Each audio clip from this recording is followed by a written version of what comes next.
Hello, hello.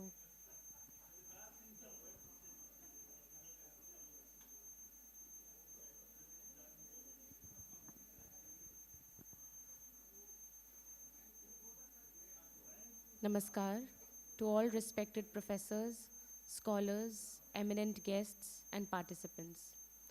We warmly welcome you to day 3 of this National Reading Seminar dedicated to the profound philosophical contributions of Professor Daya Krishna and the living continuity of Indian philosophy. Today's deliberations promise to be as engaging as the previous ones, taking us deeper into the themes of Adhyas, Bhakti, Vedanta, Yajna, and Karma. Now we begin with the 8th technical session on the theme Revisiting Adhyas, chaired by Professor Shankar, former professor, University of Allahabad. I invite Professor Shankar, Professor Raghunath Ghosh, former professor, North Bengal University, Darjeeling, and Professor Dilip Kumar Mohanta, former professor, Calcutta University, to kindly take their seats on the dais.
Professor Raghunath Ghosh is Emeritus Professor, North Bengal University, and Professor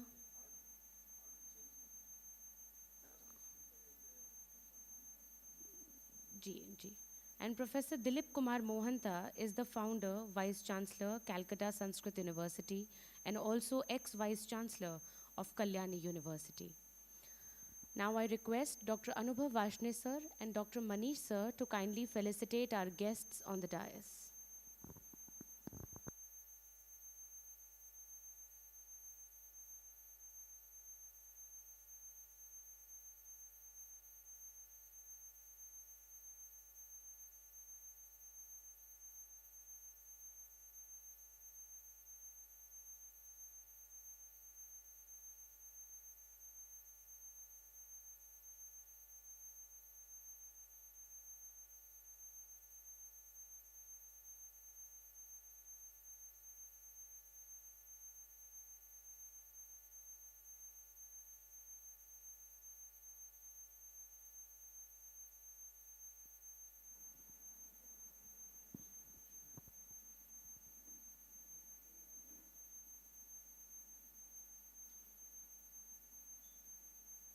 Thank you. I now invite Professor Dilip Kumar Moanta, former professor, Calcutta University, for his paper.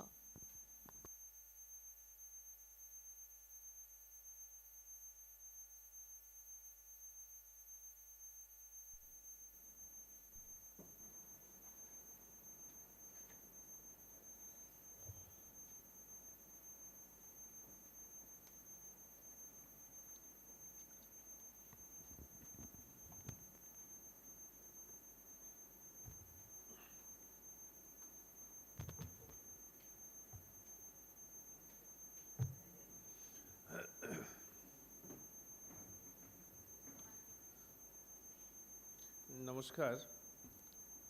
Very good morning to all.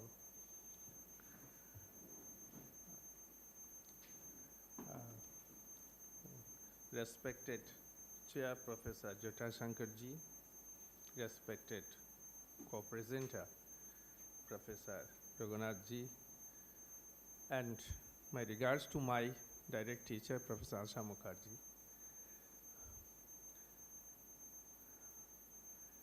I am very grateful to the organizers of this seminar, especially Dr. Anubhav and his colleagues for inviting me to be here and also sending me some papers by Daya Krishna. I must say that I have not read Daya Krishna closely, except sometimes in the ICPR journal. Nowadays I've forgotten this. So, the coordinator actually wanted me to speak on this issue. He has sent me 2 papers also. One was not known to me that it was published later on. Anyway, I'm very grateful for other reasons that this department is very dear to me. First I joined here in 1987 in a summer school and later in winter school and many other seminars. And I have little acquaintance with also Professor Daya Krishna. On certain occasions I meet him.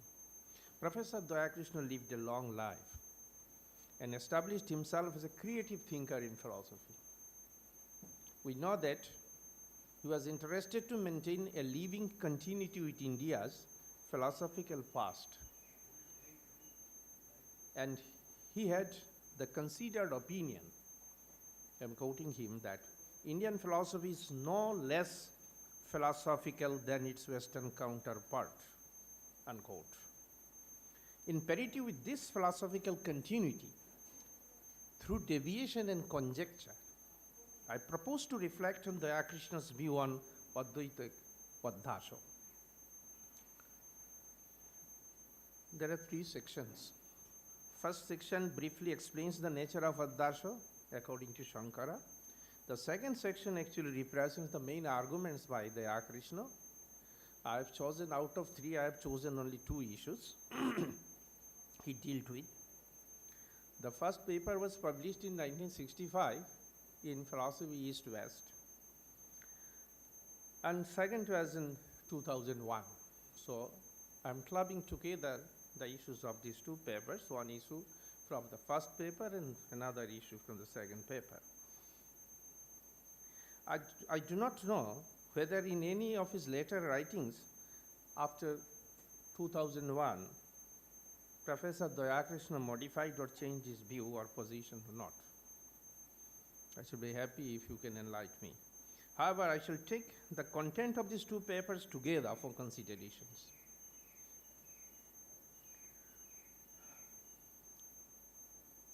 It is undeniable that today our inheritance is to be analyzed, modified, and corrected if necessary, and made alive with fresh thinking and vitality of the age.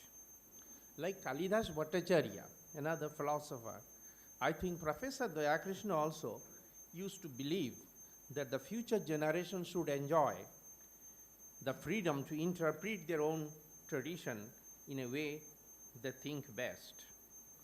I remember another paper of Daya Krishna where he commented on Sankhya philosophy. I'm again quoting him. We have revered past too long. Let new questions be asked, and maybe the oracles will give a different answer, more relevant to the times we live in. Now, as brief as possible, I shall explain Shankara's position. Shankara, in his introduction to the commentary on Brahma Sutra, has mentioned Adhyasa as the apparent presentation to consciousness by way of remembrance of something previously observed in some other thing. This presentation is apparent. It's a kind of cognition which is subsequently corrected. So the status of Adhyasa is only apparent and not real. Vachaspati says that the term Adar is used in the Lakshana to differentiate it from the definition given by the philosophers of other school of Indian philosophy. And according to Shankara, it is caused by avidya, inveterate ignorance. It is seen only by a person who is in illusion at that moment. Here, Shukti, self, is not converted into a piece of Rajata under any circumstances. This is Shankara's position. In other words, Shukti remains only substratum. Here, Shukti is covered and modified as a false appearance of Rajata. In other words, Shukti is projected as Rajata due to ignorance. It is in Sanskrit called abastuni abastu arupo. Bastuni abastu arupo. There is no relation with Rajata in the Shukti Rajata. It is rather the locus Shukti in which there occurs the cognition of Rajata. Here the Shukti is Vastu, where the cognition of Avastu Rajata occurs. I am skipping over the first sections because these are loaded with only text. If required, I may introduce it again. In Shankara's philosophy, we can't specify the status of the cognition of Rajata in a Shukti either as objective or subjective. In this philosophy, Brahman alone is real, and ignorance, or jnana, is a source of projecting this world of multiplicity, and accordingly, it is positive in nature. There is a caution too. Ajnana is not purely positive, like Brahman. So the state of realization of Brahman destroys Ajnana, though it is appeared as positive. Then in what sense it is called positive, bhava-rupa? It is indeed true that the ordinary sense, we cannot categorize Ajnana as purely positive either. It is positive only in the sense that it is not nothing. Its status is not fictitious. It is positive in the sense, and here the use of the word positive is stipulative. Unless it has some sort of positivity, it cannot cause the false appearance of things.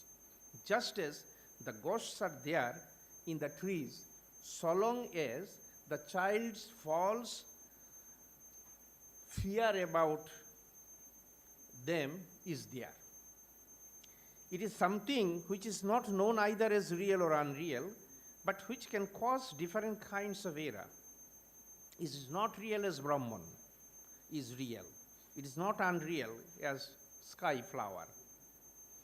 And this is indicated by the word something, yat kinchit in Sanskrit. When I say I don't know, it cannot be meaningful if we accept ignorance as purely negative. When I conceive I as you, it is the objective subject, where me is the object. Here I am rather aware of the body as simply felt, when afterwards I correct myself, it appears that it is my individual illusion. But we conceive you as I, here under the spell of illusion, and the body appears to be distinct, and yet anyway I. Though we correct the first case of illusory cognition, we cannot disbelieve it. Correction of error for the Advaitin is a logical process of cancellation of what was previously believed. This is Rajata. This is Rajata, quote unquote, stands for contentless belief. And therefore, it is said that it is not a statement of fact or statement of absolute not. The only reality is consciousness. The so-called matter is conscious, but implicitly conscious. In other words, essentially, everything is consciousness. To whom shall I fight? With whom shall I quarrel? Whom I think other is myself. In fact, this is a matter of direct realization. This realization is expressed in silence, a mystical silence. All my songs that spring from this astonishment constitute my philosophy. Now I am summarizing Daya Krishna's position. In the Shankar philosophy, we see there are two real ontological entities, Purusha and Prakriti.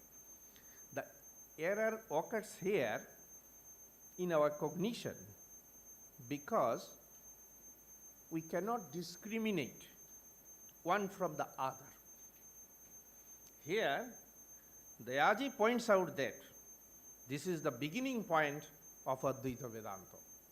And here it is dualistic and not non-dualistic. I think Daya Krishna is right in a sense when he asserts that the beginning point of Shankara is Sankhya. Why? I am giving arguments. Because Sankhya transcends pluralism and arrives at dualism. The purpose of Advaita Vedanta is also transcend not only pluralism but also dualism and to arrive at non-dualism. So it accepts the Sankhya arguments against pluralistic metaphysics. And this is clearly expressed by Shankara in his commentary on the Brahma Sutra, beginning in Tarkapada 2.2.1. Yes, I admit the Sankhya because, and that is why he also considered. Now, Shankara says why we are differing. Then his purpose is to repudiate Sankhya. But close reading of Shankara's commentary on Brahma Sutra makes it clear that as different from the ontological view of Sankhya philosophy, Shankara calls Sankhya Pradhana Malla, the foremost opponent or contestant. Now, a little reflection on the textual study shows that Sankhya is targeting ontological dualism or dualities, where Shankara is targeting epistemological dualities. Shankara's one is ontological, Shankara's one is epistemological. We must keep in this mind. They are not the same as respected Daya Krishna claimed or assumed. In other words, Daya Krishna failed to grasp the subtle distinction between two schools of Indian philosophy, Sankhya and Advaita Vedanta. Shankara's Vedanta has its own ontological presupposition. That is to say, the self is real, and anything other than itself is not real, but kalpita, imaginary. If this is true, then we cannot say that neti method implies in I am not this, that, I is real and this is real with the equal ontological status. Now, even when I say I am this and another statement, I am Brahman. This point is very clearly explained by my friend Professor Paniro Silbam in the very first day. Both the statements do not represent the same ontological category level, though appear with the same form. The first can be logically corrected subsequently by another statement, I am not this. When we wrongly identify Brahman with the world of multiplicity, this statement, Jiva and Brahman are non-different, is made clear by Shankara in Brahma Jnanavali Mala verse 21. Very interesting, everybody knows it. Slokardena Prabhaksami, Yaduktam Grantha Kutivi, Brahma Sattang Jagan Mitta, Jiva Brahma Ivanapara. The last line is important. Idam tu Sat Shastram Vedanta Dindimaha. Means this is the true scripture, Shankara says, and the declaration of Vedanta is also this. And this is a different kind of statement. The world with all its relations is false but not unreal. If we cannot understand this distinction as explained by the text of the Advaita Vedanta, then we shall fall into a misreading of the text. We shall be landed in a simplistic and unwarranted conclusion that there is a fundamental paradox of claiming reality as non-dual, whereas accepting ontological duality of subject and object. And here it would become the same as held by the Sankhya philosophy. There I disagree with Professor Daya Krishna, our beloved philosopher. I'm quoting him.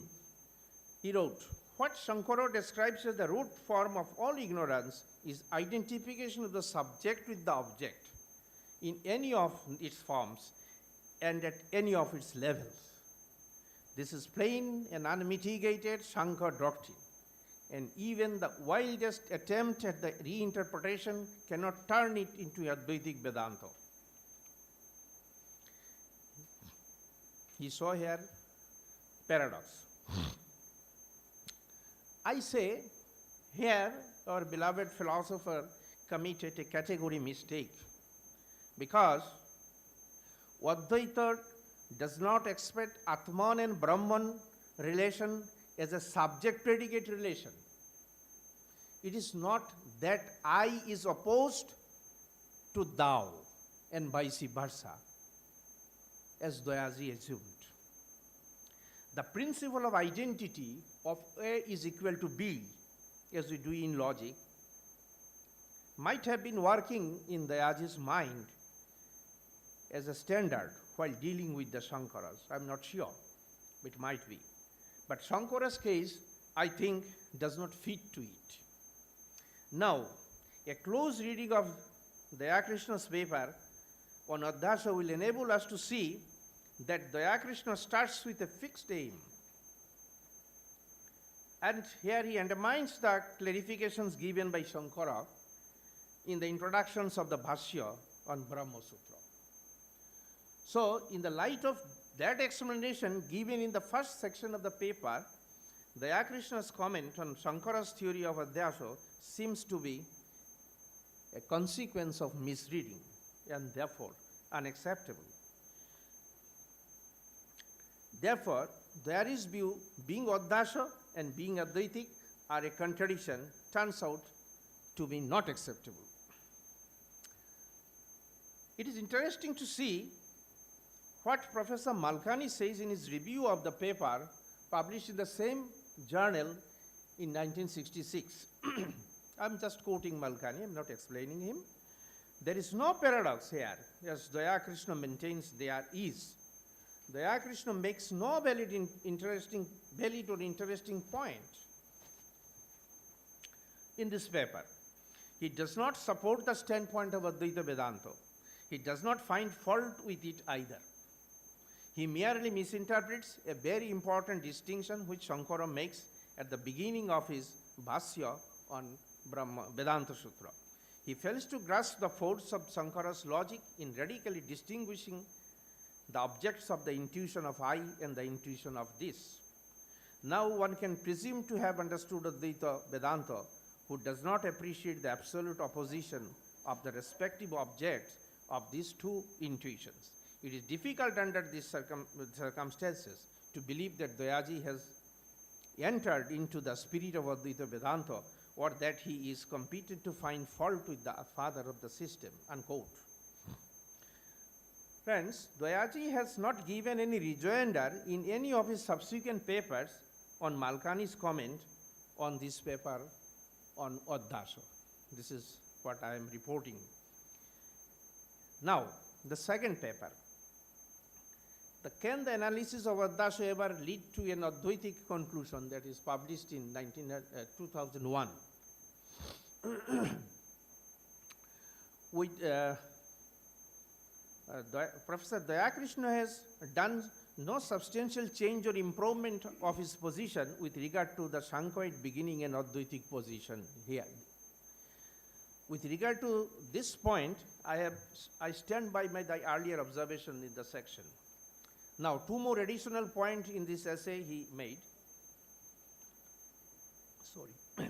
An analysis of Akasha as Abhishaya, non-object, like the self, and a critique of Advaitic view of the issue of embodied liberation, that is Jivan Mukti. However, for the sake of time constraint, I have taken today only one issue, namely the second issue, the issue of Jivan Mukti for examination. But to the claim made by Daya Krishna, a question arises. How does it come for Advaita Vedanta as identification is the essence of truth? Again, his claim that this is the only contention of this essay and it seems to be an individual one. The very nature of self as interpreted in Advaita texts, essentially everything whatever exists,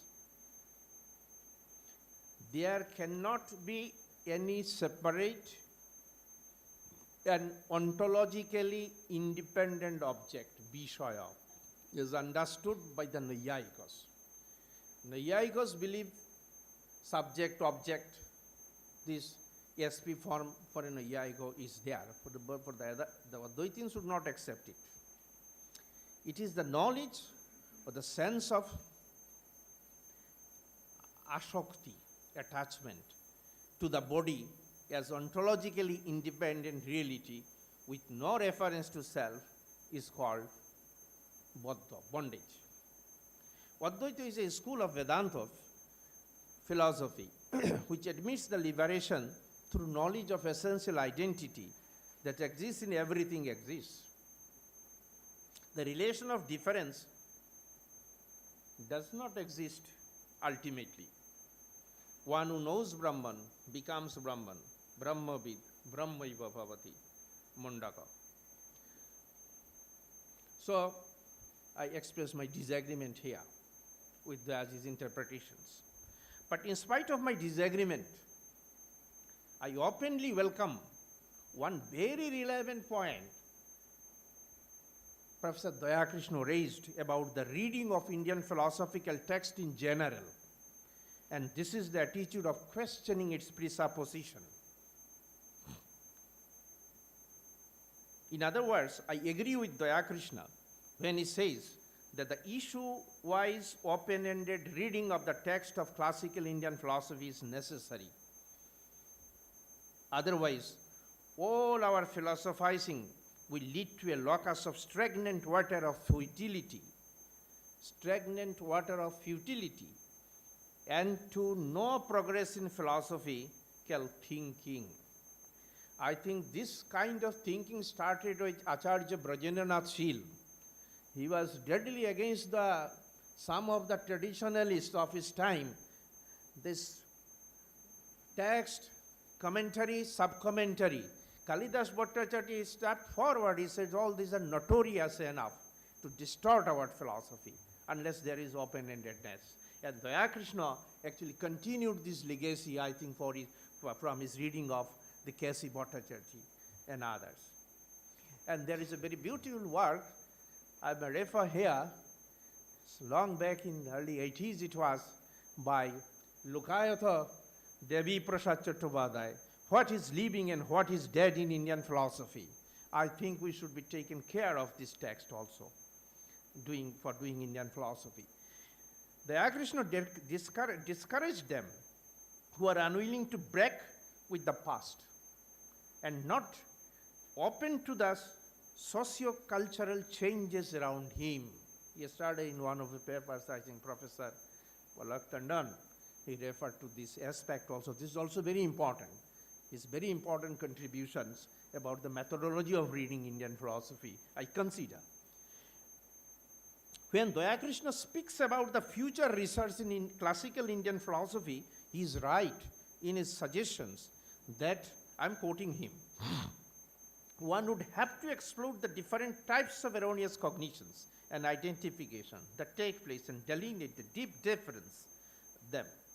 What Daya Krishna seems to suggest is that instead of taking old texts as a graveyard of dead philosophical ideas, as Hintika makes a remark in 1971, we are to revitalize it to address the need of the time in our interpretation. Sorry.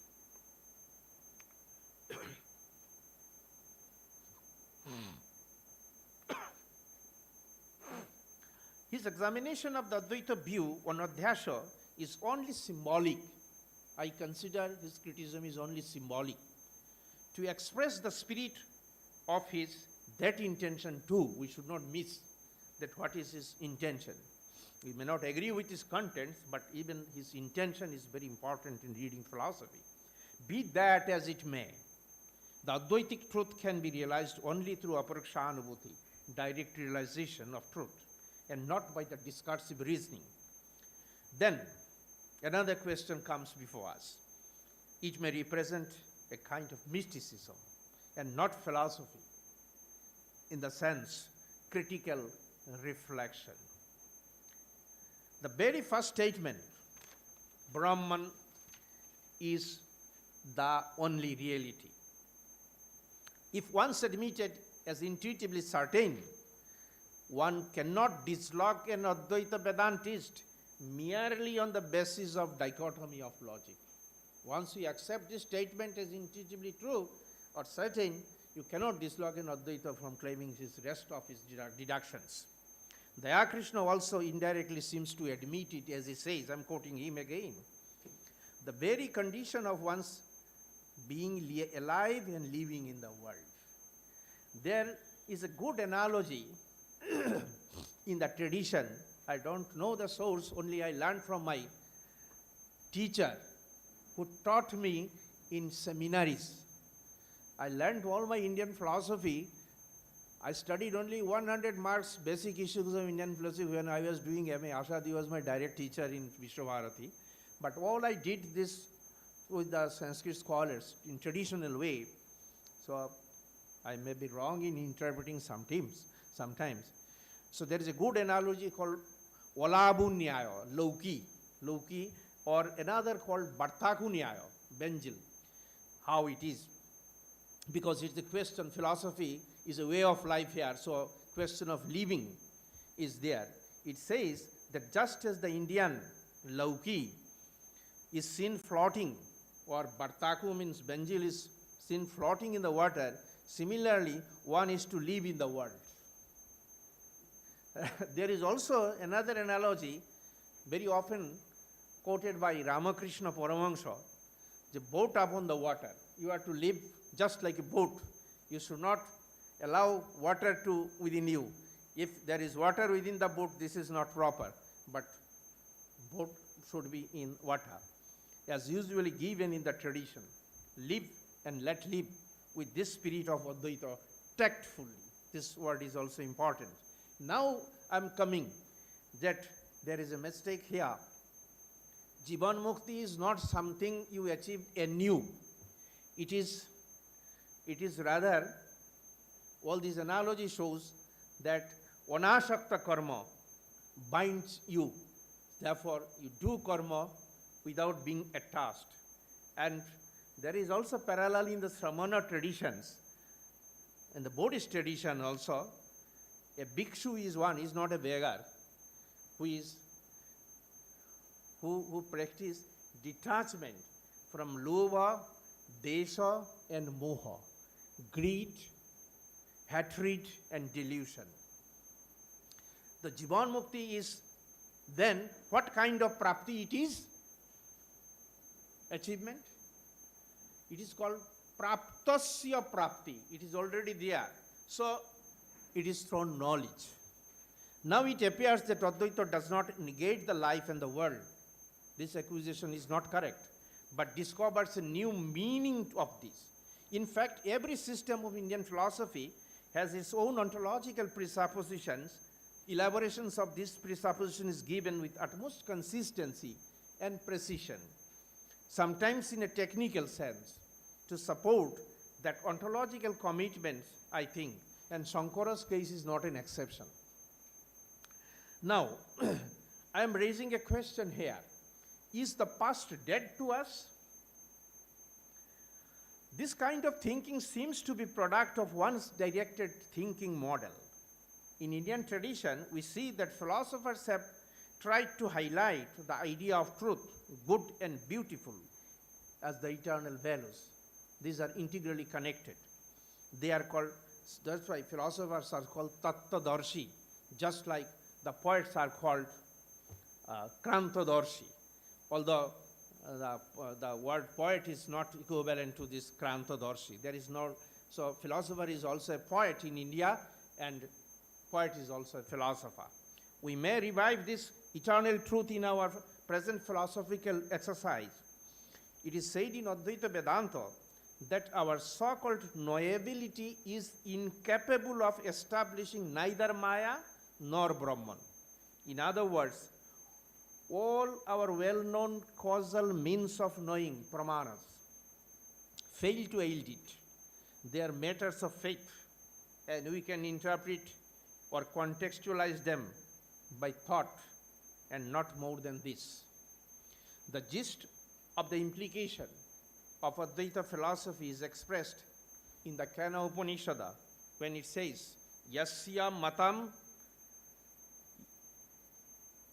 tasya amatam. Matam yasya na vedasa. One who claims that he knows, in fact, he does not know.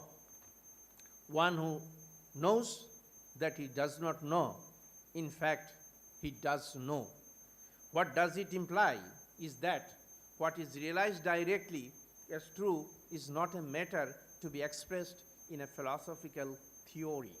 So there is a trend against theory making also in Indian philosophy, and this is the hidden dynamism we are to see. And Daya Krishna warns us about that. You see this inner part, the inner dynamism. It seems to be an indication, however, to mysticism. The body is like a tree, and the two birds have the same locus of existence. But the one is enjoying different fruits of actions, the other is only witnessing the act of the former. The individual self has no strength of knowledge, so he is under suffering. The same individual self, when through practices, he can transcend the spell of suffering. All our philosophizing aims at realizing our limitations of describing in communicable language what is real. Maybe it can be felt, but not described. Whereof one cannot speak, thereof one must be silent, might also be true about Advaita philosophy. So there is no ground for skepticism about the possibility of Jivan Mukti, embodied release. Now I am concluding. Now what follows from these two sections, I examine 2 points. Daya Krishna's understanding of Shankara's view of Adasha, we cannot take it as satisfactory explanation. Here I have criticized him instead of praising him. I expressed my disagreement with him. What I have done in this paper, in my own humble way of criticizing him, is only to pay homage to him, who used to encourage questioning any philosophical thesis. In spite of what I have done so far, it would be wrong, unfair, and ungrateful on my part if I fail to admit that there is an inspiring soul in Daya Krishna, who is opposed to dogmatic understanding of the tradition and who is open-ended. He would have encouraged the Rigvedic mantra, Adubhadra Krautava Yantu Vishrataha. Let noble thoughts come to us from different directions. He could not be otherwise. I would feel myself fortunate if I could discuss what I have said in this paper during his lifetime face to face. I am sure I would have been benefited most. He would have appreciated if there is any genuine point in my reading of his papers on Adasha. I agree with Daya Krishna that we need to re-examine our inheritance and modify and correct it if necessary and make it alive with fresh air of thinking, gift of openness. He proved himself as an illustrious academic philosopher in India. I believe Daya Krishna will remain as a source of inspiration for philosophizing for generation to come, because if we stop questioning, there will be no philosophy. I remember one of our article, my friend Daniel has made an observation. He said the craft of questionology and the spirit of dialogue. I consider these two elements characterized Daya Krishna's approach to Indian philosophical issues. That's all. Thank you so much for bearing with me. Namaskar.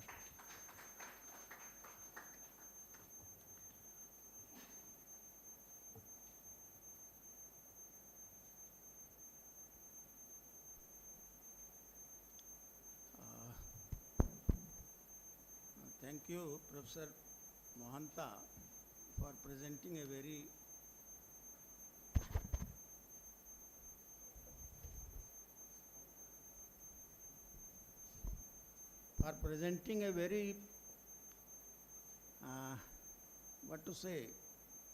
inspiring and very provocative paper. Provocative in the sense that since you have written and you have discussed your disagreement and agreement with Professor Daya Krishna, and I think that disagreement is more important than the agreement as taught by Professor Daya Krishna himself. Professor Moanta has mentioned so many points. I would not enumerate all those because we all have papers. But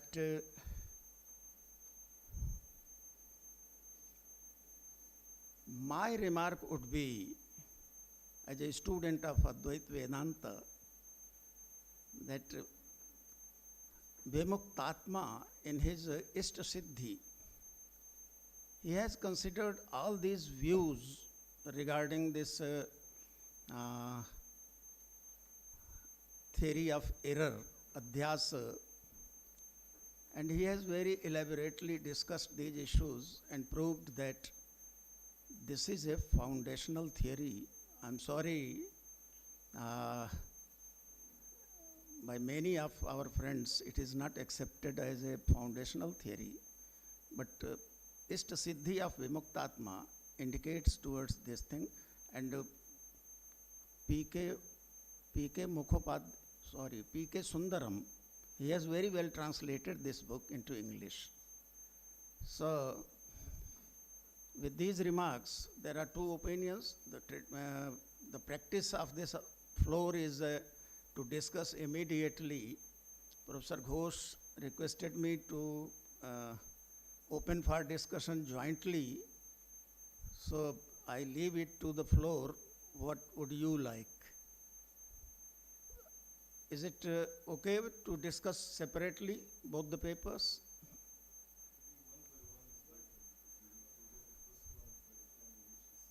Okay, then, yes, because we really have, and daily we have seen that we have paucity of time in every session. So I request the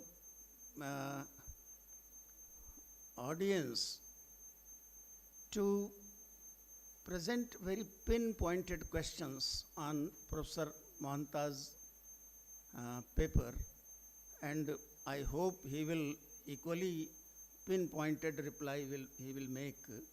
So with this request, the paper is open for discussion.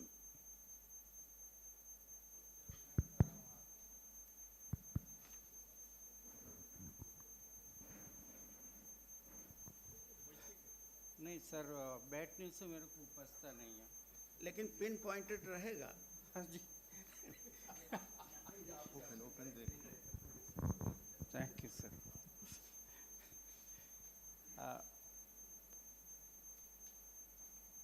मैं pin point नहीं बोल पाऊंगा, 2-3 line बोल के बाद में मेरे प्रश्न पर आऊँगा। ठीक है सर। मैं कहना चाहता हूँ, जो मेरा अध्ययन है, और मुझे यहाँ कोई संस्कृत के आदमी नहीं दिख रहे जो मेरा पक्ष लेवे, लेकिन मैं कहता हूँ संस्कृत में 3 प्रकार की धातुएं होती है, परस्मयी पद, आत्मनेयी पद और उभय पदी। उनमें से जो आत्मनेयी पद होती है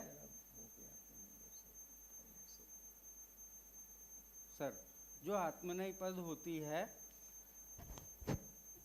उस धातु से जो भी नाउन बनेगा उसमें 3 बातें निश्चित है।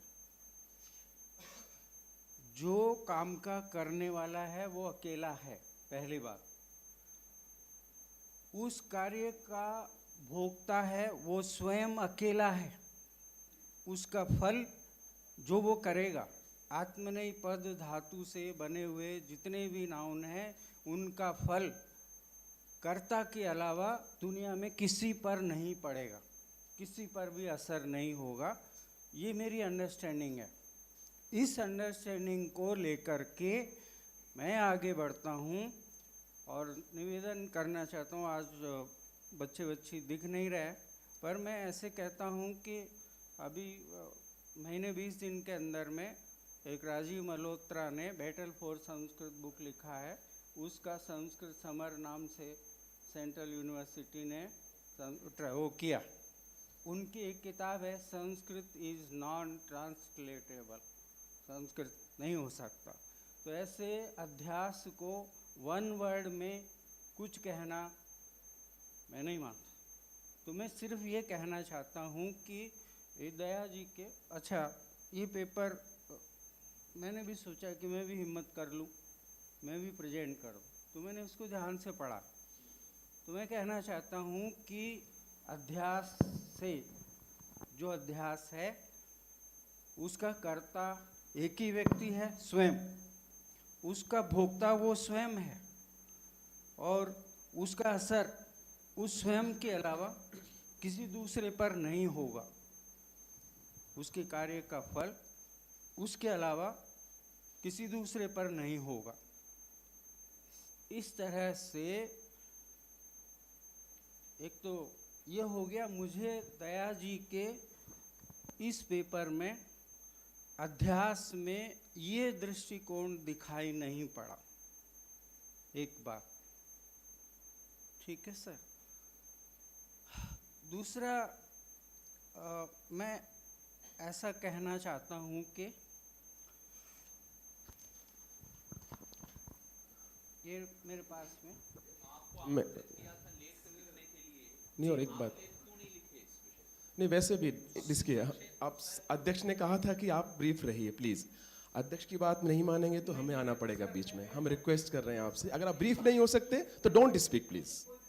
कोई बात नहीं, तो अगर आप ब्रीफ नहीं हो सकते तो नहीं बोलेंगे प्लीज। ये डिसिप्लिन है सेमिनार का, हमें उसको फॉलो करना पड़ेगा। नहीं प्लीज, डिसिप्लिन मेंटेन करना नहीं है तो कोई बात नहीं, आप मत बोलिए please. Please stop, don't disturb, नहीं, प्लीज ये प्लीज। एक सॉरी टू से। सदन की यस मर्यादा का यस, सदन की अध्यक्ष मर्यादा को का फॉलो पालन करना ही करें। पड़ेगा हम सबको। जो चेयर कर रहे हैं उसको वर्ड टू वर्ड फॉलो करना होगा प्लीज। मैं एक आनंदो जी आग्रह आपसे करूं, देखिए आप संस्कृत के विद्वान हैं, बहुत प्रसन्नता का विषय। नहीं नहीं नहीं नहीं, आपने आरंभ कहाँ से किया? यहाँ एक भी संस्कृत का व्यक्ति मुझे नहीं, बहुत ही दुखद है इस तरह की टिप्पणी। एक मिनट मुझे बोलने दें, पहले आप बोल चुके, मुझे भी थोड़ा सा बोलने दें। मंचस्थ जो तीनों विद्वान हैं, कम से कम वे संस्कृत के बहुत उद्भट और निष्णात और परंपरागत तरह से संस्कृत पढ़े हुए व्यक्ति हैं। आप नहीं जानते तो उसे जान लीजिए, उसे व्यक्त करने से पहले। दूसरी बात, जो लेख है और मोहांत सर का जो वक्तव्य है, आपकी टिप्पणी उस तक केंद्रित होती बहुत अच्छा रहे। एक प्रश्न आपने पूछ लिया, दूसरा प्रश्न आप बता दें।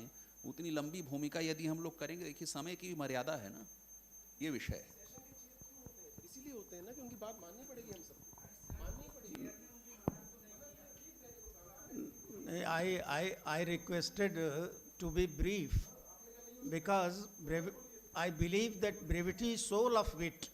So let us be witty and be brief, please. This is my humble request.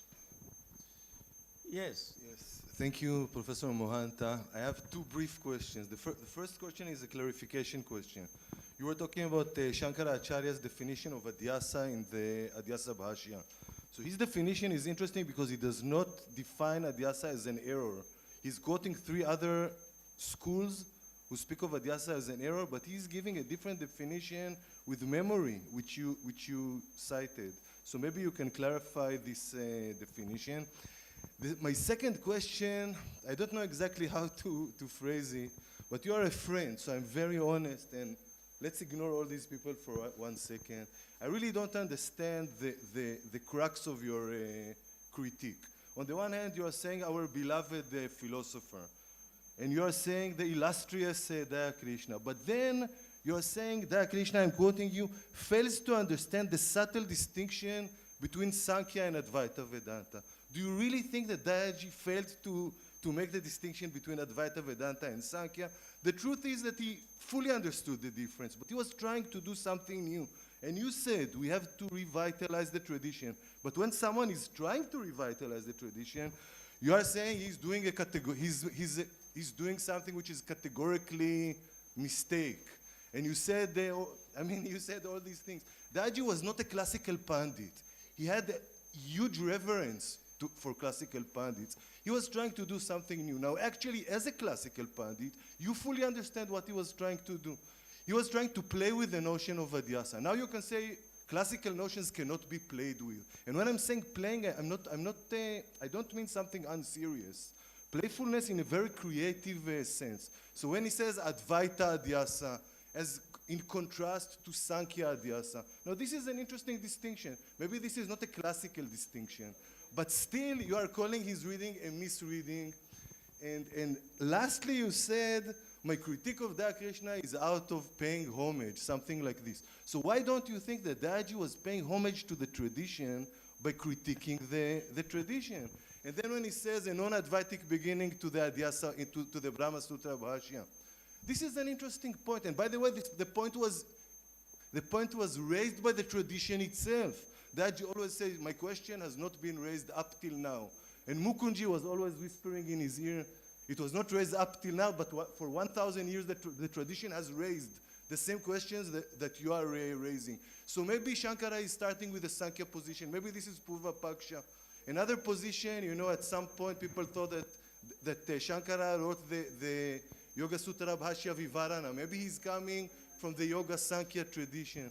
So Dayaji is really raising pertinent questions that raise a discussion.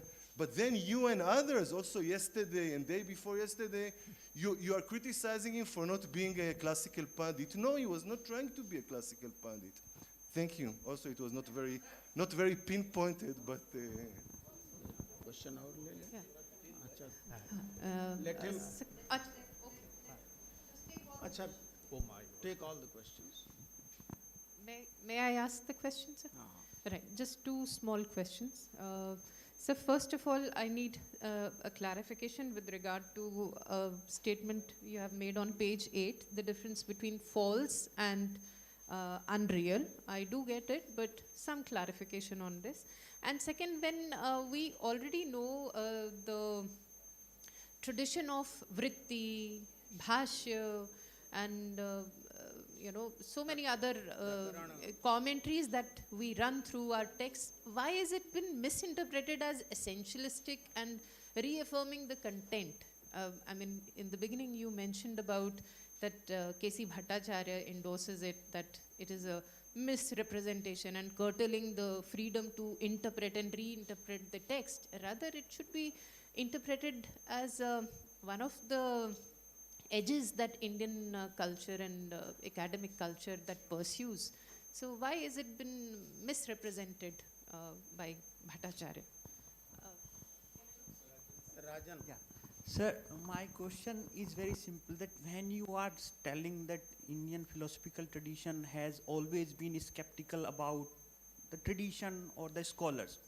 For an instance, you mentioned that when we are saying Brahman is the ultimate truth, so this is, on the one hand, you mention a term intuitive acceptance or categorical acceptance. And second, you used it as a presupposition, which we have to. But when we come and read Advaita Vedanta, even in Balabodhini, we come that this particular first proposition, Athato Brahma Jigyasa, is not a proposition, a presupposition, nor it is a intuitive acceptance. Rather, it comes from experience. And that is why classical Pandit, whether it is T.M.P. Mahadevan or R. Balasubramaniam or Arvind Sharma, they all tell that when we are claiming Athato Brahma Jigyasa, there is a picture behind it, that adhikaritva. And this comes from the very inner experience in itself. So claiming that it is a presupposition or it is an intuitive acceptance, I do not think it is a very, you are somehow inclined towards Daya Krishnaji. So this is one thing that I wanted to show. And again, the same question which Ravi's question, my question is that, like, on the one hand, you are saying that Dayaji was quite right questioning the, Adhyasa, and on the other hand, you are criticizing him. I couldn't understand the clear picture what you wanted to convey to us.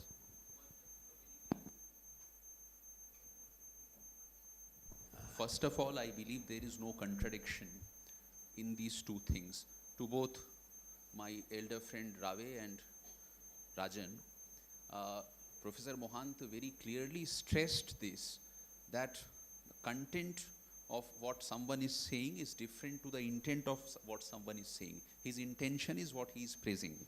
That is one thing. The second thing is, I wish to stress another thing, something which ma'am was also pointing out, that the subject-object dichotomy with which Bhashyakar begins, or a chasm between Vishay and Vishay, I am bringing in Professor Pahi in this discussion.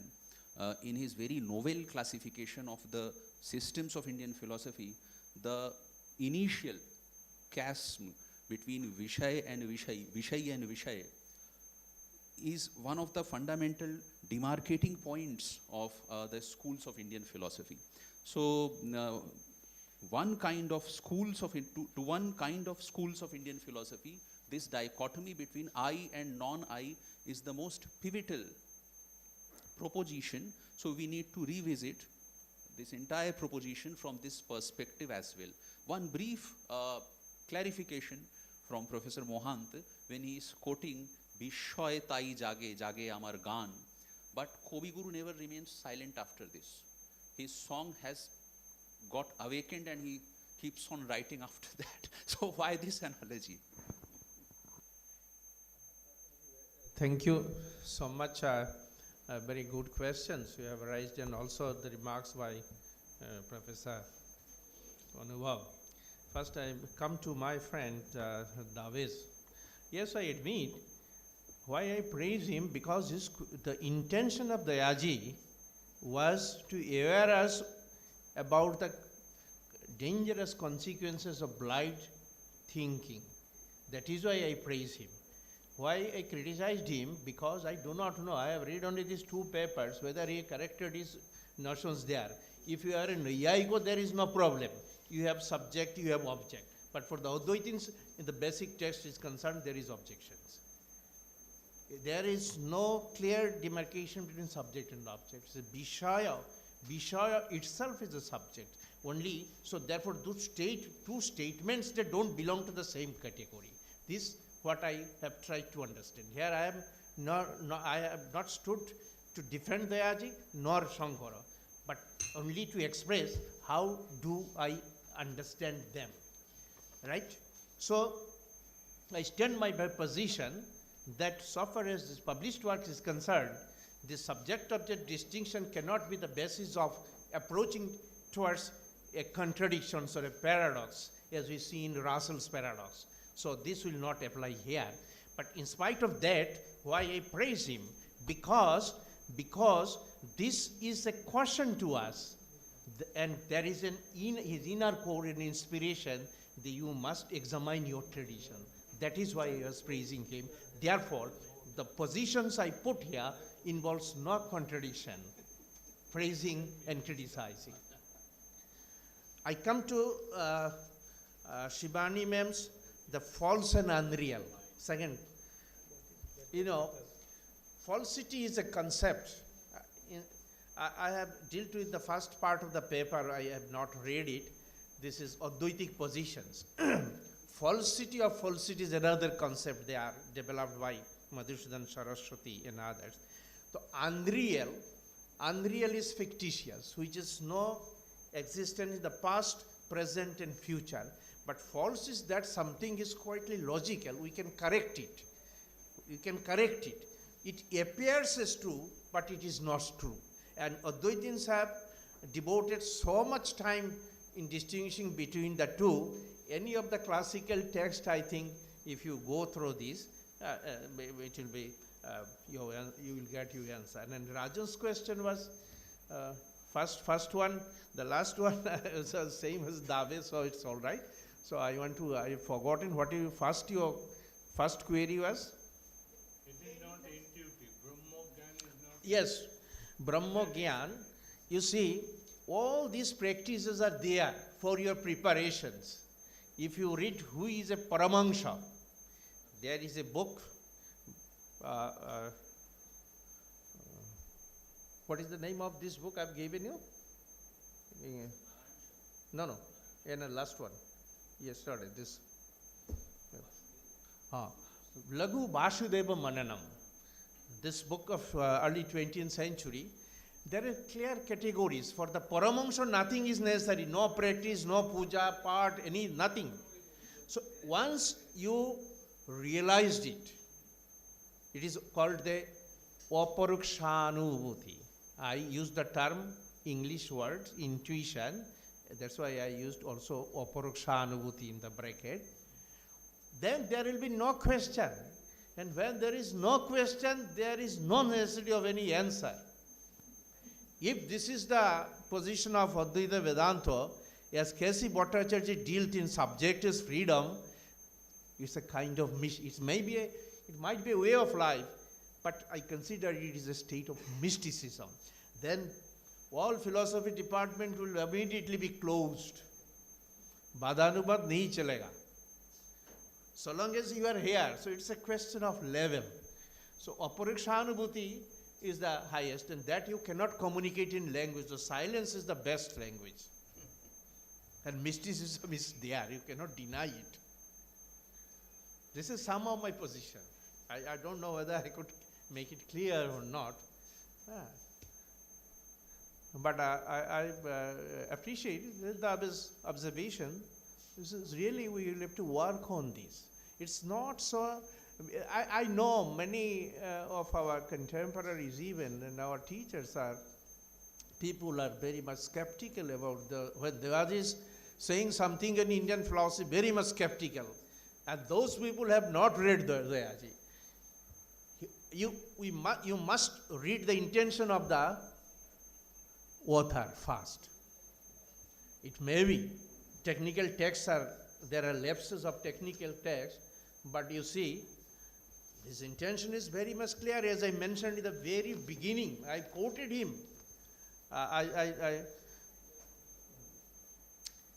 Living continue, he said, in parity with this Indian philosophy is no less philosophical than its Western counterpart. This is I quoted from the Ajit article itself. So it's not that he is showing any disrespect. He's trying to see, and he is not confining yourself to follow him as such. You can question him. I have, since time, because of time constraint, I don't share. I have some personal correspondence with him also. And most of the times we disagree. Still he used to love me. Anyway, if any other... Brief, sir. No other question. Okay. Thank you so much. Will you announce?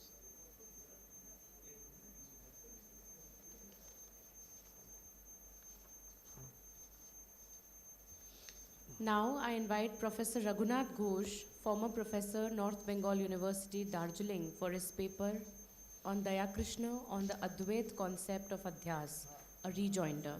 Over to you, sir.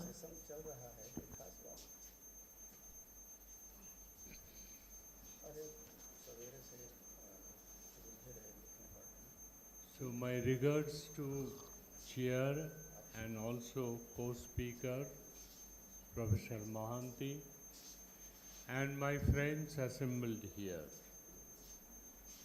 So without making formality, just I would like to pay my regards to the teachers here and other well-wishers of me who has given me chance to say something on Professor Daya Krishna, with whom I had spent a few years in different occasions.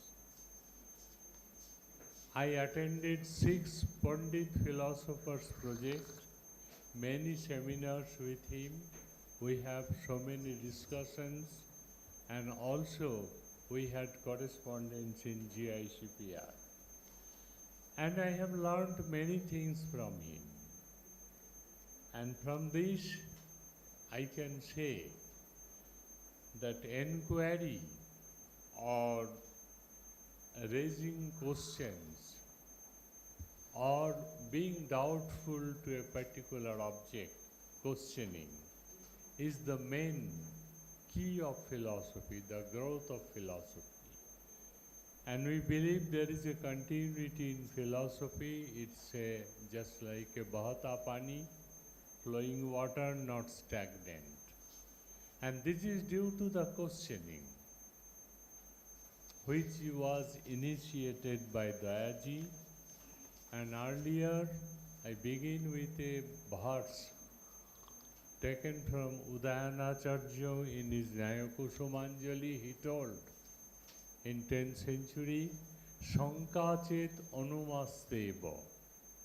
If you have question, if you have doubt, then there is a passage open for discussion, dialogue. Shankachet anumasteva. Nachet shanka tatastaram. If you don't have any question, people will go according to their own way, without growing the philosophy or their own discipline. So with these few words, I will tell something about the concept of Uddhasa. My friend Professor Mohanty told many things, but before that I would like to tell, I will try not to repeat who has said, but some things I have to tell. I have taken a rather interpreted Uddhasa, which is normally translated as superimposition, illusion, etc.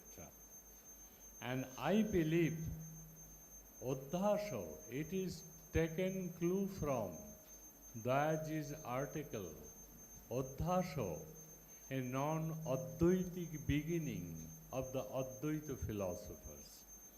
So taking clue from that, I can tell that's illusion. But illusion, though superimposition, illusion, uddhasa. It is illusory by nature, but it has got virtuous side, not vicious illusion. I will show in course of my study. And uddhasa is promoter to the knowledge with proper K, with capital K, Brahma Jnana, Jnananugrahaka, or Advaita Siddhi Anugrahaka. It can give us some stairs to go to the realm of knowledge of Advaita. That is why Uddhasa, though it is illusory, but it is indispensable. That is why Dayaji told that it is not Advaitic beginning, non-Advaitic beginning, introduction, but it has leading to the Advaitic value. How that will I will show in course of my lecture. The problem is I will take some points from Dayaji and try to explain these things so far as the text of Uddhasa is concerned. Daniel-ji was asking about the definition of Uddhasa. Though I gave you word that whatever is covered by Professor Moanta, I will not tell. But in this case, he told is just like a memory. And this memory is itself in Uddhasa's definition. Smriti rupo paratra purva drishta avabhasa. Avabhasa is the wrong cognition of a particular object in a different place, which is just like memory-like resemblances. Sriti rupo paratra purva drishta avabhasa. And now, Dayaji has told regarding Uddhasa, I must tell two lines. Uddhasa is not the bhashya on a particular sutra. Normally the definition of bhashya goes, Sutrartho varnate yatra, Vakkoi sutranusaridhi. I have no liberty to write something in a bhashya. I have to connect it, what is in the sutra. So it is not arbitrary in that sense. If something is not in the sutra, I cannot write in bhashya. And sutra starts with Athato Brahma Jigyasa. But bhashya is written before that. So it transgresses or it violates the definition of bhashya. In spite of that, Shankaracharya was a logician par excellence. That's why he told, I know, yet I have to start with Uddhasa. I have to start with illusion. And what illusion he told, very beginning, that idam asmat and jusmat. And these two terms are very, very sensitive in the sense, because so many meaning we get in the tradition. Asmat stands for self and Jusmat stands for non-self. And he told they are completely opposite to each other. And two metaphors have been taken. Metaphors are in other way, Vishay and Vishay rightly pointed out by my friends. Vishay is subject, Vishay is the subject, Vishay is the object. There is dichotomy, they are opposite to other. How? Tamaprakasavat, just like light and darkness. Though they are completely different with each other, I and you, subject and object, though they are different just like light and darkness, in spite of that, we had no other alternative than to amalgamate them in our day-to-day life. Mithunikritto, just hear the term, beautiful term. Mithunikritto, noisorgiko ayam loko vyavaharo. We cannot avoid this amalgamation, mixture, which is called mithun, truth and falsity. So far as the self is concerned, it is true. So far as non-self is concerned, from the Advaitic point of view, it is false. And Sattanriti Mithunik Kritto, this truth and falsity are amalgamated. And we have a beautiful loko vyavaharo, naisorgikoyam loko vyavaharo. So though it is illusion, yet it is indispensable illusion. We cannot avoid in our daily life, in our laukika stage, vyavaharika stage. Now, one by one, I will raise point, because most of the time is taken by my friend. Earlier he told me I will take 10 minutes, then it took 1 hour. However, the first point raised by Dayaji, that the example, so there is and the example and the object which is exemplified is not the same. Drishtanto dashtantiko virodha. This is our tradition says. Dayaji told that Brahmo, you are giving the examples, simple thing, how appreciative genius is.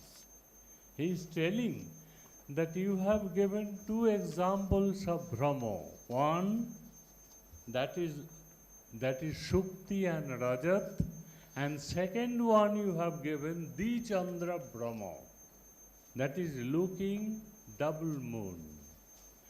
He told, so far as the Adhasa is concerned, illusion is concerned, first one is well taken.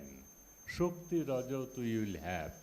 But the second one is not to be taken into account as a Brahmo, because it is created, it is man-made. Because when you press your eyelid, then you can see double moon, otherwise not. So how can you take it as a Brahmo in the true sense of the term? So he raised this question. And I am giving just only bhasho, what he said. That's why I have given the word rejoinder. He has told it's good.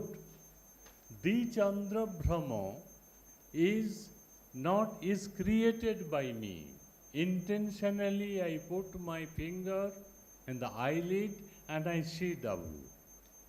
But my point is, our Indian tradition tells that aprama is due to the defect of the sense organ.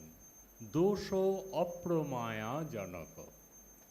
So maybe even the normal perception there is illusion due to the over proximity of the object. If you put the page just in front of my eye, very near to eye, oti samippo, then I will have illusion.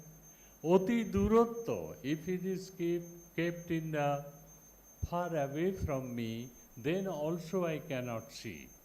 If it is put in a dazzling, just like a disco dance and other place, I cannot see this thing. So this is the defect of seeing. If my eye is defective, maybe natural defect, or maybe I have been thrown. Some dust is given to my eyes due to the loo time in Jaipur. I cannot see properly. So if at that time, if my eyelid, if I have to give my hand on the eyelid and suddenly I saw two moons are there, Dichandra Brahma. That is Brahma. Whether it is caused by myself intentionally, or it has been done by some terrorist, or it has been done naturally due to defect. So dosha is there. So we should not see whether dosha defect is created by me or defect is non-created or it is naturally come. In this way, we can give this interpretation. Secondly, second point goes like this, that he told that the Purvapokho came in the Bhashya itself. What Bhashya told? That normally we have illusion between two objects which are being seen, drishta vishay. Shukti and Rajat, it is quite natural because Shukti is also visible object and Rajat is also a visible object available in this world. So there is illusion possible. But Shankar told, this is Dayaji's question, Shankar told self and non-self. I cannot see self anywhere. How nonsensical self can be superimposed on self, which is unknown and unknowable, and it is not an object at all in that way, just like Shukti and Rajata is. In reply, Shankara told, yes, sometimes there is illusion. In the loke, keep it in your mind. Shankara repeatedly uttered the word lokabhyavaharo, loke, etc. So he also told that this self is not unobjective, it can be grasped of. How? It is told that sometimes it has been found that how can we find this? He is telling in this loke, bala, the children, are found to impose some color, blue color, or molinottadi, the impurity on the sky. We also use nilakash, blue sky. We also use the sky is overcast by the black cloud. So this is, we normally use. And bala, aprattakshepi akashe, this is from Shankara's Bhashya. Though akasha is not capable of being seen, aprattakshepi akashe, balaha, the children, talo molinadadi uddikam uddashanti, that the sky has a limit, it is touching the earth in another way, horizon, and it has got impurity. These things are normally imposed on the sky. Those sky is not seen. So how not anatma, anatma? In the same analogy, we can do this. And this has got, Dayaji is telling no. Though the children in this world is doing this thing, but Akasha is not that. Akasha, he is telling that Molinatto cannot be superimposed on Akasha because Akasha is known by virtue of being the substratum of Shabda. Here, I think, it is not the Advaita view. Shabda gunakam akasham, this is particularly Nyaya view. And by virtue of being a substance, akasha, it must have some quality. And this Shabda has been chosen, just like marriage. 5 ladies are there and 5 gents are there. So when the first lady came, she has 5 alternatives. When the second lady came, she has the 4 alternatives. In this way, when the last one, gentleman, was Akash, and last lady was Shabda, they had no choice. This is called Porisheshanuman. I have no other alternative than to marry her. So one compliment is given, though as you have no choice of your own, but you will be known by the world, people, by your wife. That's why it is called Shabda Gunakam Akasham. This is my interpretation, not Dayaji's. But he told Shabda Gunakam Akasham. So if Shabda, Dayaji is a modern man, he was more influenced by Nyaya, tradition, here particularly, or also physicist. Our Vikasina, he was a good physicist, he told, Panchabhuta is believed by physicists also. So ether is the carrier of sound. So sound can stay in the ether. So if you take Akasha in the sense of ether, Bhuta, then there is no alternative than to take it as the substratum of sound. But the Vedantins have taken Akasha in the normal, not the physicist sense, not as a category, just like the Naiyayikos have taken. So it is the experience has been taken from the common experience, from the children. They use it. So if they can use, we are in the field of Vedanta like children. We can also impose, because we are not a Pakka Advaitin in this time. So we have to place it. How? The Malinatta, etc. are ascribed in Akasha.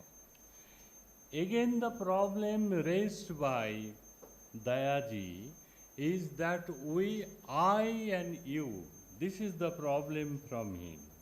I and you. Yesterday Rajan perhaps told, and also Dilip told, that he was, I and you is not the good metaphor for self and non-self. It should be I and Prakriti, Purusha and Prakriti, being influenced by Shankar.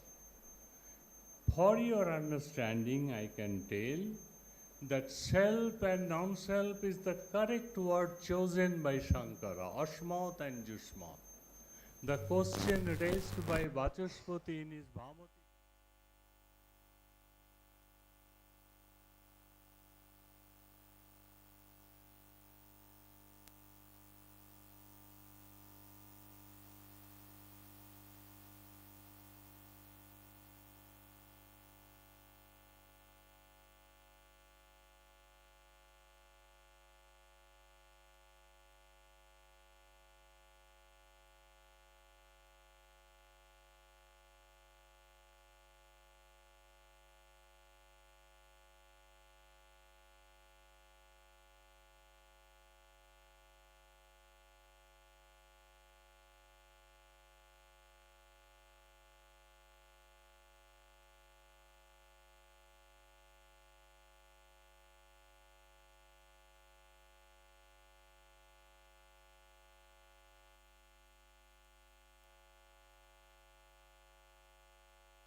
mixture with non-self. So Atmanang Vidhi, yes, thank you. Atmanang Vidhi, it is questioned by Dayaji. And now the problem is, Atman is not Vishuddha Chaitanya in this sense because it is corrupt Atman. I am using the word corrupt means it is amalgamated with non-self. So no separate existence of self is known. So Atmanang Vidhi, it will lead us the failure of Shruti Vachan. This is Dayaji's question. My rejoinder would be that when we have Atmanang Vidhi, when we have the self-knowledge, then non-self is no more there. It is Shuddha soul. Or if non-self is there, that is the part of the self. No separate existence. As said in the Upanishad, Yasmin Sarvani Bhutani Atman Nevanu Pashyati Tatra Ko Moho Ko Shako Ekattamanu Pashyata. So this is the situation we will have. And Atmanang Vidhi, this is instruction to the novice people who are under training, not received CS number 1. I have 2 CS. One is CS, you have to adopt the falsity with self and non-self, Uddhas. And if you adopt this, then you can read Vedanta Shastra. We can sargo kamo jajeto, we can perform sacrifice. And if we can do this, then we can extend ourselves.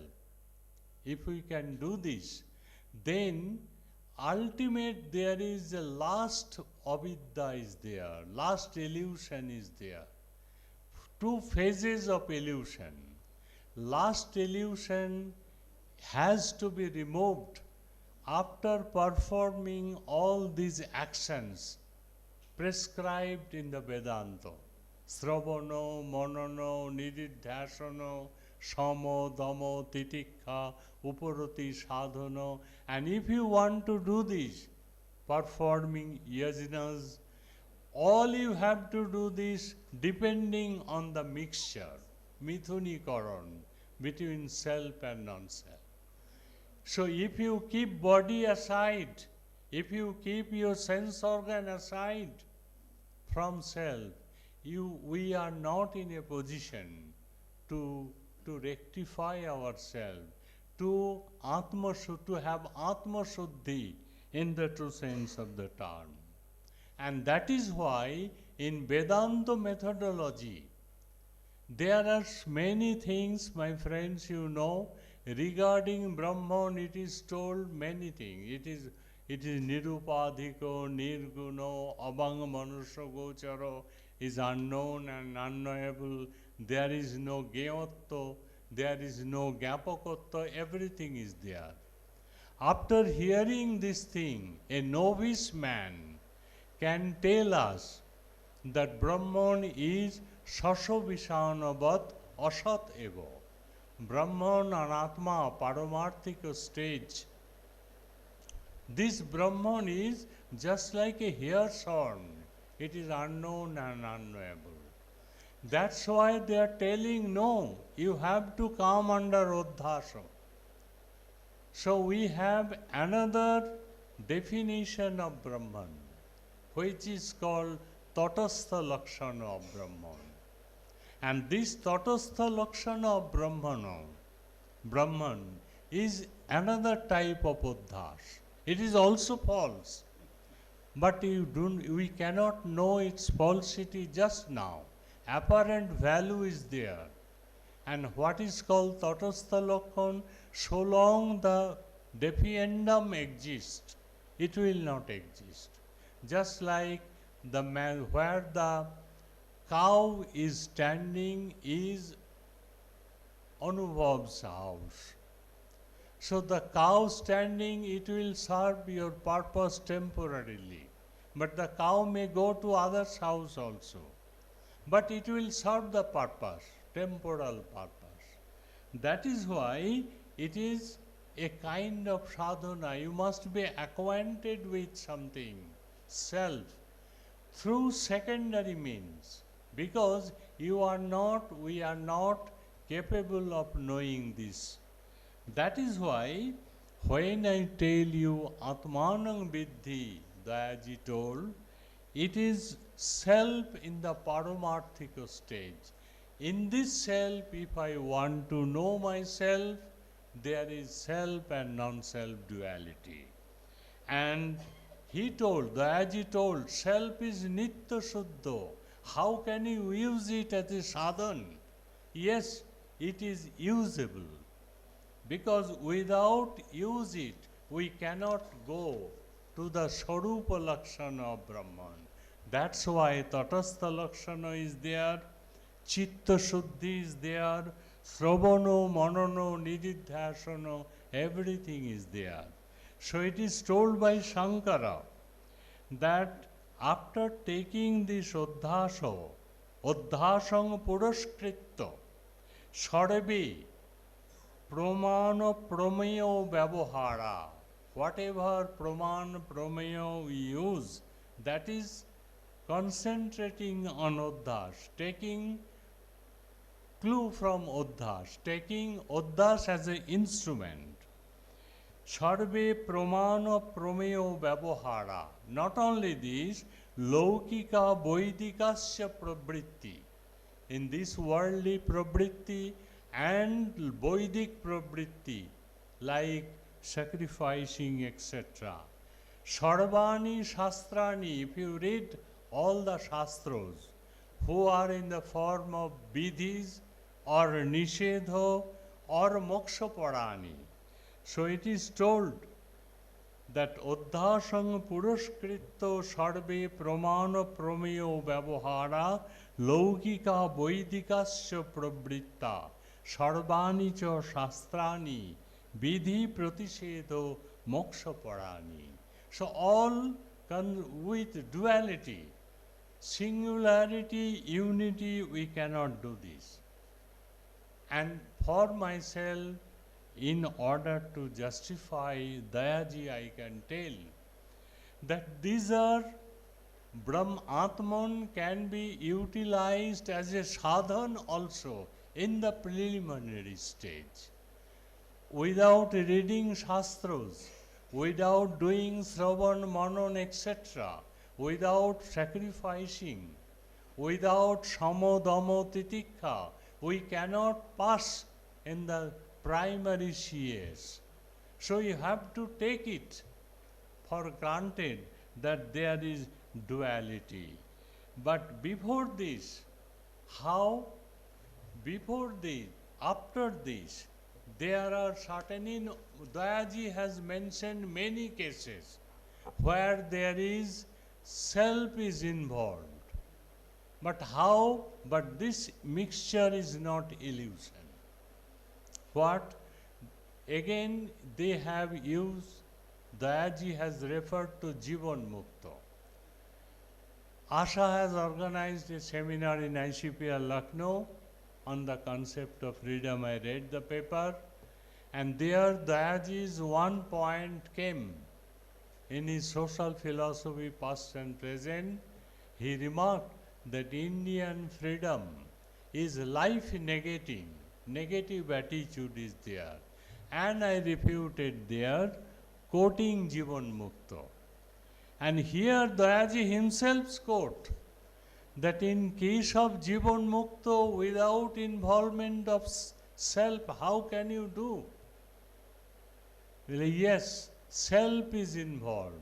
At the same time, non-self is also involved. This is his view.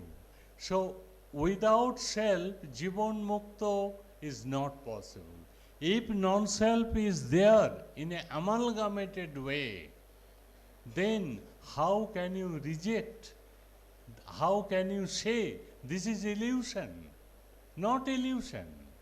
But I will tell, and Dilip little bit told, The Jivan Mukta's work is without any ego. A Jivan Mukta is free from nescience, having identification with Brahman. He is not at all bound. He has no ego, abhiman, that I am serving others. And the Upanishad, the Jivan Mukta's characteristic features are given like this, very beautiful. Sachakshu achakshurivo. He has eyes, but he looks as if he has no eyes. Sakarno akarnaivo. He has ear, but ear is not functioning just like a normal people. Samanaso amanasoivo. Though he has mind, it is just like not normal mind. It is something different type of mind. So he is not always influenced by partiality, but he might have some prarabdha through that he can do. So Loko Sangraha and other things he is doing, not duality. He is not whom he is serving. They are not number two, that is dual entity. It is the part of himself. He sees himself everywhere. That's why there is singularity, there is oneself.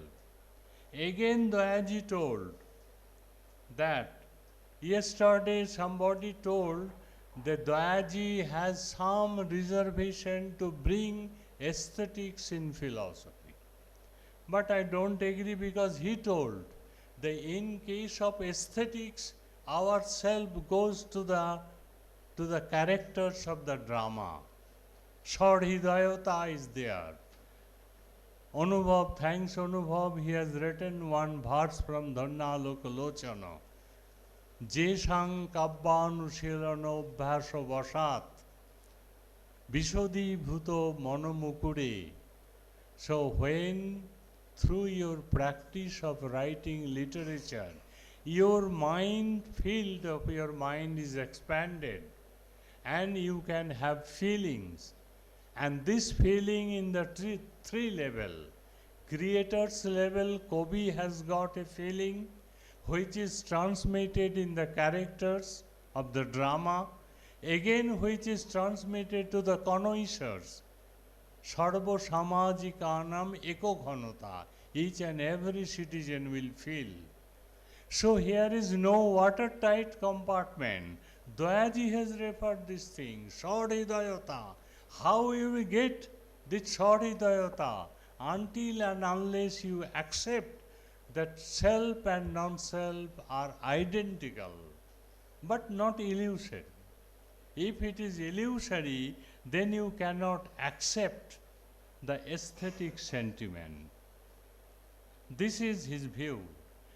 My footnote is this, rejoinder is this. Yes, aesthetic experience, it is due to the amalgamation of self and non-self, but when I extend myself to the dramatic character, my own life is under lock and key. I forget about all things. And we are busy with hero and heroine, their sorrows, sharing their pathos.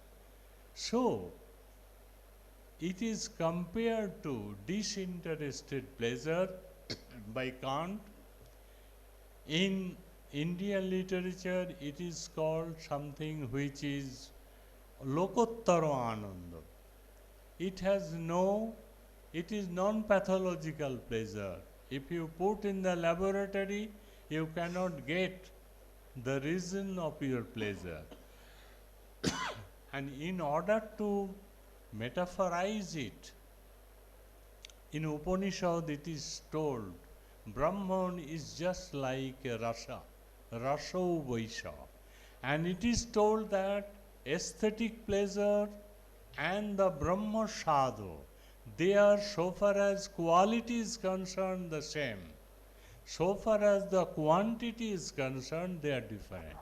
As soon as you came out from the hall, absorption breaks off, you come to the real world. So it is temporal, not. So Brahma Gyan is Trikalo Abadhitattva. Once you get the knowledge of Brahman, self-realization, has got permanent value. But in aesthetics, it is not permanent value. It is badhito by the daily uses. So Brahma Sadhu Sahodara it is called, younger brother of Brahma Sadhu. Again, Dayaji, just see the range of reading of a gentleman like this. This self-extension is also found in the care ethics, when we do care for some others, when we do some moral work, when we have sympathy, sahomormita, until and unless there is a code, unless there is a similarity with Sahridayata, sympathy would not be there. Even in nation, Deshatma Bodh, Bankim Chandra and others wrote that yourself is identified with the nation. That's why you can sacrifice your life. And again he told, perhaps Asha will tell, that bhakti, Gopinis had bhakti with Krishna. So they have love with Krishna. And there is also self-extension. So if all these things are mitha, illusion, then how can you use all these things? Now, my rejoinder is, Shankara rightly told there is mithatva, but odhisthana is never sublated, abadhito. But what is aroppo is sublated. That's why superimposition, if there is snake rope illusion, aroppo is falsified, snake, but rope is there. So when self is the substratum and non-self is superimposed on it, then self can never be neglected, can never be sublated. That is why in loko vyavahara it is amalgamated. But as soon as you transcend this loko vyavahara and go to the, after going through uddhas, all this training, your end in view is to remove the primordial organ, which is compared to mrityu in Upanishad. You cannot have the taste of Brahman because there is a black mountain which is called organ. And Dilip told, we are always free. There is nothing new in freedom. Praptasya prapti, porihritasya porihara. But we cannot realize because there is ajnana. That is the primordial organ. So through organ, you are killing the last organ. Just like poison is to be applied to remove poison, greater poison. Thorn is to be brought out from your body, thorn, with the thorn. Nail has to be applied to bring out a nail from your body. So as soon as the primordial, the last organo is removed, everything will be shining to you. Then you are in the level of Sarupa Lakshana of Brahman. At that time, which is called liberation. That is why this organo is prescribed, described by the Upanishadic rishis, Sattasya mukham nihitam guhayam, pushantad apabrinu. All quotations are there in the wall of philosophy. So this apabrinu, uddhasa, the function of uddhas is to make you prepared to uplift the stone which covers the truth. Truth means the capital truth. And last I am quoting Avidya yadi, avidyam uchchidden. This is not my word. Avidya is supposed to remove another avidya, just like poison is applied to remove poison. Avidya yadi avidyam uchchidyat janayadva na kachit anupapatti.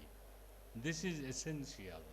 That is why avidyaya mrityung tritva. When the second primordial avidya is removed, that is final CS. After that you should not look behind. Avidyaya mrityung tritva vidyaya amritam ishyate. So this is amritattva. If we want to have the taste of amritattva, we should not neglect Uddhas. We must go through it. Thank you very much.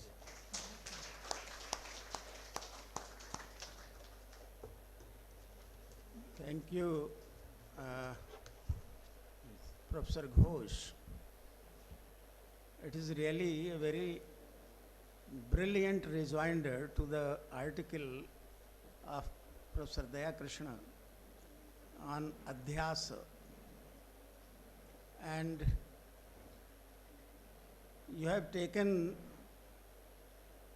the author of, Daya Krishna ji on one hand and Vedanta tradition on the other hand, and brought it to a conclusion, very significant conclusion. One cannot say whether you are a Nayayik or a Vedantin, but you have done justice to both the traditions. So I thank the speaker and invite some pointed question, as pointed as the speaker was, clear and pointed questions. May I start?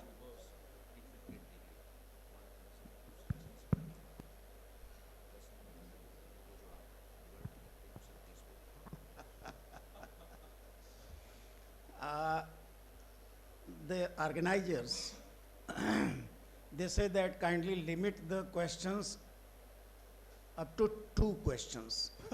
So, whoever among us feels one is Ashaji and one other question may be enjoyed. Oh, Rajan, you will have to wait for next session. So please, you ask your question, then Professor Ashaji will take up. My 2 small points I want to make. Shankar has also stated in the Adhyas Bhash that the self is not absolutely non-object. It is object of knowledge also. This is मतलब शुक्ति रजत जो अध्यास है, जिसमें both are objects of experience. Yes. So the point is raised that how the asmat susmat adhyas can obtain where the asmat is not object. In that context, 2 kinds of answer are there, but one point Shankar has said there that self is not absolutely non-object of knowledge. Yeah. It is also an object of self-experience and direct perception. So it is there. And Dayaji has also skipped this statement and other speakers said. So I think, if I am not wrong, then I want to have your answer. Another point that, with which you concluded, that the avidya, the final avidya removes all avidya, just like poison. Now, when one poison kills another poison, then that poison is not a poison, it is a medicine. Okay. That might be. But poison may be taken in the Bishe Bishokhoy. We tell this, if you want to bring out a nail, you need another nail, either sophisticated or non-sophisticated. So here also, avidya kills avidya. Greater avidya is killed by the smaller one. This is always said. Yeah, yeah. But my point is Yes. that when you remove a nail from another nail, Yeah. that nail is not the nail. It functions in a different way. Similarly, when one poison is removed by another poison, that poison is not a poison, but it works as a different form of thing. Would you call it omrito, nectar? Poison is called nectar, not nectar. Maybe less than nectar, something. Okay, whatever you can tell, maybe second order poison, first order poison, but poison. We normally, this is the metaphor from my own. And akanteno abhishayo, this is told by Shankara. Just like rope and snake, they are the object of knowledge, experience. But akash is not the object of experience. Self is not the object of experience. How adhyasa is possible? Then, this is Dayaji's question and also in the Purva Paksha. But Shankara told, yes, sometimes we do it. Though Akasha is not capable of being seen, we impose. We mean the Bala, the children sometimes impose. And in this metaphor we can tell that even non-experienceable object can be the locus of superimposition.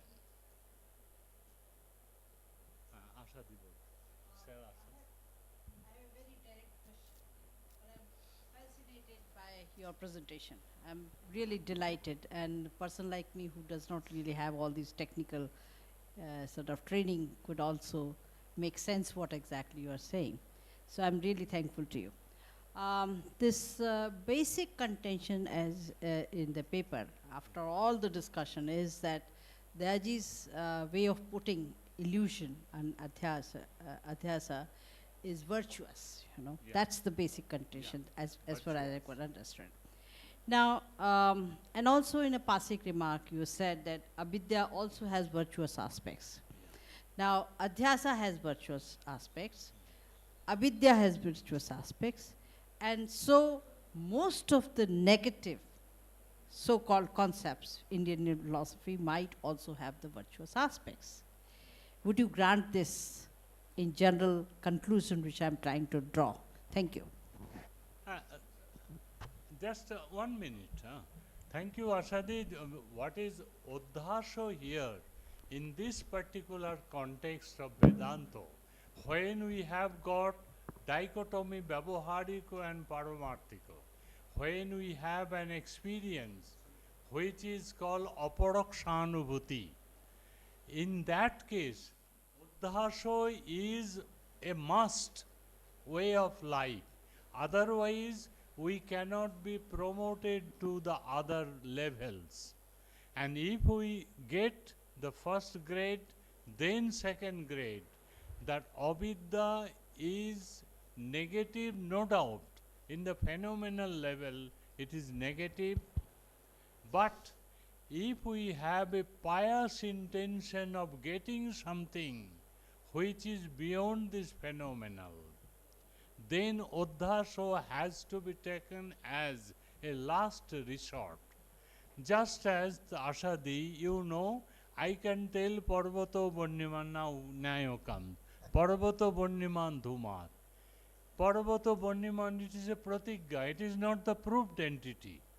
I have to go through Hetu, Upanay, and at last I have to come the conclusion. Therefore, Parvato Bonniman. Here, Uddhasho is in the preliminary stage, proposition, pratigya. As soon as you come the end of our experience, limitation, when you cover the Vyavaharika, cross the Vyavaharika stage, you come to know all these things are Uddhasha. But when we are in the middle of Uddas, we cannot know this is false. And this much, please, madam, please.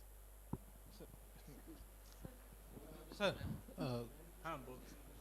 I'm sorry, लेकिन मेरे को एक obsession हो रहा है. इतना it's a wonderful presentation of both the papers and इतना detailed आपने बताया, उसके बाद में भी मेरे को प्रश्न हो रहा है कि और जो हो सकता है मीनिंगलेस हो, और आपने बहुत बार समझा भी दिया है.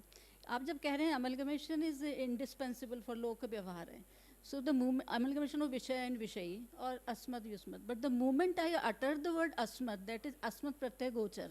सो I itself is amalgamated. It's not pure self.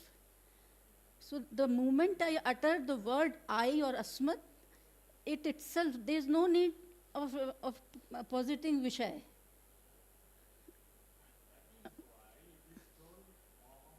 When you utter the word I am,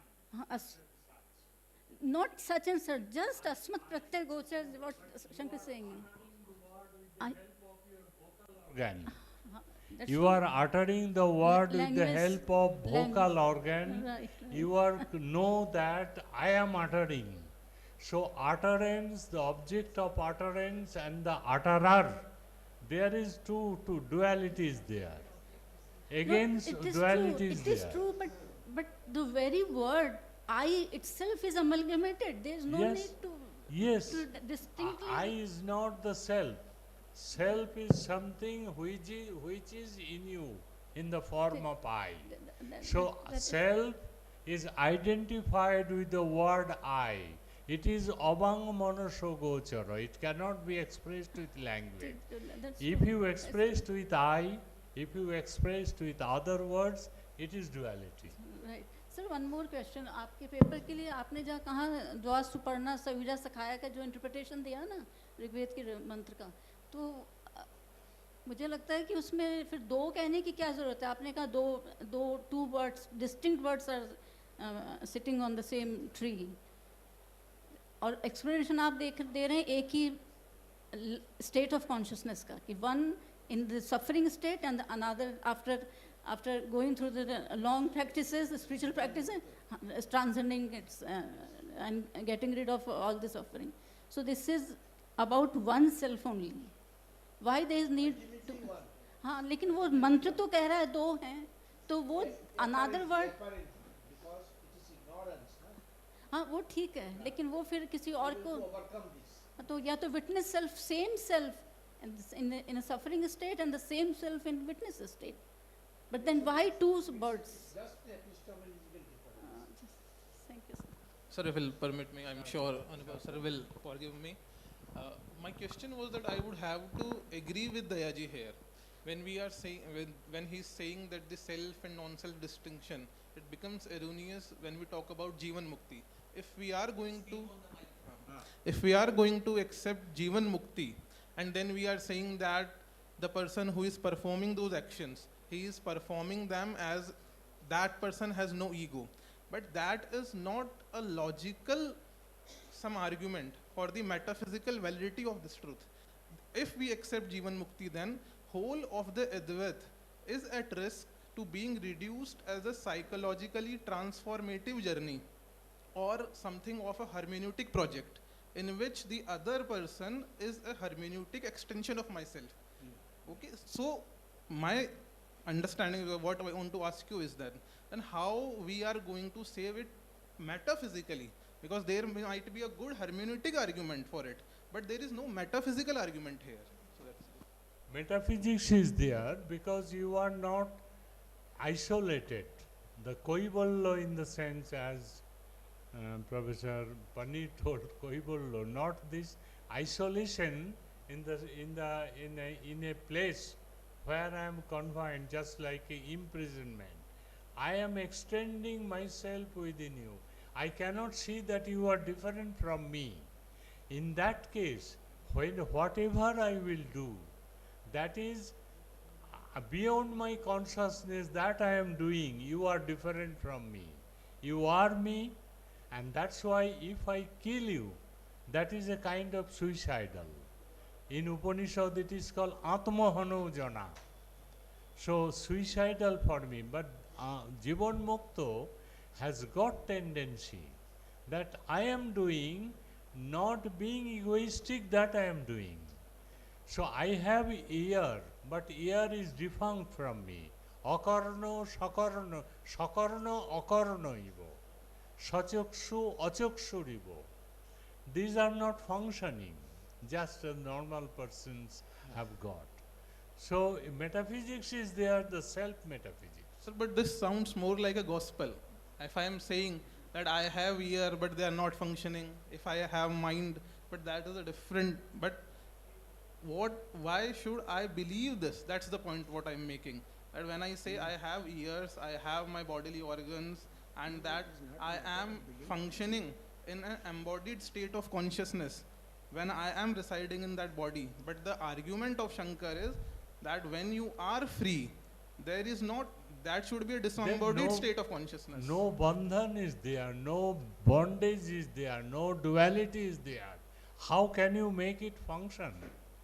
You are in the solipsistic world in that way, in a different, a virtuous solipsistic world. Everything is there, but you do not know. So it's a different way of life. If we try to experiment it in our daily life, we cannot do this.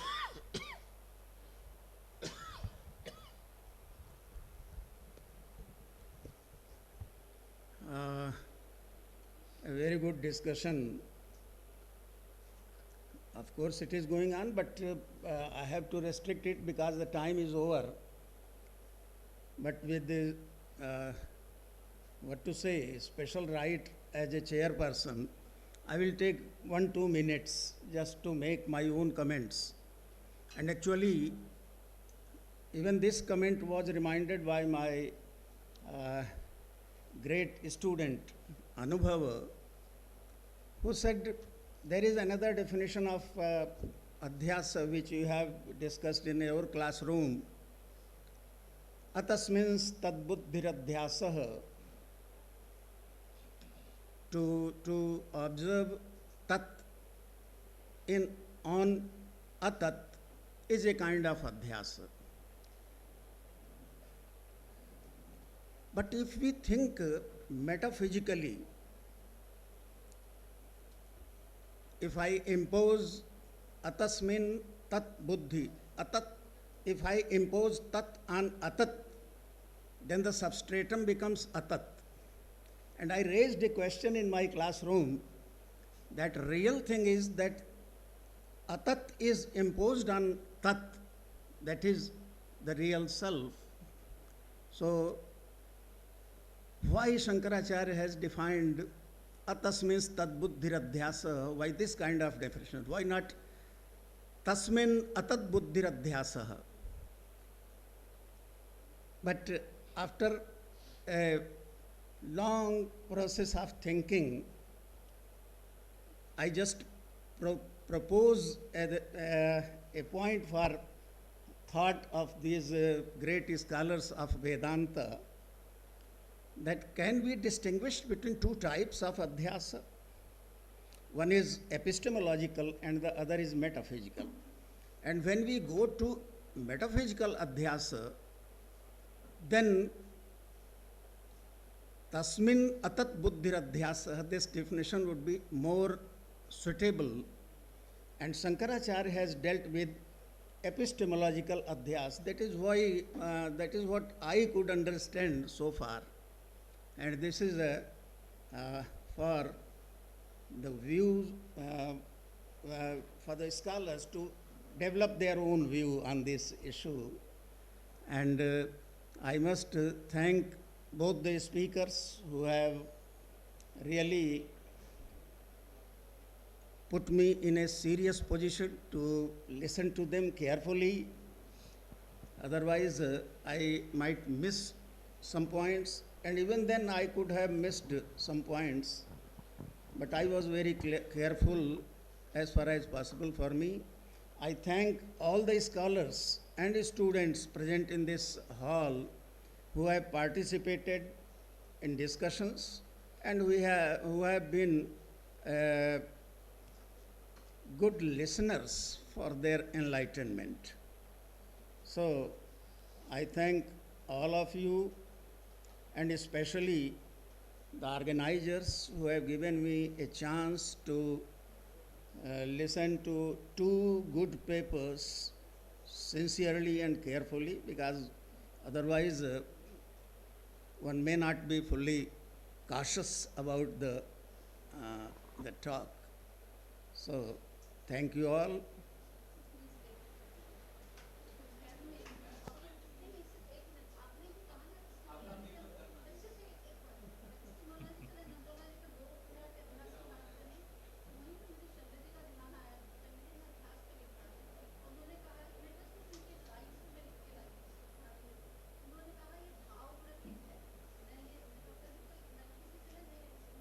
So this is an addition. Yes, this is a good addition by the great Shalyaji.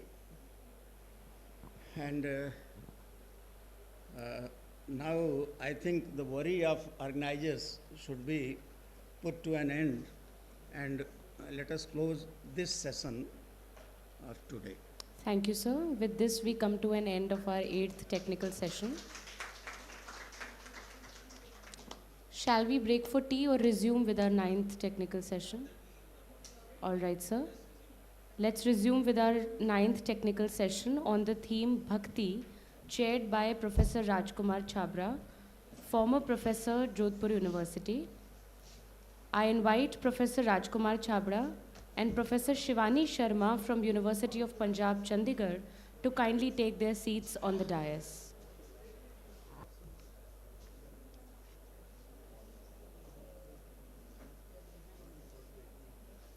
जैसे circus में होता है, एक show के लिए एक तरह के स्टेज बना।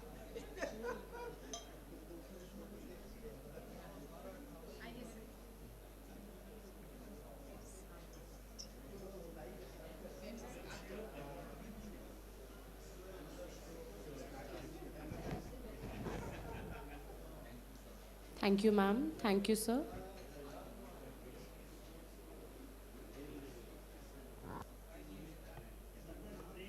So honored to be speaking under your guidance. Sir हमें 1 घंटे में समाप्त करना है। जो 40 मिनट मैम का पेपर, उसके बाद 20 मिनट में प्रश्न और आप दोनों नहीं तो सर, उसका कारण ये है कि जो म्यूजिशियन आएंगे शाम को वो 5:30 तक हमें कैसे भी ख़त्म करना है। और आज सारे हेवी वेट स्कॉलर्स हैं।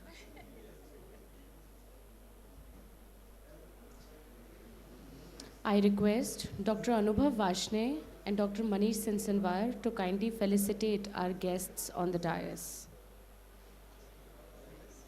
ये formality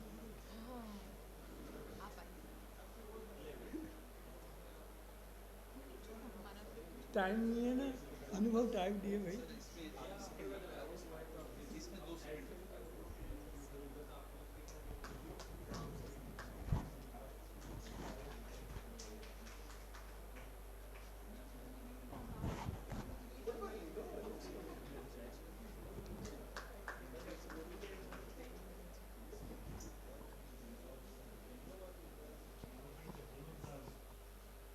I invite Professor Shivani Sharma from University of Punjab for her paper To Be in Love with the Love Felt for Him, reading Daya Krishna.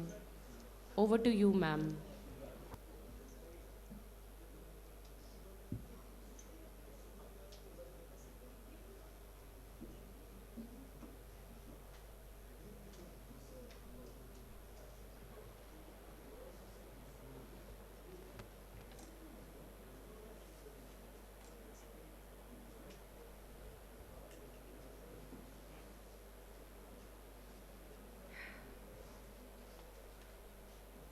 All right. So let me begin by thanking the organizers, Dr. Anubhav and his team, Dr. Manish, for not only inviting me but for taking care of us in such a beautiful manner. Thank you so much. The title that I've selected is the one that I consider it as an opportunity because it is an unfinished job which I wanted to discuss in a previous seminar that was held here on Dayaji, but due to shortage of time and some other conditions, it was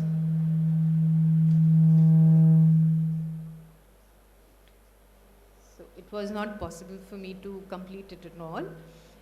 So I take it up and again, and when it came to discuss and finalize the topic, I was in two minds to give a conclusive title to it by calling it Bhakti as Atmanivedan, but then I thought that it might violate the spirit of philosophical position that Dayaji has been holding on to. And then I wanted to keep it the way that it was, that is, to be in love with the love felt for him in capitals, which actually resounds God.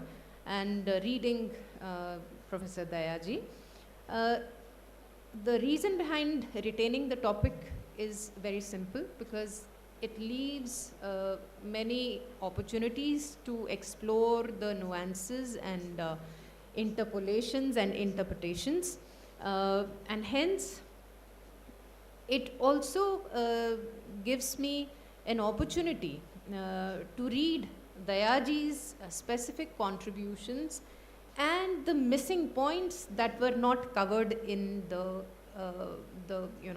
proceedings of the seminar that took place in Vrindavan.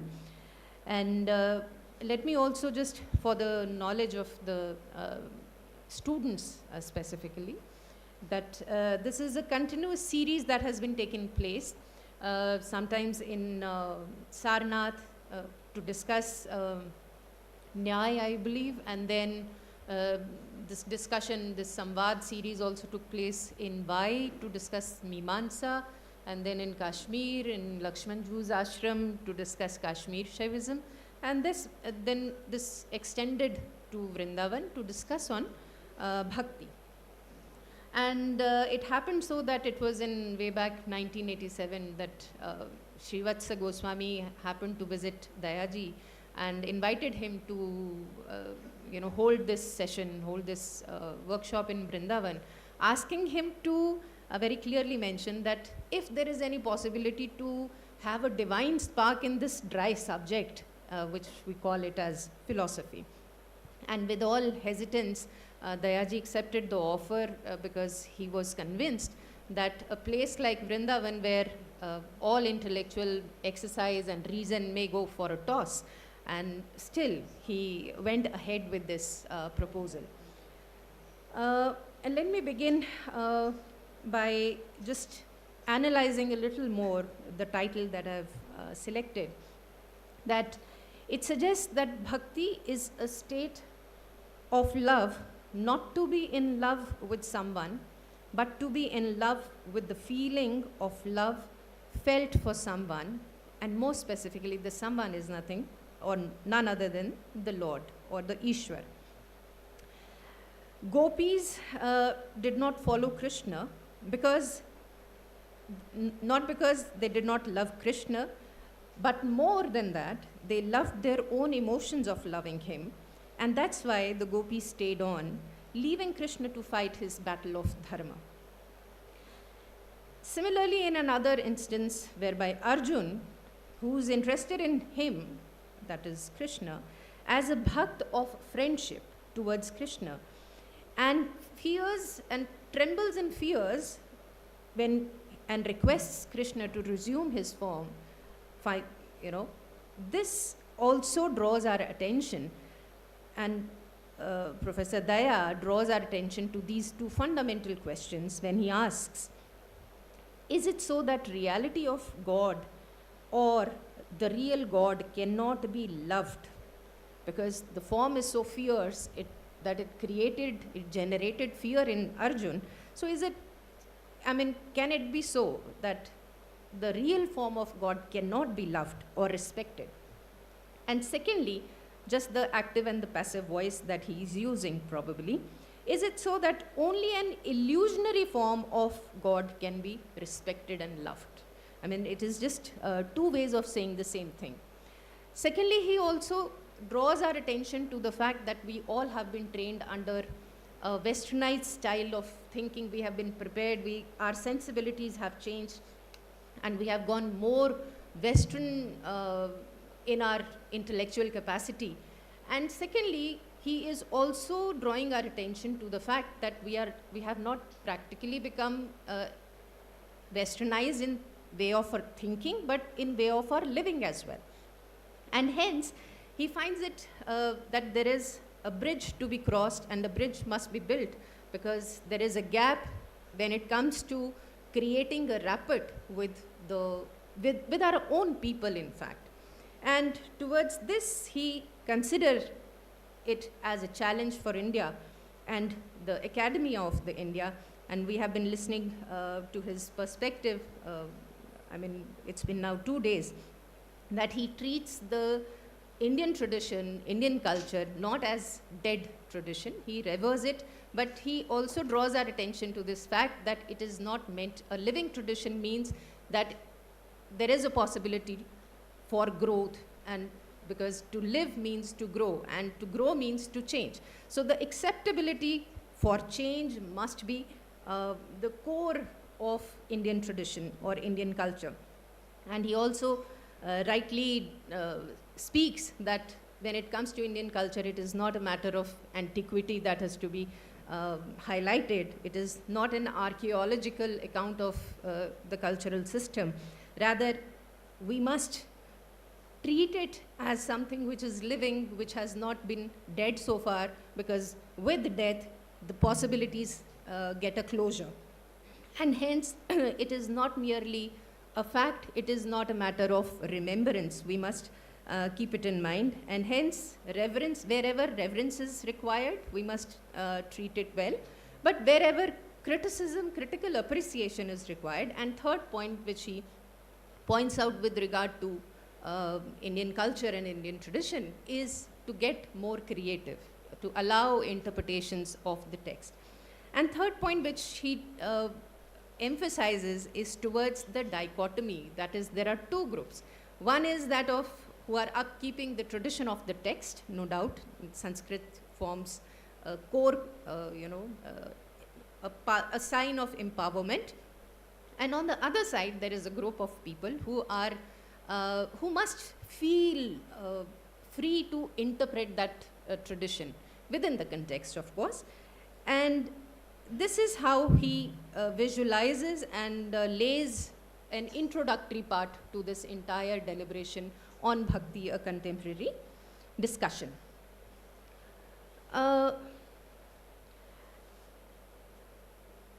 He also is raising question while I was reading this text, because every reading of the same text sometimes comes up with few newer and novel ideas, and there are few, and I'll come to them.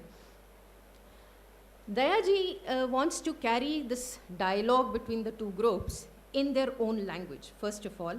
And he also claims that since knowledge is universal, and also this bhakti, if in case, because these are mere questions, I find that many of the questions have not found their answer in the book. But surely raising question also is vibrant enough to maintain the philosophical spirit. And hence he says that bhakti is the movement of soul, and if so, it must be universal. And if it is universal, then why do we see difference in the methodology of bhakti when it comes to Gujarat, when it comes to Maharashtra, or even Shakta Parampara or Shaiva Parampara? So why is it so that there is a difference in the methodology? Second, he also is looking for a Purva Paksh of bhakti. And if we uphold this view that there is mataikya with regard to the tradition of bhakti in India, then what happens to the Khandan Mandan tradition of India? I mean, it is more ironical to hold. The moment you step here, he has a question. Rather, I was finding it very candid on his part to ask such naive questions at times, For example, another question that he raises is, if it is possible to think of bhakti even if I can be an atheist. So this question is also a very candid question, I would say. And then he also is worried about the role of reason and rationality and argument, which is the spirit of philosophy, in establishing bhakti or in bhakti itself, because he doesn't want to underplay the idea of sanshayatma vinashyati. And then he also is emphasizing that this doubt, as I believe that Professor Moanta was referring to, that this doubt is a movement in thought. Doubt creates a movement, an upward movement. He's not using upward movement, but there is a movement of soul and movement of doubt that Dayaji is drawing our attention to. So another question that he is raising is, if bhakti leads to mukti. There are multiple 15, 16 questions that I could find, and leaving a particular section with regard to K.C. Bhattacharya's question, and I'll be just placing these questions and concerns and picking up in the final section what I found missing. So he is asking, does bhakti lead to mukti? And now there is Shivakumar Shastri ji, who is talking about the Shaiva Darshan, that bhakti is nothing but Shakti, and there is Shaktipad, the element of Shaktipad, Anugraha, which is important in the context of bhakti. And he also mentions that bhakti cannot be thought of in the absence of sadachar. And towards entire paradigm of bhakti, he suggests that there can be three attitudes towards bhakti, or understanding the phenomena of bhakti, that is cognitive, affective, and cognitive. We generally stick around with this division of faculties of a human being. But the question that he raises for the scholars is, kya bhav ज्ञान शून्य होते हैं? क्या भाव ज्ञान शून्य होते हैं? उसमें ज्ञान नहीं होता भावों में? तो वहाँ पे Shiv Kumar Shastri is placing an answer to him by drawing his attention to the Nayayika's concept of buddhi, ichha, dvesh, and sukh, dukh, ichha, dvesh, and prayatna. He is suggesting that probably it would be appropriate if we do not fall to the tripartite division of human faculties, but two faculties only, which is because buddhi, sukh, dukh, ichha, and dvesh, they form bhav as well as gyan. So they're trying to uphold this principle that feelings are not devoid of gyan. Gyan and feelings, they constitute one group, and prayatna, that is efforts, they are independently forming another category, and hence bipartite division for understanding the concept of man is a better option. And similarly bhakti also, in order to establish that bhavas are not devoid of gyan. Also, yes, I've mentioned it. He is also bringing up some references, Shivakumar Shastri, that bhaktya tvananyaya shakya aham evam vidhorjuna gyatum drashtum cha tattvena praveshtum cha parantapah. And this bhakti surely is not devoid of Brahma Gyan also. It embodies Tattva Gyan. And from 18th chapter also, Bhaktya Mam Abhijanati. One can know me through bhakti as well. And another participant, Dr. Rukmini, who draws our attention towards the significance of alamban of bhakti, that in bhakti we look forward for some alamban of that bhav, of feeling. And also there is a reference made to ahaituki bhakti, whereby this hetu is phal kamna, of course, but when it comes to isha vasyamidam sarvam, this spirit draws our attention towards a form of bhakti which is absolutely nishkam in itself. And also, this would lead, bhakti would lead only to bhakti. And that is how it is also mentioned that the aim of bhakti is not mukti. It should not be mukti. And the reason is that it is for own swarth. You do not wish to suffer and experience misery, and then if you are willing to seek mukti, then it is not a good idea. Another significant point that Dayaji is placing in front of the scholars is, if bhakti in Advaitin context is absolutely secondary or only gyan can lead to moksha. That is also one of the worries. Interestingly, there is another participant, Dr. Archak, KV Archak, who talks about different positions that Indian tradition has been upholding to with regard to bhakti, as not in bhakti it is not necessary to attain moksha, because Lord Krishna also in Bhagavad Gita has mentioned that you can achieve moksha through karma also. So Gyan and Bhakti, he rather establishes a chakrak sambandh between Gyan and Bhakti, and establishes that one must transcend this chakrak bhav between Gyan and Bhakti and must resort merely to karma also. Now, there is a very significant point which has not been deliberated well, I would say, and that is the point of Mahatmya. I'll be just coming towards the end. Let me just pick up all the points that I have gathered. Dr. Archak is raising this concept of one significance of Mahatmya in Bhakti, which I think got diluted in the entire context, but I could refer to the work of Acharya Ramchandra Shukla, and thanks to the literature that is available now on the internet, I'll be just going back to this work of Acharya Ramchandra Shukla to justify how important Mahatmya is in Bhakti. So, Professor Shastri also tries to respond to Dr.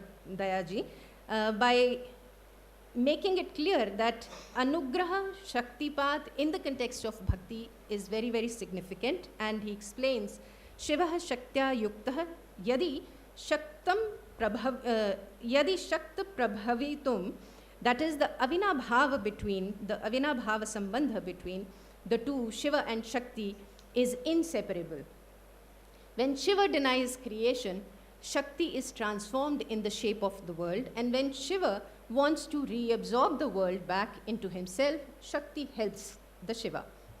This is how Pravritti and Nivritti, bringing the world into existence and dissolution, is to be understood. And it is Purushottam Goswami who comes up with another remarkable contribution in the entire context. He says, Bhakti mein moksha sabse bada kapat hai, moksha vancha kataiva pradhana, jahan haite Krishna bhakti hai antaradhana. This is, I may go wrong in my pronunciation. उनके अनुसार योगी, ज्ञानी, कर्मी का भक्ति से कोई संबंध नहीं है. यह मेरा स्वार्थ है कि मुझे बार बार जीवन की यातना न झेलनी पड़े, इसलिए हे ईश्वर मुझे मोक्ष प्राप्त हो. प्रौढ़ भक्ति में भक्त के लिए इष्ट और भक्ति शुभ है, इसलिए विशुद्ध संबंध केवल भक्त का ही बनता है भक्ति में. कृष्ण ने 18वें अध्याय में इति ते ज्ञानमाख्यातम गुह्यतरम मया. So conclusively he is using these guhyataram. Krishna says, and finally he is leaving everything to Arjuna, yathechasi tatha kuru. Sarva dharman parityajya mamekam sharanam braja. यह भक्ति का वैशिष्ट्य है. भक्ति साधन भी है और साध्य भी है. मम जन्मनि जन्मनि भवताद भक्ति रहेतु की त्वयि न जनम न धनम न सुंदरी कविता वा जगदीश कामये. So Daya ji is asking, as I said in another context, he is asking if I can be an atheist as well as a bhakta. So he himself looks for an answer by saying, जहाँ स्वदुख की भावना नहीं है वहाँ क्या भक्ति की स्थिति होगी. जहाँ स्वदुख की स्वसुख की भावना जहाँ पर नहीं है और पर दुख को हटाने का प्रयास है, तो वहाँ पर भक्ति की क्या स्थिति होगी. स्व, पर और कृष्ण, ये तीन का जो डिवीजन है, क्या ऐसा भेद अज्ञान दर्शाता है अगर हम इस तरह का डिवीजन करके भी भक्ति को समझने का प्रयास करते हैं. स्व, पर और कृष्ण, तो तीन लोग उसमें इन्वॉल्व हैं. तो और Goswami ji, the one who has invited everybody, he responds, भक्ति भगत भगवंत गुरु चतुर नाम वपु एक. तो अद्वैत दर्शन में भक्ति से मोक्ष संभव नहीं माना गया, क्योंकि वहाँ द्वैत है ही नहीं, वहाँ अद्वैत ही है. तो किसकी मुक्ति हो रही है और किसके माध्यम से हो रही है, तो उनका उत्तर जो है एक जो बहुत मुझे लगता है बहुत ही सेंसिटिव स्टेटमेंट उन्होंने दी कि इस तरह मोक्ष में जो प्रवृत्ति की जाती है, ये जो भावना है ये भाव नहीं है. मोक्ष की प्रवृत्ति भावना है, भाव नहीं है. और ये भावना भी कैसी है? भाव की छाया मात्र है, ये भाव नहीं है, क्योंकि यहीं से आगे वो स्थायी भाव तक जाने का भी प्रयास रहेगा. तो मोक्ष की प्रवृत्ति में जो हमें भावना दिखाई देती है, it is an act, it is not a भाव, it is not a feeling. It is, ऐसे लगता है कि ये भाव की प्रतिछाया कहीं पर आ रही है, पर वो है कर्म का ही प्रयास है. और वो भक्ति रसामृत सिंधु को उद्धृत भी कर देते हैं, भाव बिंब एव न तु भावः. और दया जी के उत्तर में वो ये भी हमें समझाने का प्रयास कर रहे हैं कि यदि ईश्वर को ही भक्ति से हटा देंगे, एथीस्ट होने की कल्पना करेंगे, तो फिर भक्ति प्रायः खत्म है, वहाँ समाप्त है. क्यों? क्योंकि भज धातु का अर्थ है कि वहाँ विभाजन है, दो का प्रिंसिपल है कि एक ईश्वर है, एक मैं हूँ. सेवा करनी है, तो किसकी आप सेवा करेंगे? तो naturally there has to be a lord. सेवा किसकी? ईश्वर की करेंगे. The only difference between Gyan and Bhakti is that of pride and humility. And Daya ji again points out that India has given at least 3 religions that have been doing well without God also, Mimamsa, Bauddha and Jaina Darshan. And also he is constantly pointing towards the scholars as to what is the Purva Paksh of Bhakti. There are scholars who are placing that Ved or Vedic Dharma is the Purva Paksh. There are scholars who are establishing that Advaita Vedanta is the Purva Paksh. But let's have a look first at the Vedic Kalpana. Yajna, देवता, what is to be offered, वहाँ पे fixed है programme. अगर हम वैदिक संदर्भ में भक्ति को देखते हैं तो वहाँ ईश्वर को हमें क्या देना है और ईश्वर को हमें रिस्पॉन्ड क्या करना है, वो फिक्स्ड है. वो वर्ल्डली प्लेजर्स हो सकते हैं, हेवनली प्लेजर्स हो सकते हैं, जैसे कल रेखा मैम बात कर रहे थे कि वहाँ पर रिजल्ट भी फिक्स्ड है, जो मटीरियल आपको उनको ब्राइब देनी है वो भी फिक्स्ड है, और उसमें everything is measured at a very prior level itself. The mantra is to be recited even if a devotee is unaware of its meaning. No emotions are involved. Dayaji says no emotions are involved in reciting the mantras. The words are important, not the heart. It is hetuki bhakti or the demand-supply relationship with the gods. Whereas in the context of Bhagavad Gita, Krishna establishes a new form of religion, bhakti. Formal, heartless, verbal bhakti is now replaced by emotional bhakti, where God does not accept and expect anything from us, rather provides yogakshema. But this argument also dilutes and does not find any conclusion, whether Dayaji is holding on to this view or I mean, for sure he is not holding on to the Vedic stance of bhakti, but whether he has now accepted this kind of a view, but he is, of course, as a student of philosophy, he is exercising all his analytical skills. Another significant point by Dayaji draws our attention that for Advaitins, Mahavakya, like Tattvamasi, and we have had a pleasure of discussion, holding this discussion with Anubhav once. If your Mahavakyas lead to liberation, I mean, just knowing and listening to the Mahavakyas, I mean, Tattvamasi, Shvetaketu, my mere pronouncing this statement leads me to any form of realization or any form of mukti. So he says Mandan Mishra, he refers back to, Mandan Mishra, and who says that upasana and abhyas are equally important. So karma is not completely left out even from jnana and bhakti. Upasana is equally required, abhyas is equally required.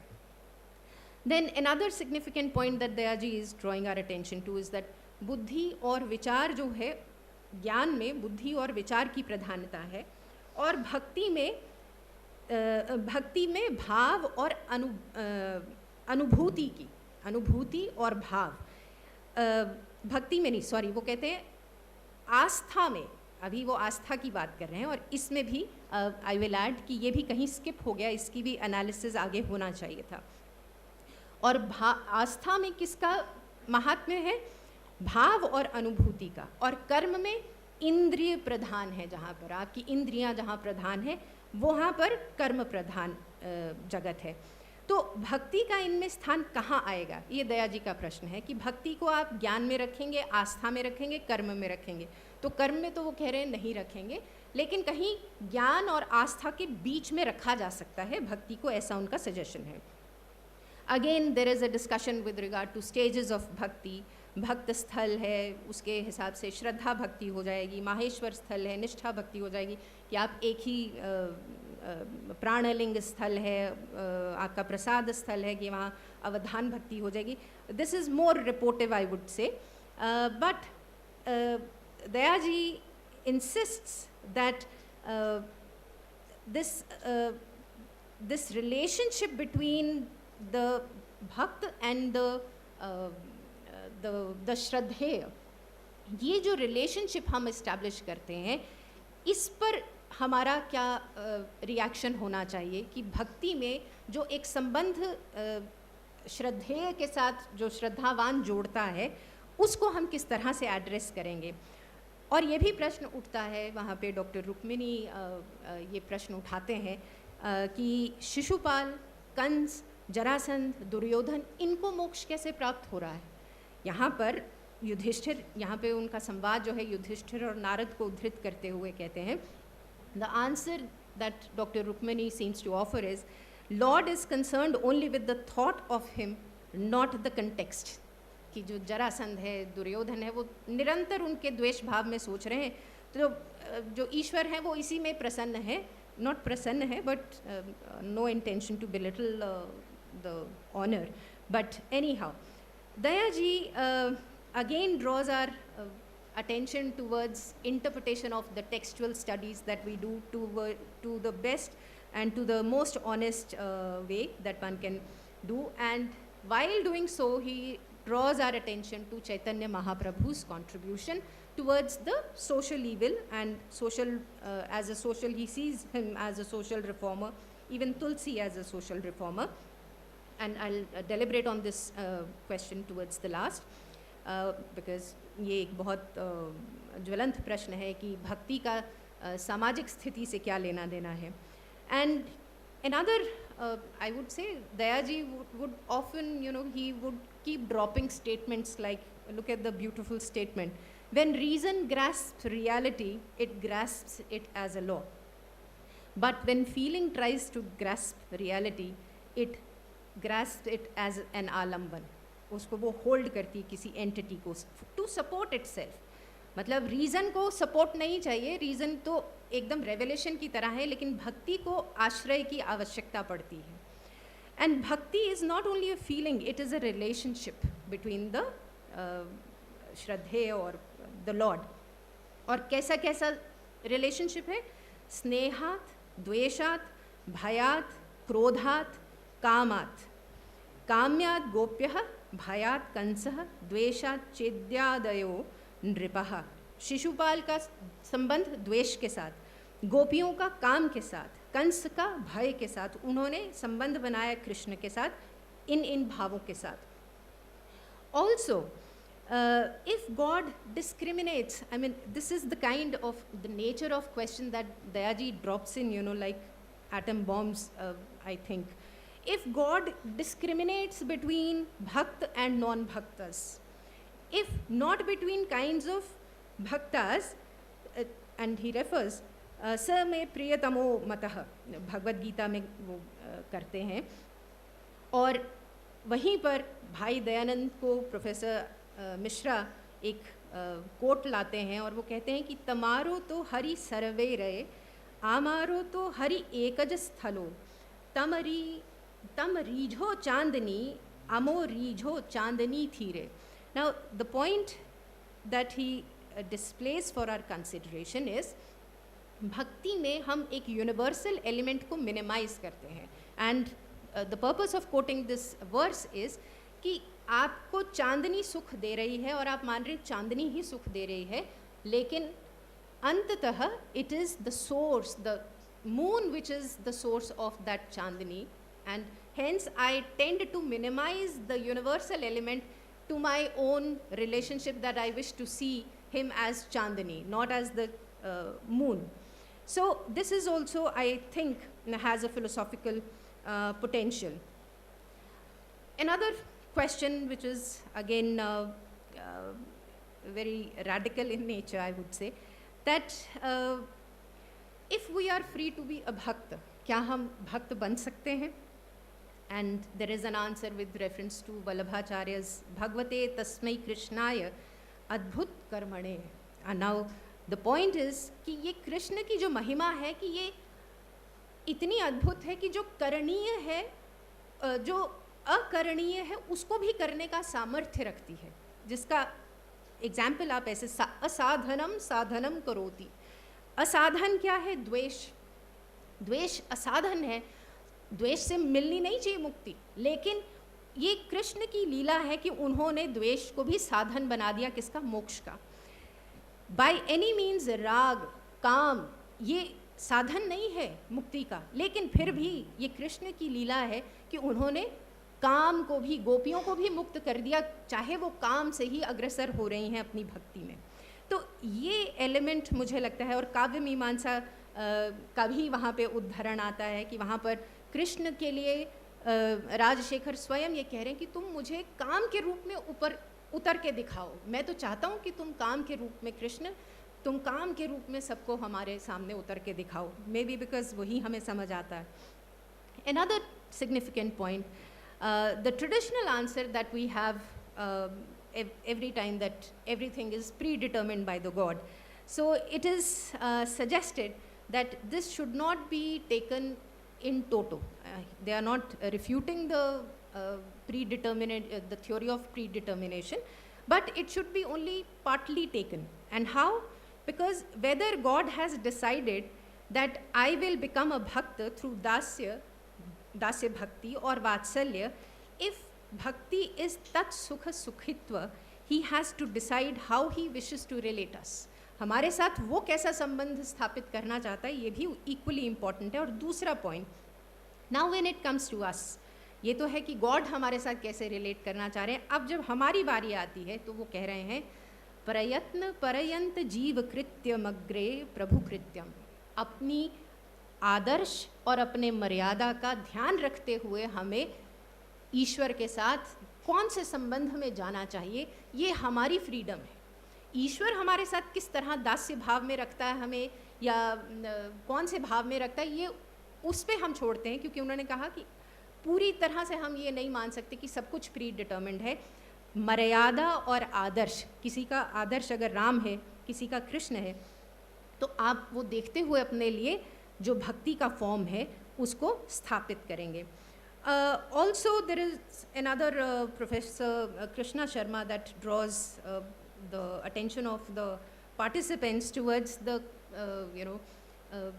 inclusion of bhakti. Not, I mean, it has not been included, but she draws the attention that it has not been included as one of the rasas by Bharat. But then Udbhat, as the first writer to mention it, who says that Nirved is the sthai bhav of bhakti, and also there is a reference, just a second, too many papers. Right.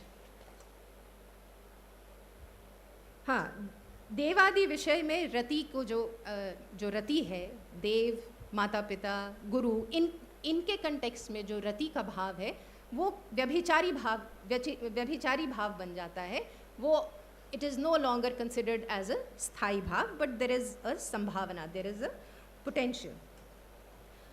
Also, the last point that I wanted to share, bhakti as a protest, क्योंकि हमने कहा कि social reform में भक्ति का क्या role है, तो बड़ा क्लियर कट वहाँ पर हमें मिलता है, क्योंकि all भक्तिज, if not all, that can be a large claim to make, but mostly the bhakti movements, they have been an attempt to, for example, in South also, Professor Shastri draws our attention to this argument that even in South, upliftment and of the downtrodden and protection of their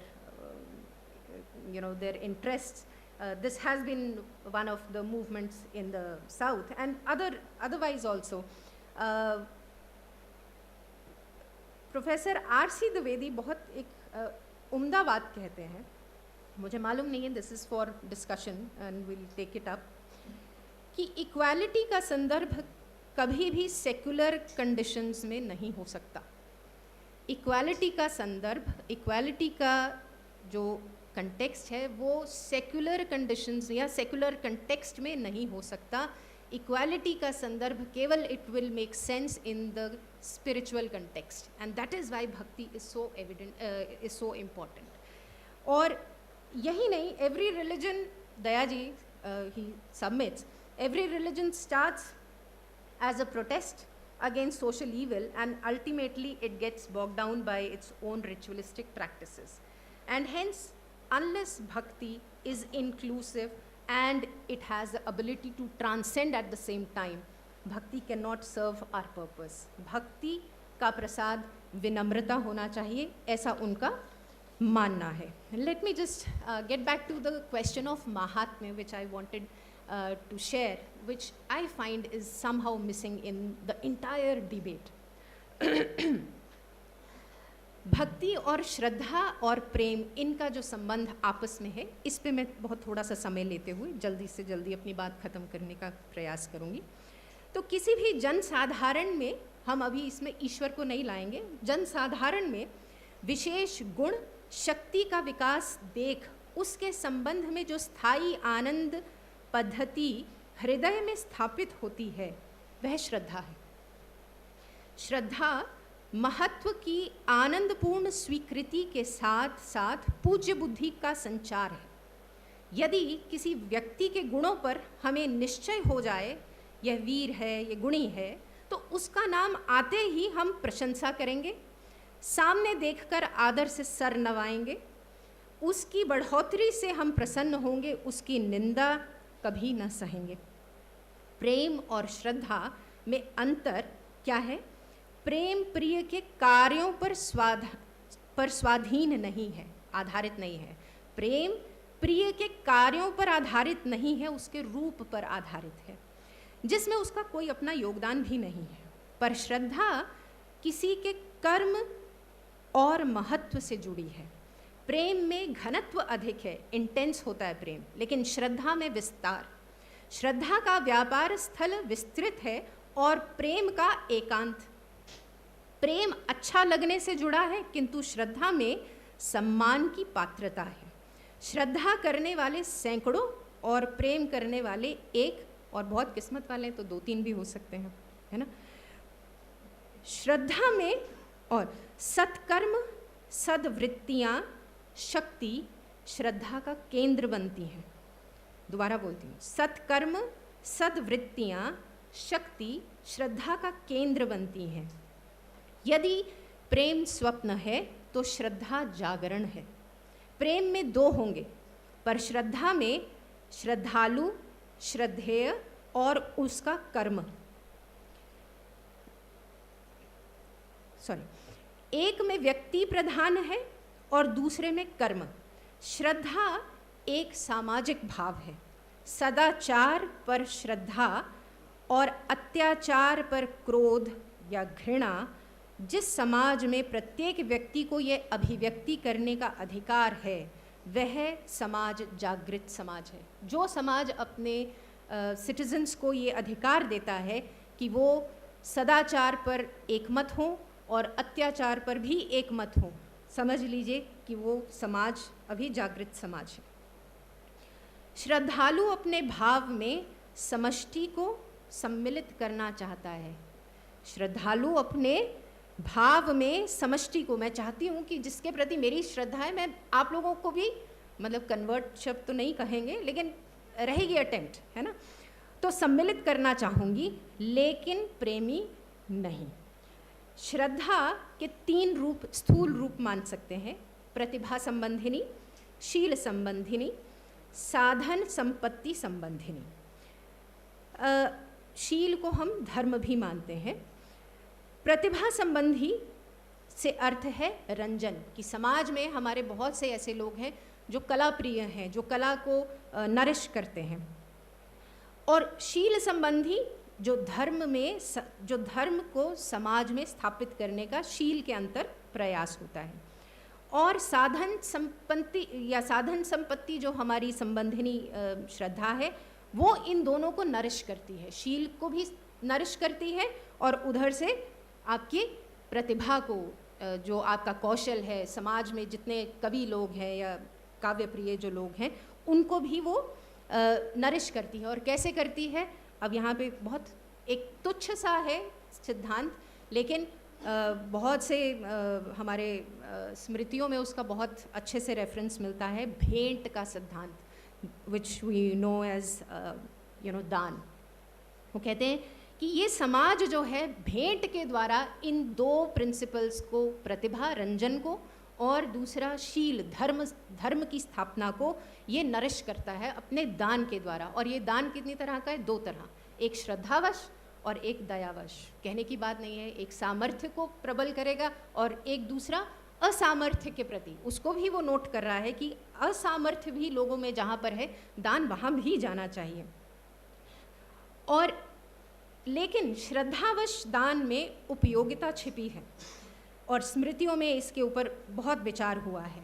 जैसे पात्र अपात्र को, परोपकार में लगे हुए कर्मवीरों को, मानव ज्ञान वृद्धि में लगे हुए विद्वानों को, ज्ञान के विस्तार में लगे हुए जो विद्वान हैं, विद्यादान के क्षेत्र से जुड़े हुए लोगों को, तत्वान्वेषकों का जो रोल है समाज में, जो दर्शन कर रहे हैं, उनके कंटेक्स्ट को लेके भी वहाँ पर हमें ये मिलता है कि वो उनके प्रति भी जो दान दिया जाता है वो श्रद्धावश दिया जाता है।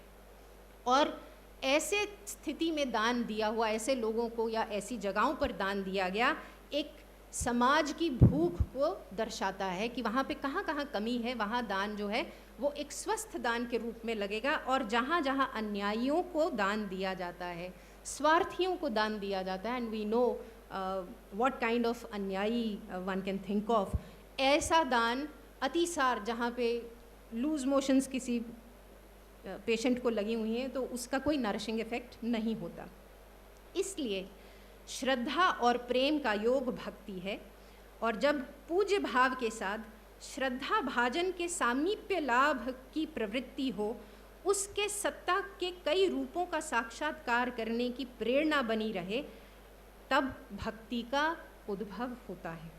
भक्ति में हम अपने जीवन का कुछ अंश श्रद्धेय को अर्पित करते हैं। और ये केवल दान के कंटेक्स्ट में नहीं कह रहा है, वो समय भी हो सकता है, आपकी एनर्जी भी हो सकती है। श्रद्धा द्वारा हम दूसरे के महत्व के लेकिन श्रद्धा द्वारा हम दूसरे के किसी महत्व के अंश के अधिकारी नहीं हो पाते, पर भक्ति द्वारा हो सकते हैं।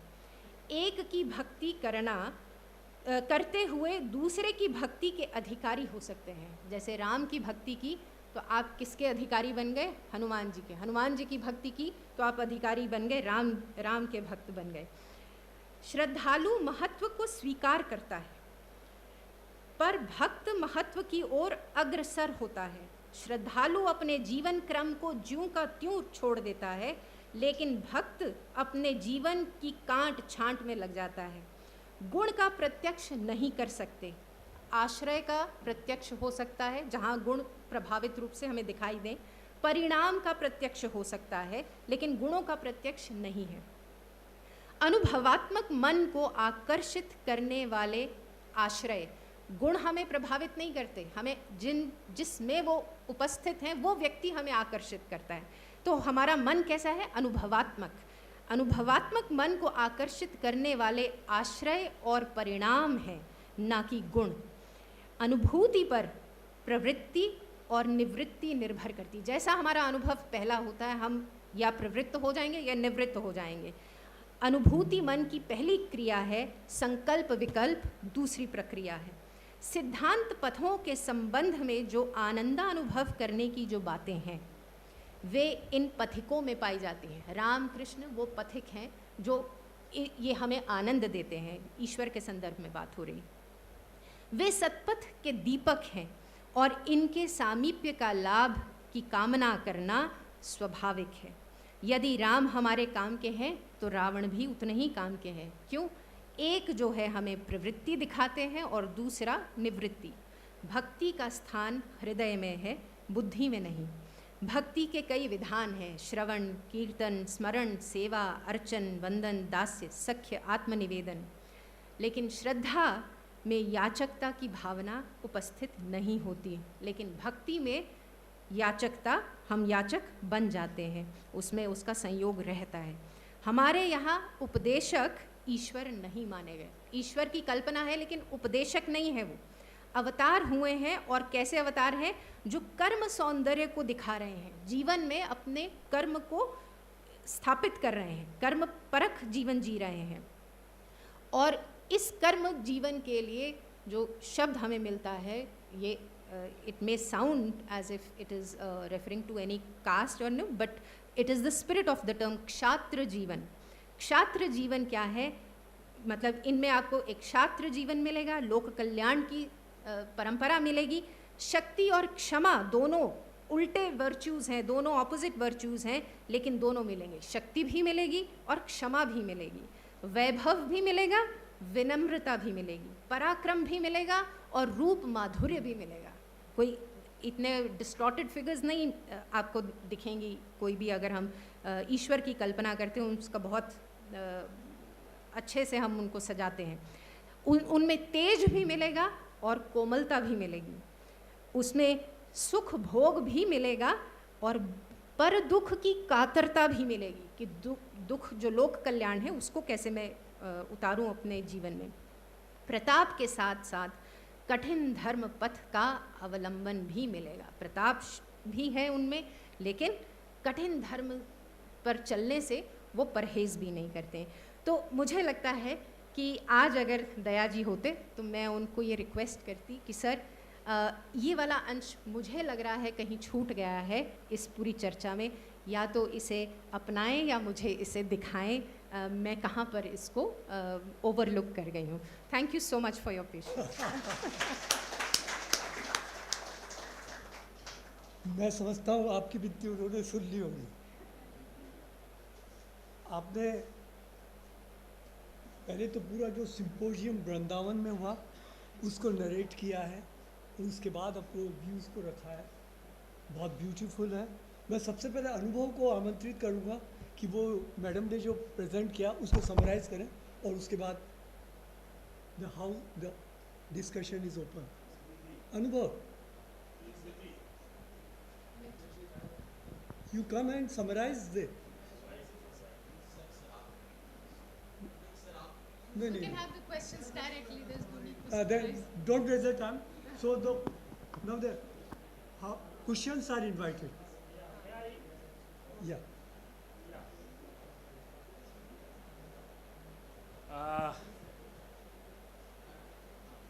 शिवानी जी को बहुत बहुत बधाई और धन्यवाद। जो ये जो तर्क की रूखी जो एटमॉस्फेयर था उसमें एक श्रद्धा भक्ति का मतलब ये हेलो हाँ है, तो उसका संचार किया और बहुत ही उसमें कहते हैं ना रस परिवर्तन हुआ कुछ। ये वो अच्छा समझती हैं, एस्थेटिक्स की पढ़ाती हैं।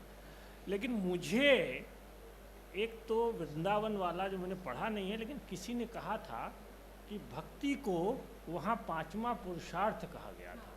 वो एक छूटा है आपके प्रेजेंटेशन में, उस पर आप अपनी बात कहें। और उसके बाद मैं जो आपकी बात है उस पर एक दो सवाल करना चाहता हूँ। पहला सवाल ये है कि भक्ति का जो महात्मा आपने बताया है और उसमें श्रद्धा का जो महत्व है वो आज के परिप्रेक्ष्य में और प्राचीन परिप्रेक्ष्य में भी देखने की बात है, क्योंकि हमारे यहाँ 1000 साल का करीब भक्ति आंदोलन है। लेकिन वो भक्ति आंदोलन ईश्वर के सामने तो बराबरी की बात करता रहा, लेकिन सामाजिक जीवन में बात करने के बावजूद भी कुछ नहीं कर पाया। अंबेडकर के पिताजी भक्त थे, वो शाम को कीर्तन भजन सब करते थे, लेकिन अंबेडकर ने उसका बहुत बाद में विरोध किया। क्यों? क्योंकि सामाजिक संरचना के अंदर जो छिपा हुआ अन्याय, गैर बराबरी, शोषण, दमन, वर्चस्व, ये भक्ति के द्वारा एड्रेस नहीं होता और वो हुआ भी नहीं इतिहास में। तो एक सवाल तो ये है कि भक्ति का महात्म बताते हुए हमें ध्यान रखना चाहिए भक्ति सामाजिक बराबरी में कोई बहुत बड़ा रोल नहीं प्ले किया है, न कर पाएगा। नंबर 2, कबीर, तुलसी को अगर आप लें, जस्ट 2 को ही लें, तो तुलसी की भक्ति जो है दास भाव की भक्ति है। कबीर जो है वो चीज़ों पे क्वेश्चन करते हैं, वो सामाजिक जीवन की विसंगतियों पे सवाल उठाते हैं। अब सवाल उठता है कि भक्ति में ये 2 रूप कैसे पैदा हो। एक दास भाव से भक्ति कर रहा है और वो ये मान के चलता है कि हमको वर्ण व्यवस्था भी माननी है, हमें ईश्वर का दास भाव से भक्त करते हुए सब कुछ जो स्थापित व्यवस्था उसको स्वीकार कर लेना है। उसी समय में लगभग एक दूसरा भक्त पैदा होता है और वो सारी सामाजिक विसंगतियों पे क्वेश्चन करता है। या द्वैत पे भी सवाल है कि हमारे बहुत सारे अद्वैत के ज्ञानी जो हैं वो सारे जीवन भर अद्वैत करते रहे, लेकिन कबीर की अच्छा, मेरा अंतिम सवाल एक ये है कि हमें आज के संदर्भ में विचार करते हुए इस महात्म के निगेटिव, उसके जो निगेटिव पक्ष जो है वो ये है कि इसने अंधश्रद्धा को जन्म दिया है। हमारे यहाँ 2 करोड़ लोग जो है जाके कुंभ में नहाए और इस अंधश्रद्धा ने स्थापित व्यवस्था द्वारा इस धर्म का इस्तेमाल किए जाने का अपने लिए एक कंसेंट पैदा करने की कोशिश करने में बहुत बड़ा रोल प्ले किया है। इसलिए हमें श्रद्धा और भक्ति के एक जो निगेटिव पक्ष है उसकी तरफ भी ध्यान देना चाहिए, केवल महात्म की बात नहीं करनी चाहिए। Anyone else? Raghunath Ghosh, sir, would you like to?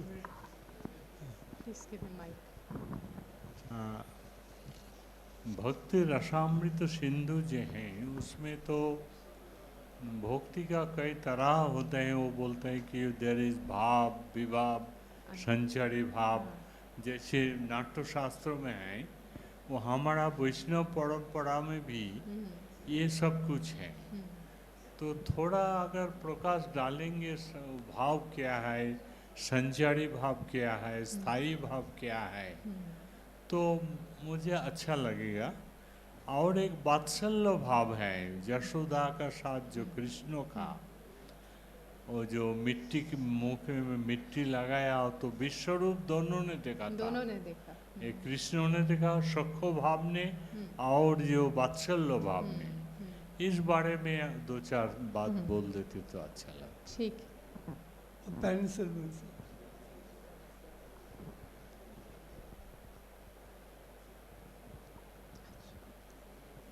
नमस्ते, थैंक यू, बहुत अच्छा था। लगता है मेरी बोलने की आदत होगी, कुछ सार्थक नहीं कहना। एक तो इक्वलिटी का संदर्भ बताया आपने, पूछा, और मैडम ने कहा था कि किसी और संदर्भ में नाम किसका लिया, शायद अद्वैत सिद्धिकार का नाम था, हाँ, मधुसूदन सरस्वती जी का नाम, जी, अद्वैत सिद्धिकार जो है, हाँ, नहीं, आरसी द्विवेदी जी, हाँ, ठीक है, ठीक है, ठीक, सॉरी। तो वो कह रहे हैं कि केवल इक्वालिटी के थ्रू ही भक्ति आ सकती है, पहली बात तो। दूसरा आपने कहा कुंभ में क्या आप उल्टा होगा? बोल रहे हैं, आप उल्टा बोल रहे हैं। भक्ति इक्वालिटी का संदर्भ मात्र भक्ति में ही हो सकता है। हाँ, स्पिरिचुअलिटी, हाँ हाँ, ठीक है, भक्ति in the sense of spirituality. हाँ, मतलब सेक्युलर वर्ल्ड में इक्वालिटी हो ही नहीं सकती। Why? Because there is a principle of differentia working there. What I am saying is same thing, that वो कह रहे हैं कि इक्वालिटी उसी के थ्रू आ सकती है, या फिर वो गवर्नेंस के, स्ट्रिक्ट गवर्नेंस के थ्रू आ सकती है। मैं तो ऐसा समझती हूँ। नहीं, वो एक बात है। दूसरा आपने कहा कुंभ में, तो कुंभ में तो भक्त तो गए ही नहीं थे, पूरा वृंदावन नहीं गया था, वहाँ तो सन्यासी और अखाड़े और ये सब गए थे। तो ये अंधश्रद्धा की जो आप बात कह रहे हैं वो भक्त की बात नहीं है। नहीं, वो भक्ति की कॉन्टेक्स्ट हो रहा है ना, बात यहाँ भक्ति की हो रही है, सन्यासी की और ज्ञानियों की नहीं हो रही है। नहीं, वो ठीक है, वो ठीक है। लेकिन वो भक्त की नहीं थी वो, हाँ, श्रद्धा हो, एनीवे, ये माइनर चीज़ है, माइनर चीज़ है। और दो पॉइंट्स, एक मिनट, आपस में बात नहीं करेंगे। और जो 2 पॉइंट्स आपने कहा कि पंचम पुरुषार्थ, वो तो मेन मैसेज था जो मैडम को डील। हाँ, नहीं, please pointed discussion will have the, या मेरा सिर्फ एक सवाल है, नहीं है ये, मैंने गलत सुना आशा होगा। मुखर्जी कुछ कहना है? आपने कहा कि गोपी did not go to the Mathura. अनुभव जी, आप At the very beginning of your lecture, you told that Gopi did not. दया कृष्ण जी भी कह रहे हैं, हाँ. But they loved their own emotion. Why so happened? तो आप जवाब दे रहे हैं कि but, या हो सकता है दया जी का जवाब हो, but they loved their own emotions. That's why they didn't go to Mathura, जबकि Mathura is nearby the place of Vrindavan. एक तो बात ये, दूसरी बात आपने कहा, या आपके प्रवचन में था कि real form of God can't be loved, जो विश्व रूप दिखाया अर्जुन को, but only and illusory form से ही हम कर सकते हैं। तो आप क्या समझ रहे हैं कि जो अभी का यशोदा वात्सल्य का भाव था वो इल्यूजरी फॉर्म था, जो कृष्ण संधि लेके गए वो इल्यूजरी था, और उसी संधि में जहाँ विराट रूप दिखाया दुर्योधन को तो वो रियल फॉर्म था। तो एक ही कृष्ण के लिए दो प्रयोग करना ठीक है। Right. Any one or two questions more? Hello ma'am कुछ क्वेश्चन, मैं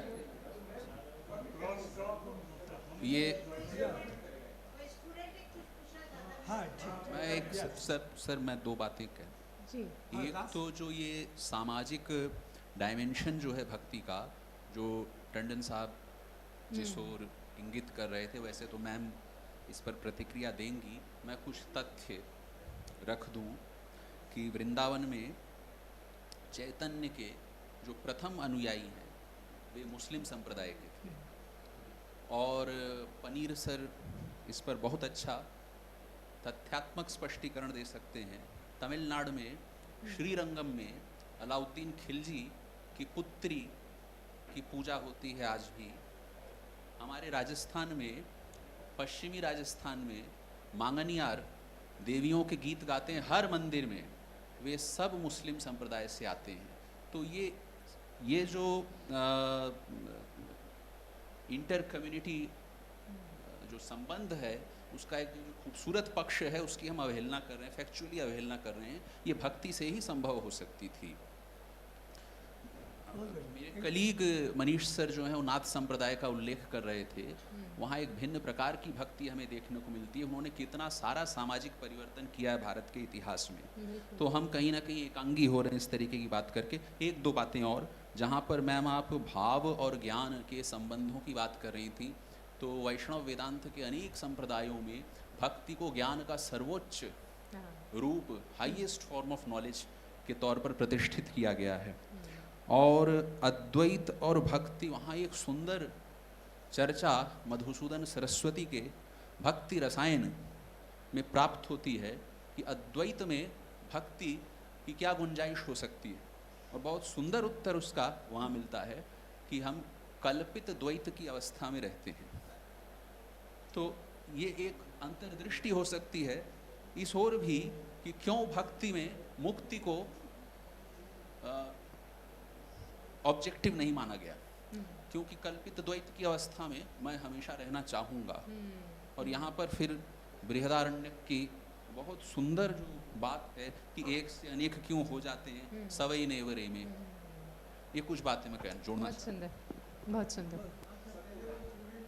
One more question, last question, then we'll have Another. उनको तो अलाउ करें। हाँ। मेरा क्वेश्चन था कि भक्ति, बुद्धि और आस्था, श्रद्धा की जो डेफिनेशन आपने दी है वो तो मैंने तो ऐसा नहीं पढ़ा। और जो भक्ति, बुद्धि, आस्था और श्रद्धा की, अच्छा, ठीक है। और एक क्वेश्चन है कि गुण नहीं व्यक्ति प्रभावित करता, बिना गुण के व्यक्ति कैसे प्रभावित कर सकता है? हाँ, व्यक्ति, मैम आपने बोला कि गुण प्रभावित नहीं करता। अच्छा, गुण, आपका प्रश्न ये वाला था कि हाँ, ठीक है, व्यक्ति प्रभावित करता है। ठीक ठीक। तो जब व्यक्ति में गुण नहीं होगा तो वो, हाँ, your question has an inbuilt answer, you have already, मैं भी यही कह रही हूँ कि व्यक्ति ऐसे प्रभावित नहीं करेगा। कोई रावण, रुकिए, रावण जो है वो भी प्रभावित कर रहा है, लेकिन वो निवृत्ति की तरफ प्रभावित करेगा। ऐसा नहीं है कि रावण उपयोगी नहीं है, लेकिन प्रभावित जो करते हैं, जिसको हम अपना पुरुष मान करके, एक तरह आइडियल पुरुष मान के हम चलते हैं, किसी को हम आइडियल मानते हैं, जिसके मार्ग पे हम चलना चाहते हैं, उसके गुणों से प्रभावित इनडायरेक्टली होते हैं, क्योंकि वो कर्म में लगा हुआ है। उसके कर्म से हमें गुण प्रभावित करते हैं। और बताइए, पहला प्रश्न क्या था? पहला तो भक्ति, बुद्धि, आस्था और हाँ, श्रद्धा। ये कैटेगराइजेशन दया जी की दी हुई है। अच्छा। आप उनकी किताब पढ़िए, भक्ति कंटेम्प्रेरी डिस्कशन, उसमें वो प्लेस करने की कोशिश कर रहे हैं कि बुद्धि और ज्ञान, बुद्धि शब्द तो मैंने बोला भी नहीं, ज्ञान शब्द बोला होगा, ज्ञान आस्था के बीच में भक्ति को वो रखने का प्रयास कर रहे हैं। कर्म को तो नहीं वो मान रहे हैं कि भक्ति को कर्म में प्लेस नहीं किया जा सकता। दया जी कुछ बोल रहे हैं और रामचंद्र शुक्ल कुछ बोल रहे हैं, तो फिर क्या बोल रहे हैं बताइए? रामचंद्र शुक्ल का बुक पूरा डेफिनेशन तो मेरे को नहीं पता, लेकिन मेरे को कुछ आपको ये क्वेश्चन आपका अपना है या प्लेस किया गया है, प्लांट किया गया है? नहीं, मैं आपका प्रश्न क्या है? प्रश्न यही है कि भक्ति की जो आपने बताया था, क्या बताया था? प्रश्न कीजिए बच्चे। उधर क्या देख रहे हैं? मेरी तरफ देख के बताएं। मैम आपने भक्ति के बारे में क्या बताया था? अच्छा, मैं दोबारा से बताऊं? What kind of a question? चलो ठीक है, फिर मैं आप बाद में डिस्कशन हाँ, बाद में डिस्कस कीजिए। चलिए ठीक है सर, आपका प्रश्न।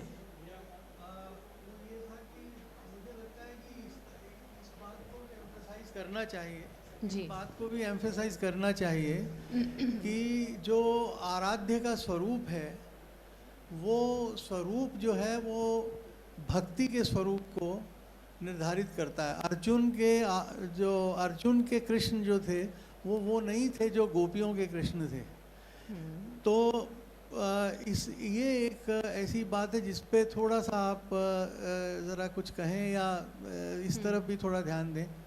और एक जो टंडन साहब की वो बात थी, उसमें मैं एक बात कहना चाह रहा था कि जो निर्गुण भक्ति की धारा है, उसकी एक खासियत ये है कि वो अपने अधिकांश में उसमें जो संत हैं वो सब उन्हीं वंचित संप्रदायों, उन समुदायों से हैं जो अधिकार रहित थे समाज के भीतर।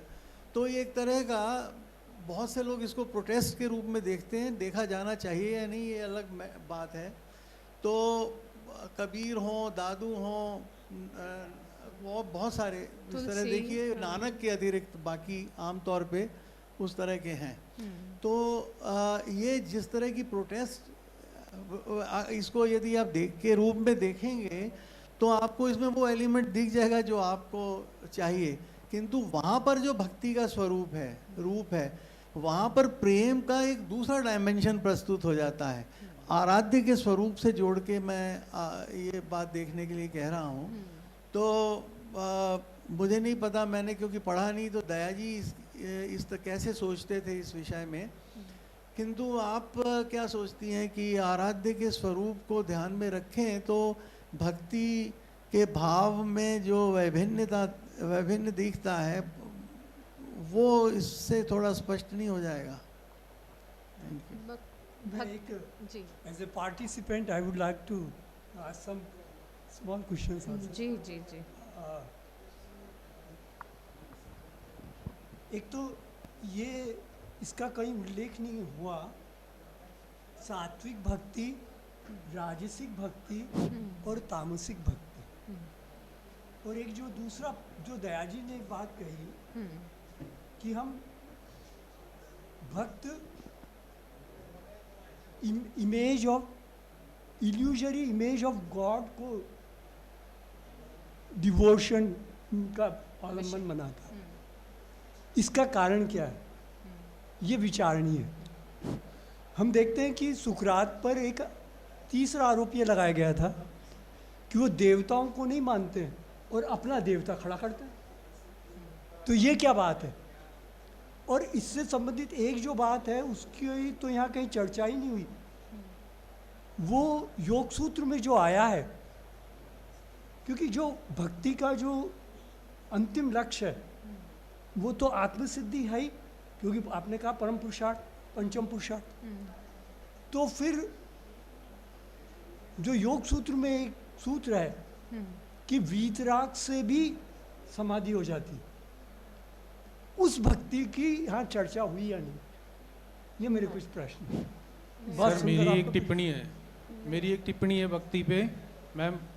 हाँ ये जल्दी से। अच्छा मैडम, मेरी एक भक्ति पे टिप्पणी है। आपने बहुत अच्छा पेपर प्रस्तुत किया सर। थोड़ा सा कि आदि गुरु शंकराचार्य जी जो हैं वो जिन्हें अक्सर हिंदू ज्ञान मार्ग या मुक्ति प्राप्त करने के लिए ज्ञान का पथ उन्हें स्वीकार किया है, तो उसी लक्ष्य को प्राप्त करने के लिए भक्ति मार्ग के वो लास्ट में समर्थक हो गए थे।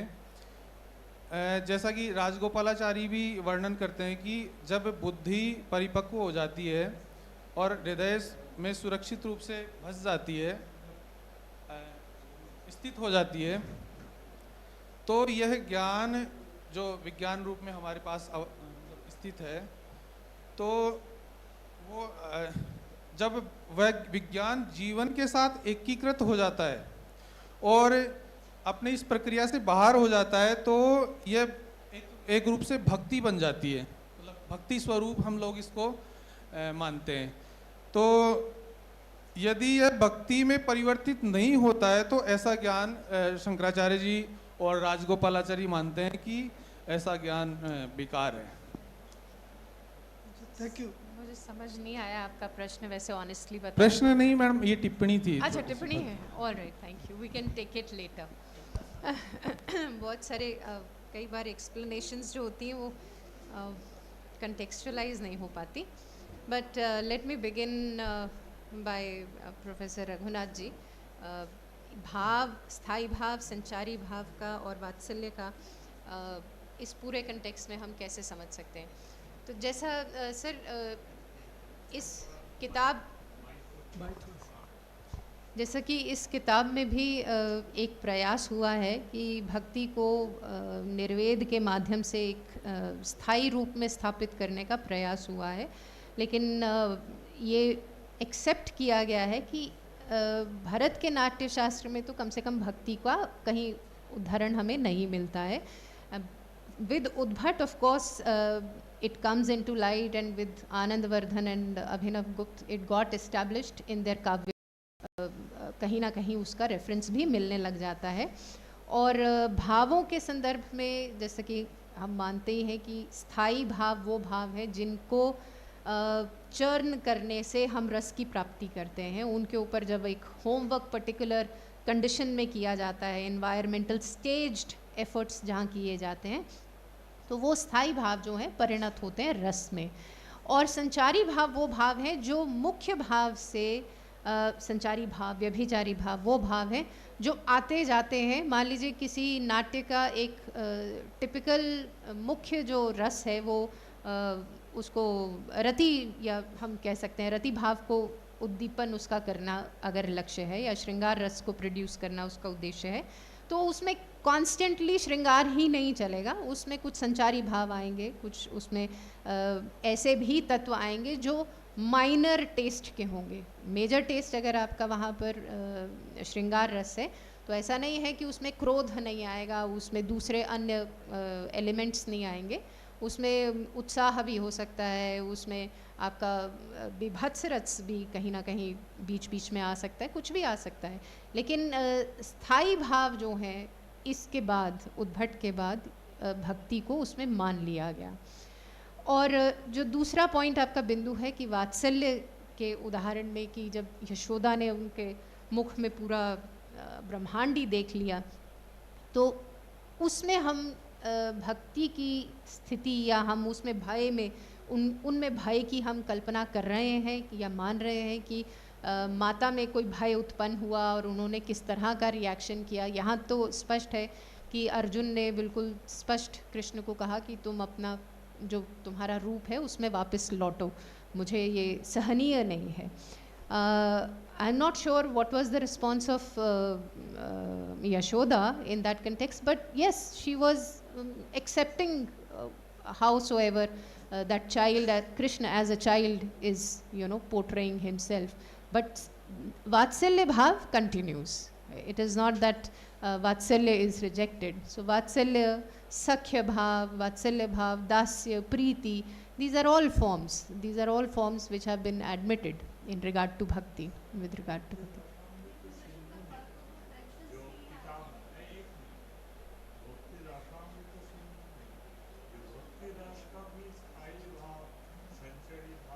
अच्छा, okay, I'll take it note. I'll take it as a note. Okay.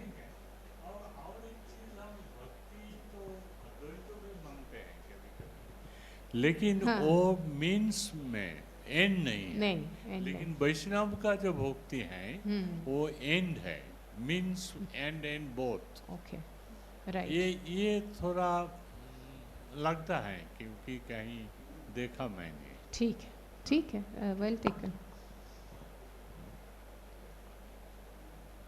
भक्ति अद्वैत में that is a contribution. Sutra is on bhakti.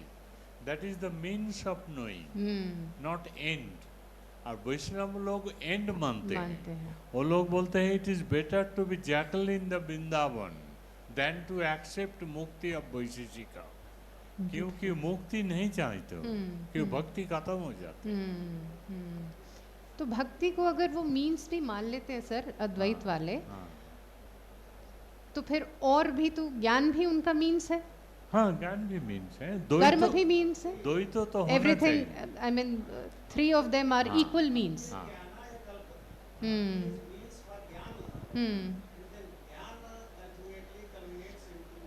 या अच्छा, इसमें जो इसमें रिस्पॉन्स है, हाँ नहीं, पर इसमें जो उन्होंने मेरे ख्याल से डॉक्टर रुक्मणी इसको रेफर कर रहे हैं, and he is referring it as कि ये एक चक्रक संबंध है भक्ति और ज्ञान में, वो वहीं पे घूमता रहेगा, it will not lead to moksha. भक्ति से ज्ञान, ज्ञान से भक्ति, ये तो होगा, इसलिए बेटर है कि कर्म का मार्ग अपनाया जाए, ये आर्ग्यूमेंट मिलता है। But thank you for your suggestion, I have noted it down. अच्छा, दूसरा, अब प्रश्नों की झड़ी लगाई है आलोक जी ने, और सारे प्रश्न आपके, मैंने पहले ही ये कहा, नहीं वो तो I am taking it for granted कि जो सोशल रियलिटी है उसमें वो बड़ा स्पष्ट कह रहे हैं कि जितना भी डिस्क्रिमिनेशन है वो सेक्युलर कंटेक्स्ट में होने की संभावना है। जितना भी सोशल लेवल पे इनइक्वालिटी की चर्चा है या जो भी हमें डिस्क्रिमिनेटरी व्यवहार जो दिखाई देते हैं वो सेक्युलर वर्ल्ड में ही होंगे। क्यों? क्योंकि वहाँ principle of differentia, you and me are not equal in certain ways, right? So that differential has to be respected, but it does not lead me to believe that yes, I need to discriminate or my discrimination becomes justified on this ground. But surely if at all, जैसे अद्वैत की भी अपनी एक परंपरा है, वो भी यही कहते हैं कि द्वैत से भय उत्पन्न होता है, कंपटीशन जनरेट करता है द्वैत, तो अद्वैत की भावना आवश्यक है। उसी तरह से ये भक्ति परंपरा ये कह रही है कि अगर आपको इक्वालिटी की बात करनी है तो आपको एक पैराडाइम, स्पिरिचुअल भक्ति का पैराडाइम खड़ा करना पड़ेगा इन ऑर्डर टू फील भक्त टुवर्ड्स द ईश्वर इक्वली। जैसे आप भक्त हैं वैसे मैं भी भक्त हूँ, तो उसमें फिर आपका जो द्वेष का एलिमेंट है वो विनष्ट हो जाएगा। तो ये एक वैष्णव जन तो तेने कहिए पीठ पर आई न जाने, बट फिर भी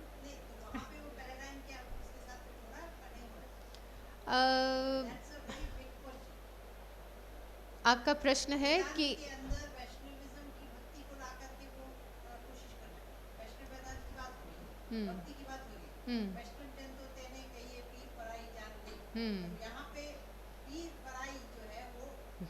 करुणा, हाँ करुणा का उदय है।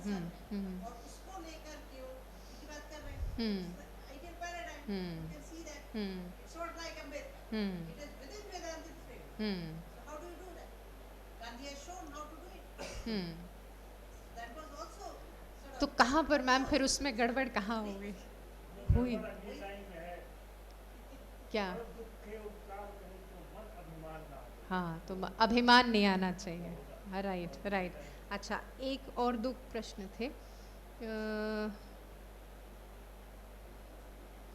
कल्पित द्वैत, अच्छा ये मेरे ख्याल अनुभव का प्रश्न था। कल्पित द्वैत की अवस्था, I take it as suggestion and it is correct कि हम एक कल्पित द्वैत की अवस्था में रहते हैं।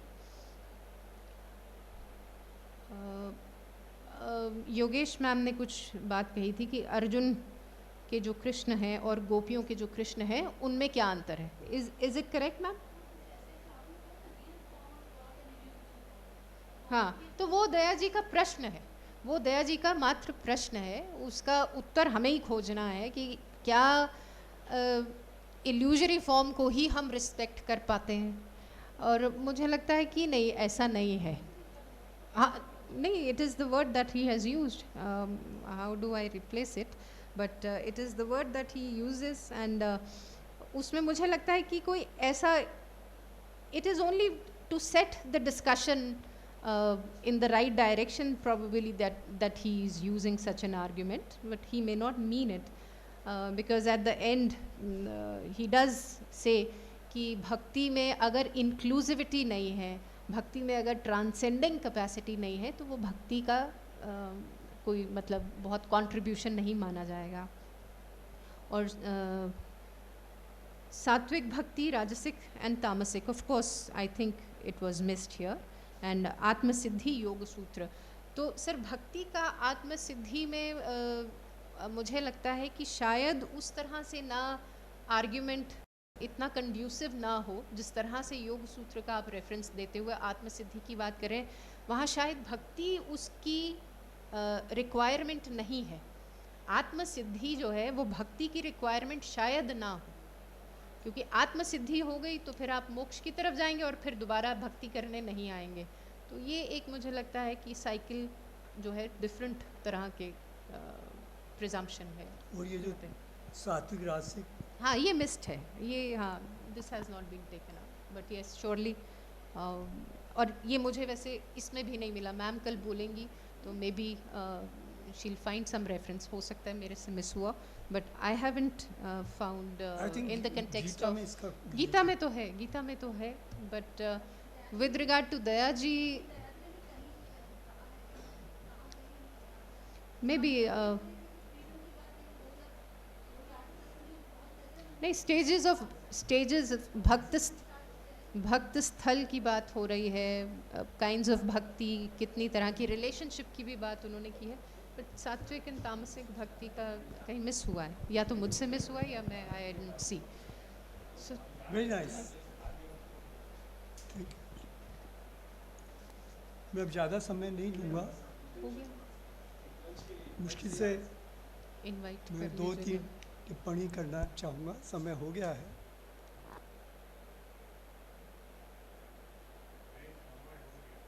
जैन दर्शन में निश्चय भक्ति और व्यवहार भक्ति की बात कही है, तो जिसमें द्वैत है वो व्यवहार भक्ति। और जब हम अपने में मैं ही आत्मा ज्ञान है, आत्मा ही परमात्मा है, तो वो एक निश्चय भक्ति। तो भक्ति का जो लक्ष्य है वो पर्जिंग है, वो करप्शन को हटाना है, वो अपने को मूल स्वभाव में स्थापित करना है। और शायद दया जी ने जो इल्यूजन की बात करी है वो शायद ये देखकर कि भाई विराट रूप का दर्शन कराए तो अर्जुन घबरा गए, उन्होंने कहा आप बंद करो, तो फिर मैं ईश्वर को किस रूप में स्मरण करूं या देखूं।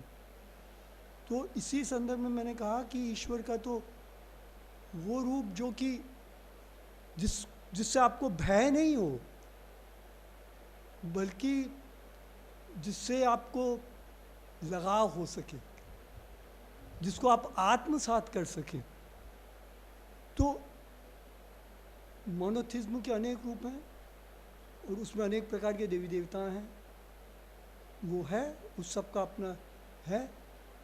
लेकिन जो बुद्धि के स्तर पर बात करते हैं, जो दार्शनिक स्तर पर बात करते हैं, जैसे मैंने सुकरात के बारे में आपको बात कही, तो उस तरह से मेरे को लगता है ये चर्चा में बहुत सार्वभौमिक रही, बहुत सुंदर रहा। और दया जी हमको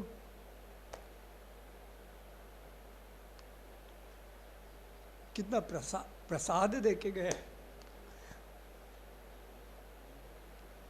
ये देखने की बात है। तिरुकुरल में एक बात कही गई है जो सुकरात भी कहते हैं कि जब कानों को देने के लिए रहेगा तब हम पेट के बारे में सोचेंगे, लेकिन शायद कानों को देने के लिए तो जारी रहेगा। अब अपन उसके बारे में सोचें। बहुत बहुत धन्यवाद आप सबका। Thank you, आपने sir. मेरे को एक Now we take a break for lunch. See you after.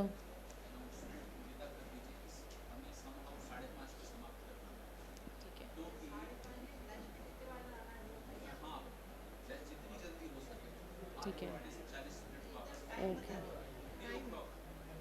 3 o'clock. I request all of you to kindly be back till 3 o'clock sharply. We want to wind up till 5:30 today. So let's be on time, let's keep track of time.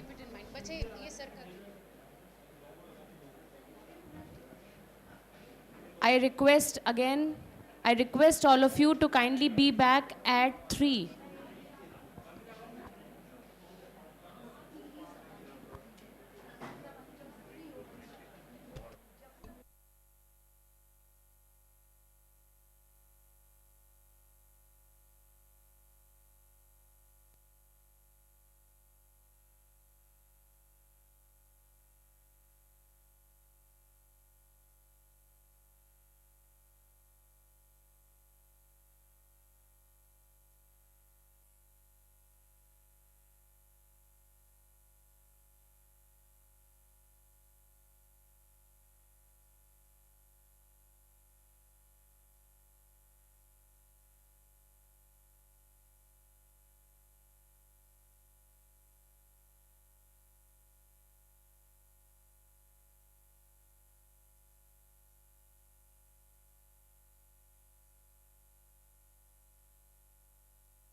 kindly settle down as we are about to begin with our 10th technical session. I request all of you to kindly settle down as we are about to begin.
We now begin with our 10th technical session on the theme Sources of Vedanta, chaired by Professor Asha Mukherjee, former Professor Vishwa Bharati Shanti Niketan. I invite Professor Asha Mukherjee ma'am, Professor Jata Shankar sir, former Professor University of Allahabad, to kindly come forward and take their seats on the dais.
Thank you, ma'am. Thank you, sir. I now invite Professor Jata Shankar, former Professor, University of Allahabad, to present his paper.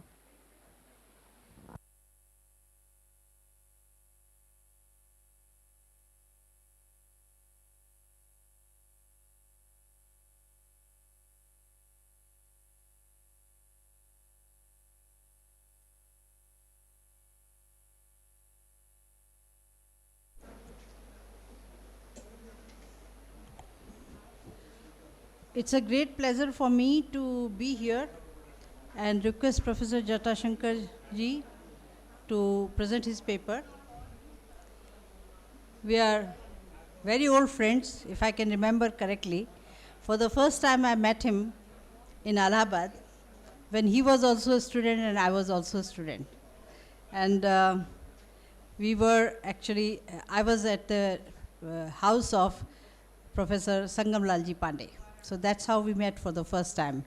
And since then, we have a very close relationship, almost being, co-student of Professor Sangamlalji Pandey.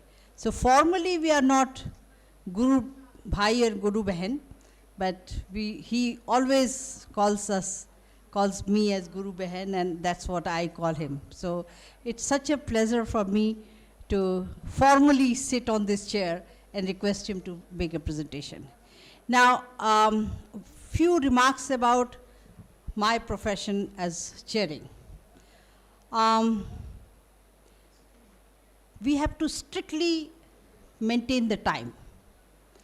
unfortunately, we have this habit of running into session after session, and people really don't know when do they have to speak and when do they don't. And then we have hardly any time left for the discussion. For me, discussion is the backbone of the whole seminar. Therefore, I would like to have more time for discussion, although Dr. Anubhav Varshney has given us enough time to present, which is 40 minutes, which we don't get even at the international conferences. I have these experiences. I mean, enough time for discussion. Even then, we are becoming short of time. So I realize that actually, I must honestly say, I've been very uneasy about this whole, proceedings what were going on. I'm very happy about the discussion, no doubt. So let's maintain the time. And I have requested Shankar ji to present his paper within 30 minutes, because so that we can add that 10 minutes to the discussion. And I'm sure we will have more discussion on that. See, whatever we have to say, we can say in 10 minutes, or we can speak, we can continue for 2 days. There's no end of it.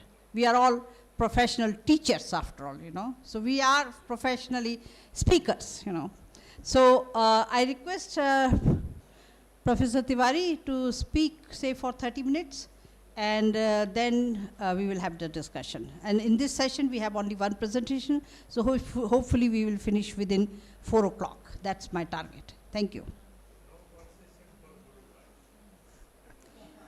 Not even for myself. Thank you. Thank you, Madam.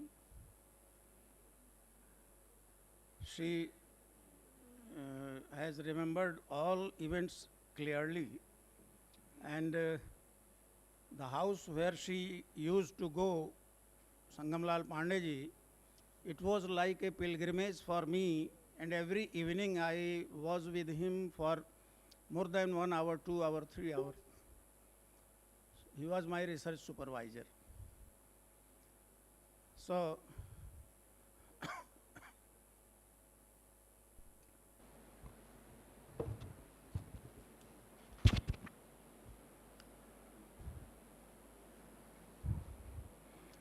the topic is प्रस्थानत्रयी पर professor Sangamlal Pandey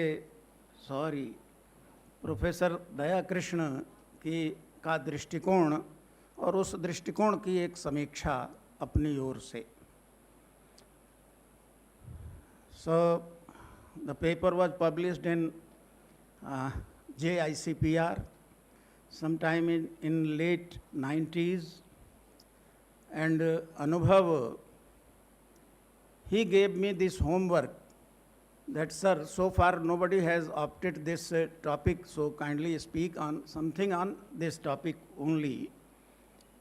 Therefore, I agreed, and I'm going to do what I can. I don't know how far I have understood the standpoint of Professor Daya Krishna, because I was not very close to him. I was not so fortunate like Pannir Selvam Sahab and Asha ji and other friends sitting here, Yogesh ji. But still, I will try to present my view based on Professor Daya Krishna's article up to the level of my own understanding. First thing, it seems, the article seems as a very careful and sincere survey of entire Indian philosophy. In the beginning, he tries to put the facts, especially regarding this Prasthanatrayi and its validity. Actually, his topic was myth. His article was on, he has considered Prasthanatrayi as a myth.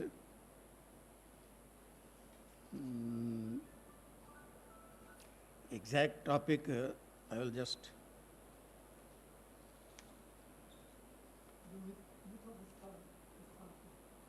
Huh.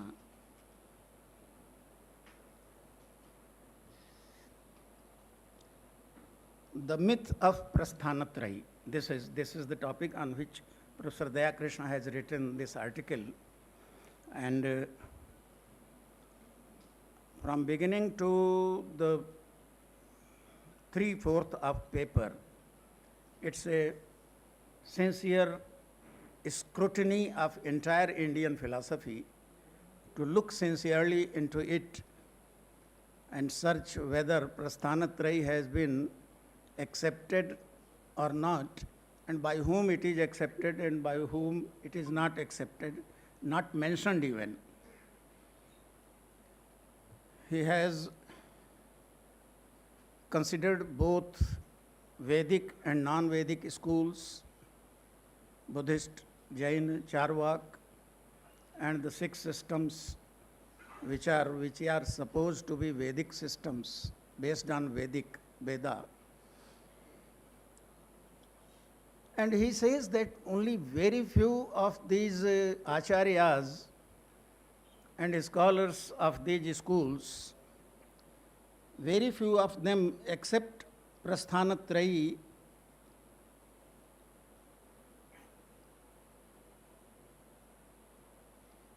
and even in Vedanta tradition, that is different schools of Vedanta philosophy,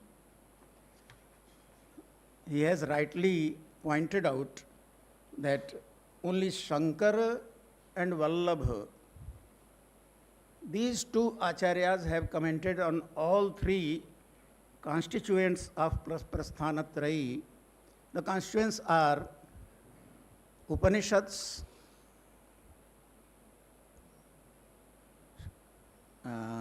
Brahma Sutra, and Bhagavad Gita, which is popularly known in Advaita Vedanta tradition as Shruti, Tarka, and Smriti. Shruti Prasthan, Tarka Prasthan, and Smriti Prasthan. These are 3 components of Prasthanatrayi, and all the 3 have been commented only by 2 acharyas of Vedanta tradition, that is Shankara and Vallabha. Other schools of Vedanta, they either comment only Upanishads or only Brahma Sutra, and some of them on only Bhagavad Gita. I don't like to be very elaborative because I have to present in brief, and more time will be given to for the discussion as proposed by the chair.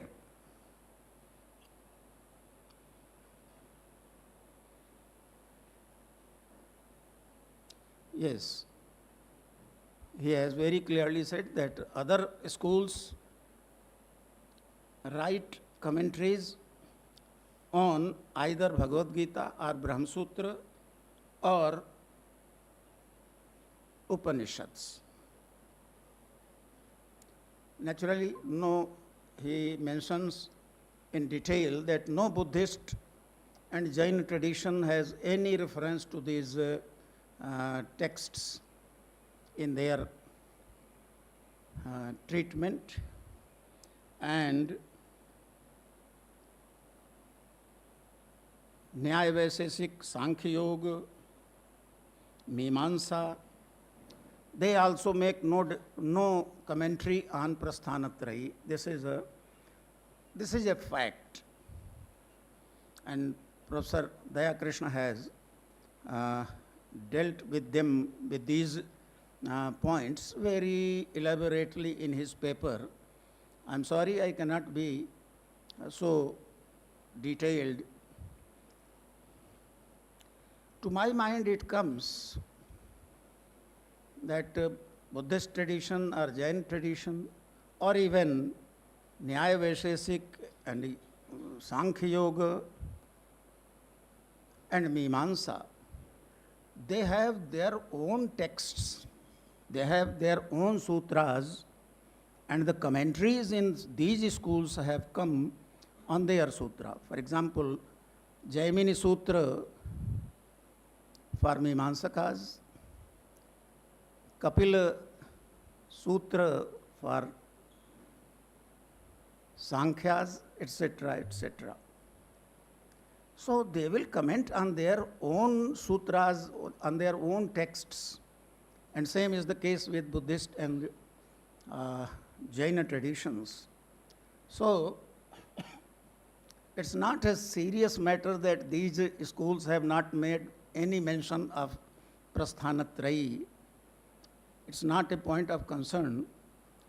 The point of concern is actually that mostly the Vedanta schools of Vedanta philosophy, they have also not written commentaries on all the three, the whole Prasthanatrayi.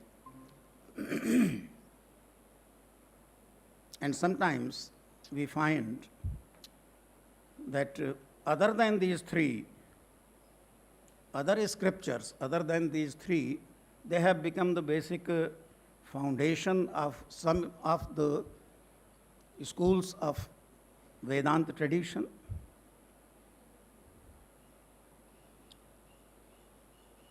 He has mentioned Madhusudan Saraswati and his Prasthanatrayi, but that Prasthana, that use of the word Prasthana is in a different context, and I will take 1-2 minutes in the last to explain what does it mean. He has mentioned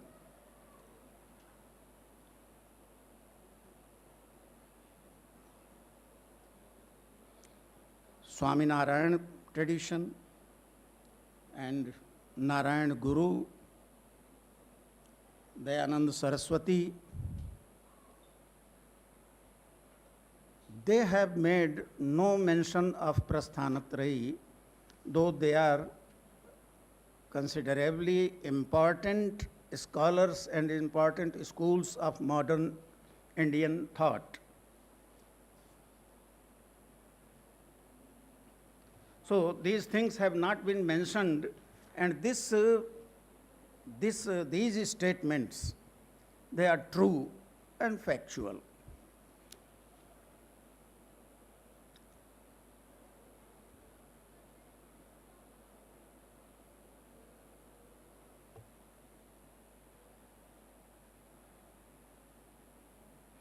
And there is another statement given by Professor Daya Krishna, and I hope this statement will please my friend Alok Tandon, when he says that even those who have written something on these scriptures, their main concern is socio-political.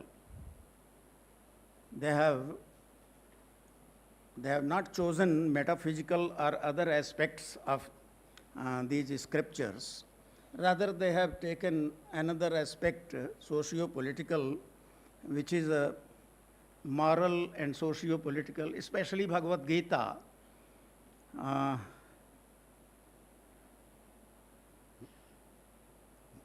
So,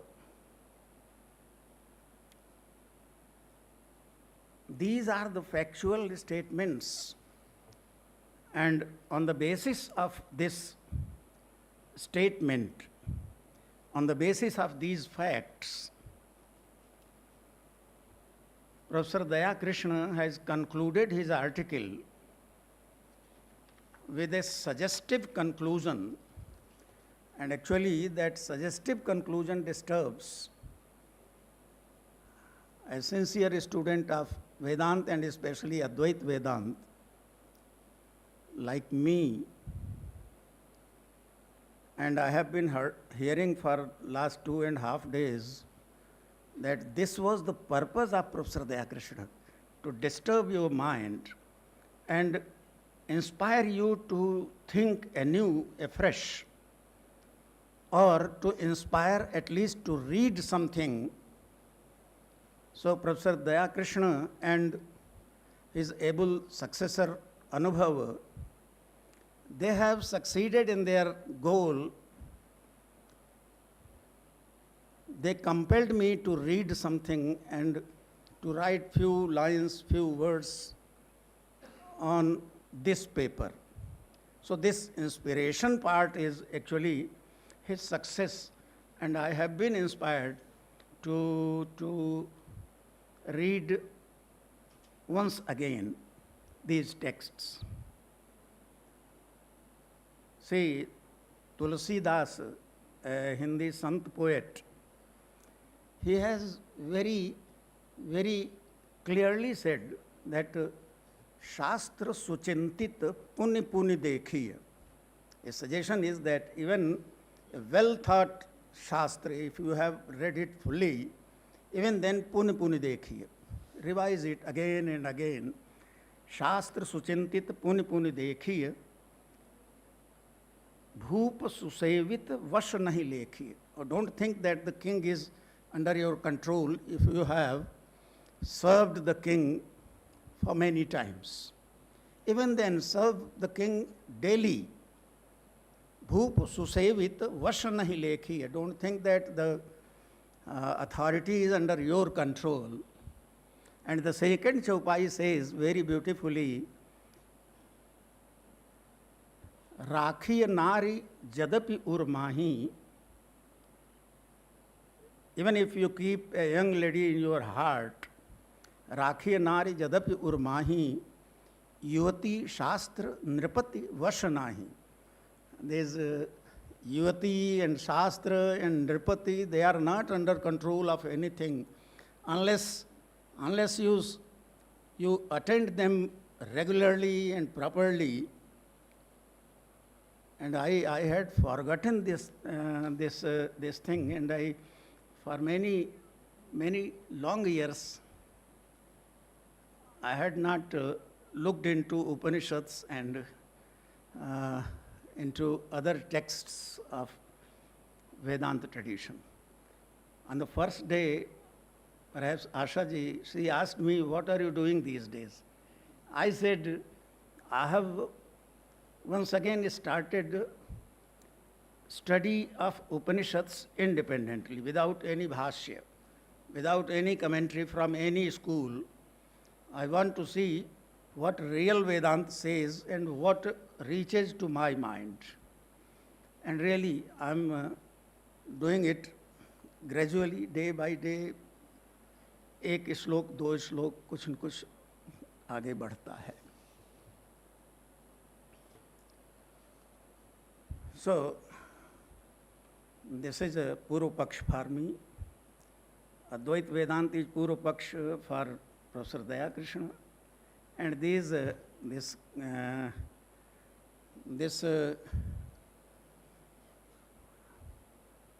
survey, a sincere scrutiny of entire Indian philosophy, I use it as a Purva Paksha and make few comments, because I am not competent to comprehend the entire article and entire process of thought of such a great philosopher. But what I could understand, I am going to comment on the basis of that understanding.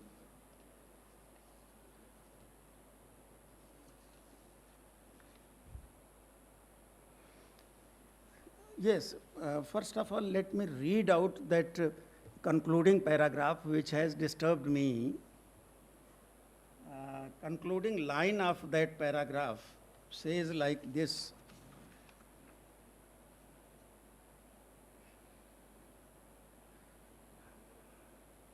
it is time that the myth be buried and forgotten by all those who are more in favor of intellectual honesty than of their own private prejudices and predilections, or the particular school of philosophy they happen to love or espouse in the Indian tradition like this.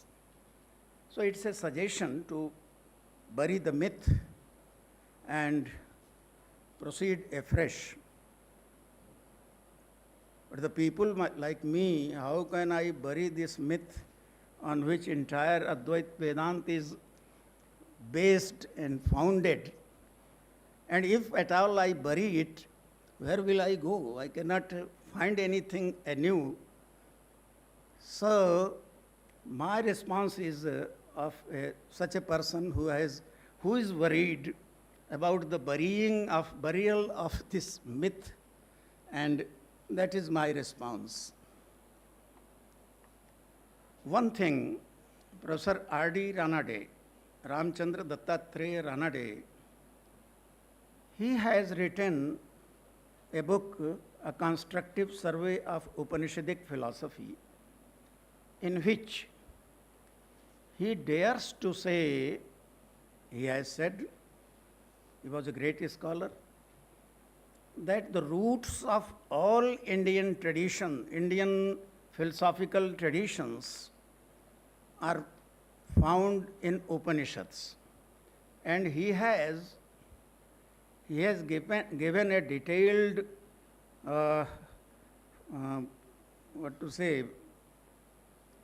roots. He has shown the root in different Upanishads at different levels and different contexts.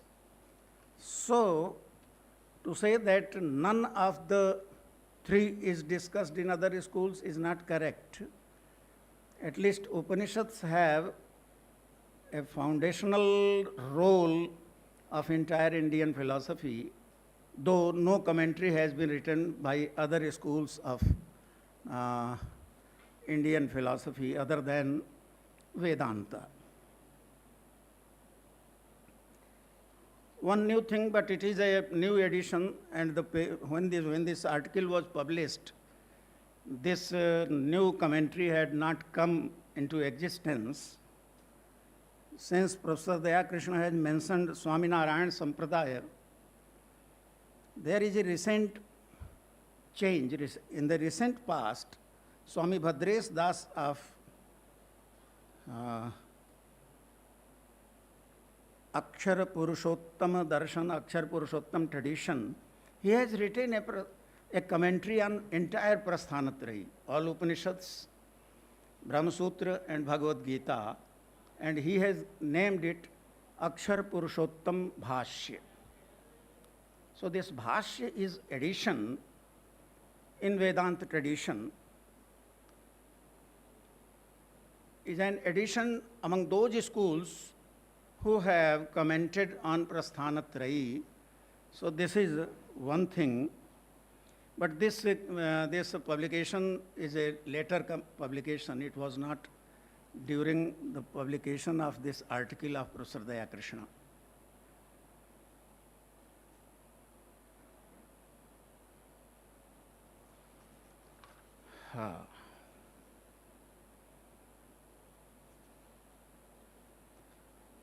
And 2-4 minute में उस point को देता हूँ जो मधुसूदन सरस्वती का प्रस्थानत्रयी जिसको mention किया गया है. Actually, Prasthanatrayi of Madhusudan Saraswati is a note on the 7th verse of Shiva Mahimna Stotra.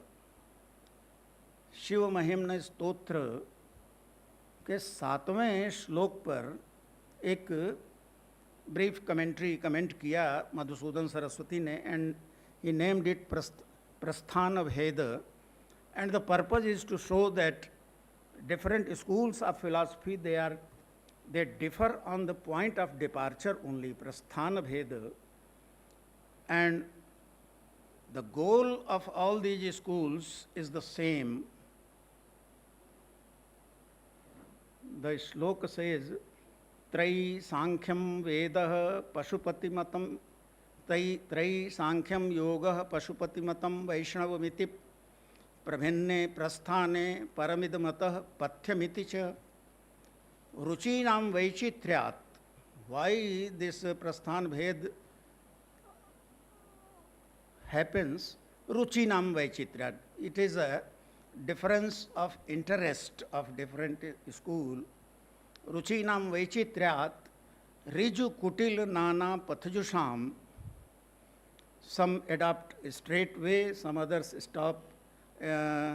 adopt zigzag way, like the rivers. But the rivers ultimately reach to the ocean. Similarly, these schools also ultimately reach to the same ultimate reality. There is no difference. This is what Madhusudan Saraswati says.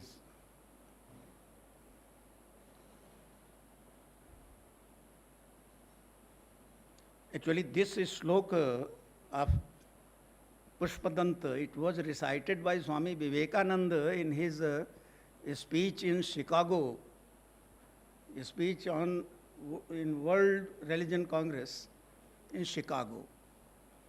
So it shows that this shloka is really interesting for many others, and that is why Madhusudan Saraswati wrote a commentary on this sutra. My research guide, he told me to write an article on Prasthanatrayi. I said, sir, will you guide me how and what to write? He said, yes. And he said that start from Vedas. Today we are talking these things in Indian knowledge tradition. He said, start from Vedas. Rig Veda, Yajurveda, Samveda, Atharva Veda, they all teach some or the other thing, and all those things later on transformed into different skills and art and culture and so many things. Samveda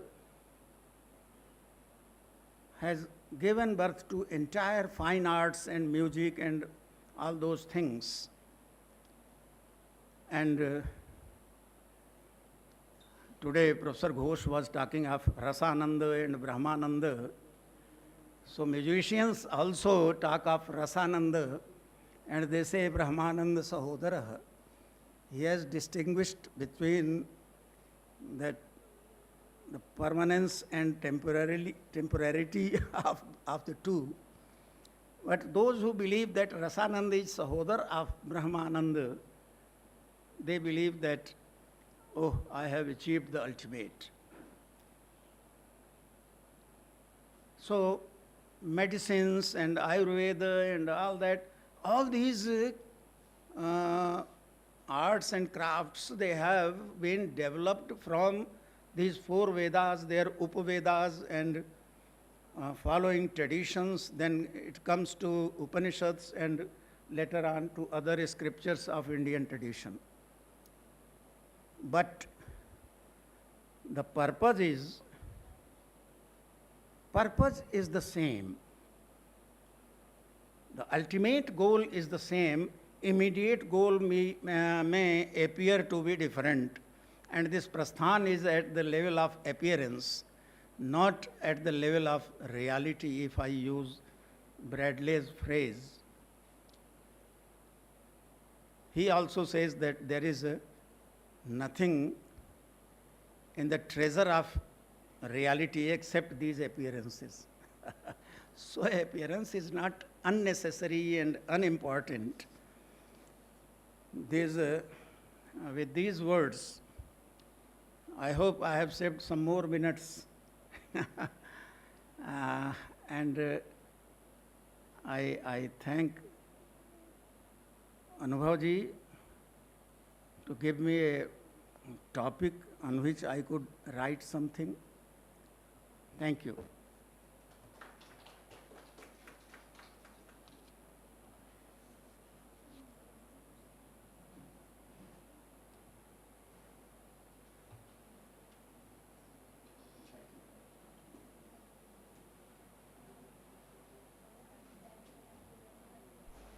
You have literally saved 6 minutes. Okay, so the presentation is open for discussion. Anybody, comments, questions? Yeah, we have opening from Professor Panir Selvam-ji. Thank you very much, Professor Shankar-ji. Very beautiful presentation.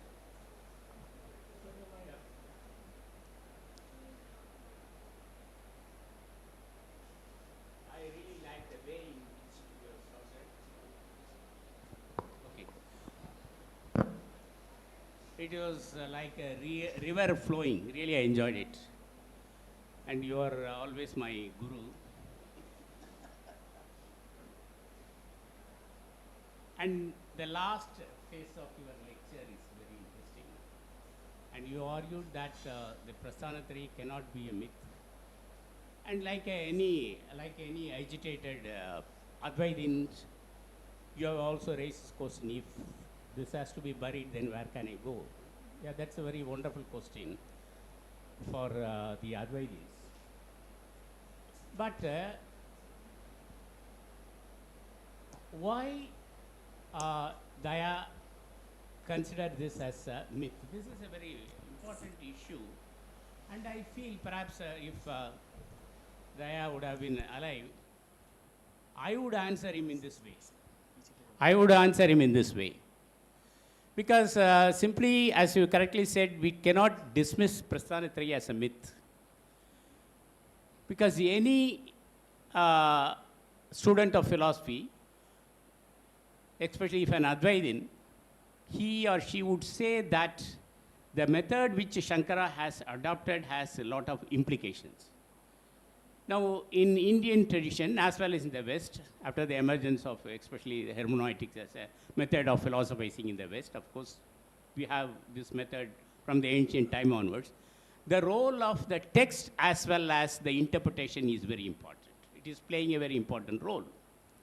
So, Shankara took the responsibility of interpreting all the three texts, which are very essential. And I feel that in these three texts, there is a continuity.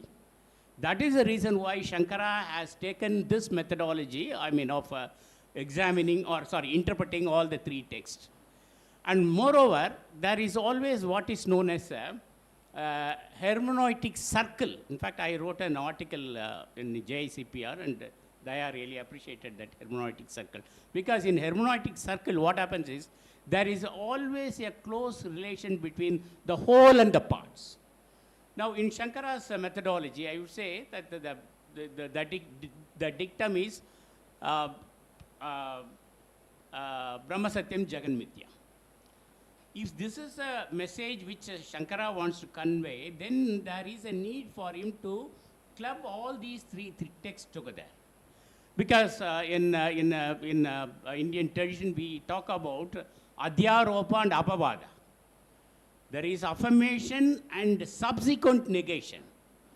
For example, in Upanishads, it is said that Brahman is such that, for example, Brahman has got 1,000 eyes. Then immediately it is said Brahman has no eyes and thoughts. Something like that, no ears.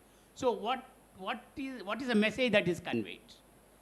These are the apparent contradiction, and this apparent contradiction has to be resolved only by connecting it with Bhagavad Gita, wherein we also find the same text or same interpretation. So the role of interpreter plays a very important message. He gives an important message for us. What is that? How to connect all the three texts together so that the whole meaning can be gained. And that is the reason why I feel that Shankara might have taken all the three texts together, and the message, namely Brahma Satyam Jagan Mithya, is conveyed. So I feel that in this way, perhaps one can answer Professor Daya, because I also would consider this is a very provocative article, and we can't dismiss Prasthanatari as a myth. Of course, this is something perhaps I feel that in the later period, perhaps he has mellowed down. This is my humble. I would suggest very briefly you answer this and then we go to the next question. Because, you know, the sort of, very often it happens that some people might have something related, but that might be get answered by you. So you immediately respond to him very briefly and then we go to the next one. As I could understand, Professor Selvam has not asked any question.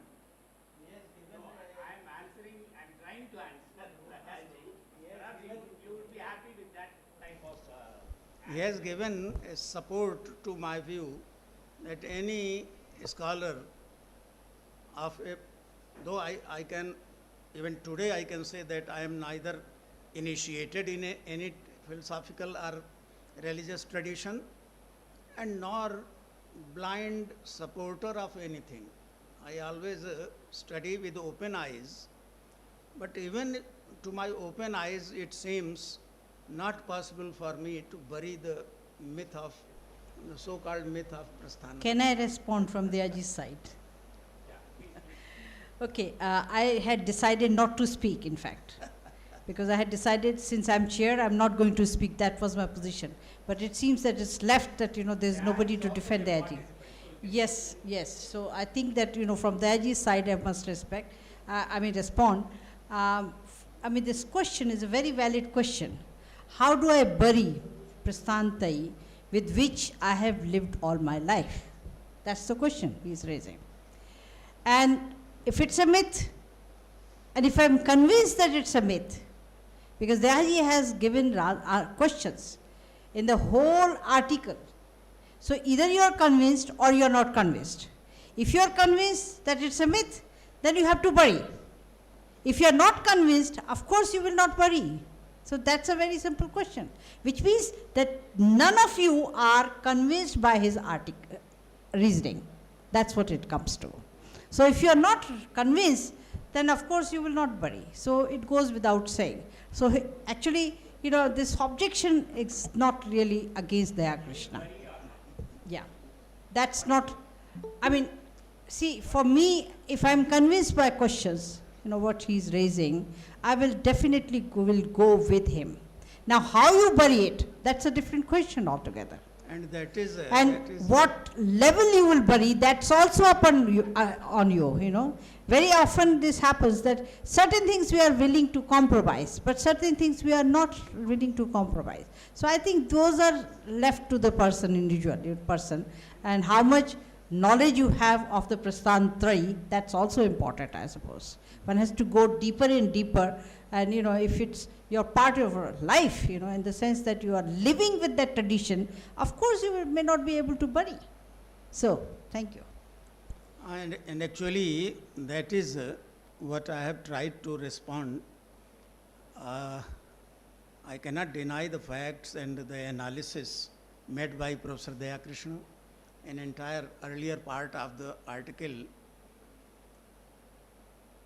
But not denying the earlier part does not mean that I accept it all, because there are timely developments. For example, one development is there that Swaminarayan tradition has made a Prasthanatrayi, commentary on Prasthanatrayi. So, because this is a continuing Indian philosophy, therefore we cannot take any article as the final statement. So my response is of that kind. Okay, what continuing Indian philosophy, how responds continuing Indian philosophy today to this article. That is. Thank you so much. We have here, yes please, Rajan. Yeah. Daya sir was a very great meta-philosopher. He knew what is philosophy and he had his own conception of Indian philosophy. So the debate which you just thrown, actually in this regard, R. Balasubramaniam has very pertinent coin terms. Like he has mentioned that when you are saying to Dayaji that Prasthanatrayi is a myth, you are an idol worshipper of numbers. Asha madam criticized me in the same manner. When I was criticizing Dayaji, citing number of scholars, so she mentioned that I have taken so many scholars to refute the scholarship of Dayaji. The same critique has been done by R. Balasubramaniam ji, that when you are criticizing or when you are refuting the claim that, Prasthanatrayi is myth, you are saying that Nyaya hasn't taken into consideration, Buddhism hasn't taken into consideration, Mimamsaka hasn't taken into consideration. Now, R. Balasubramaniam ji asks, is it really the task of a philosopher to count the numbers or to look at the conceptual thing? Take for an instance, if we choose any particular issue which we find very serious, whether it was Sambandh or anyone, can we really find that issue in the Upanishad or not? Whether this issue has been raised by Buddhist or Nyayaka or Mimamsaka, the answer is that which you mentioned in your talk, that Ranade ji mentioned that all the issues can be found in the Upanishad. Though answers which are available in the Upanishad or in the Bhagavad Gita or in the Brahma Sutra may not be agreed upon. Same thing has been in the West. When we say that the whole of the Western philosophy is the footnote to the Plato, does not mean that whole Western philosophy is reduced to the Plato. Issues can be found there, whether it is of idealism and realism or any of morality and justice and so on. Philosophy progresses in that manner, on the concepts rather than on the numbers. So here I find a flaw. The same issue is with the Daniel Ravesi. He also tried to depict Indian philosophy in that manner whenever they want to present Indian philosophy and want to, refute the claim of Prasthanatrayi. Fine to this paper only. Yeah. Yeah, so in that sense, sir, I believe there is a ghost of historiography or Hegelian ghost of historiography in the Dayaji's, position when he's trying to criticizing, Prasthanatrayi. Okay, thank you. Thank you. You would like to respond? He has not asked him. Okay. Professor Yogesh Gupta, आप पहले कहिए, आपने पहले हाथ उठाया था. वो एक तो जो बात आप कह रहे हैं, आप दो इश्यूज को मिला रहे हैं. जो नंबर्स की वर्शिपर्स की बात हो रही है ना कि नंबर को पूज रहे हैं, वो बात फर्स्ट मिलेनियम वाले एक मिनट जस्ट उस पर थी.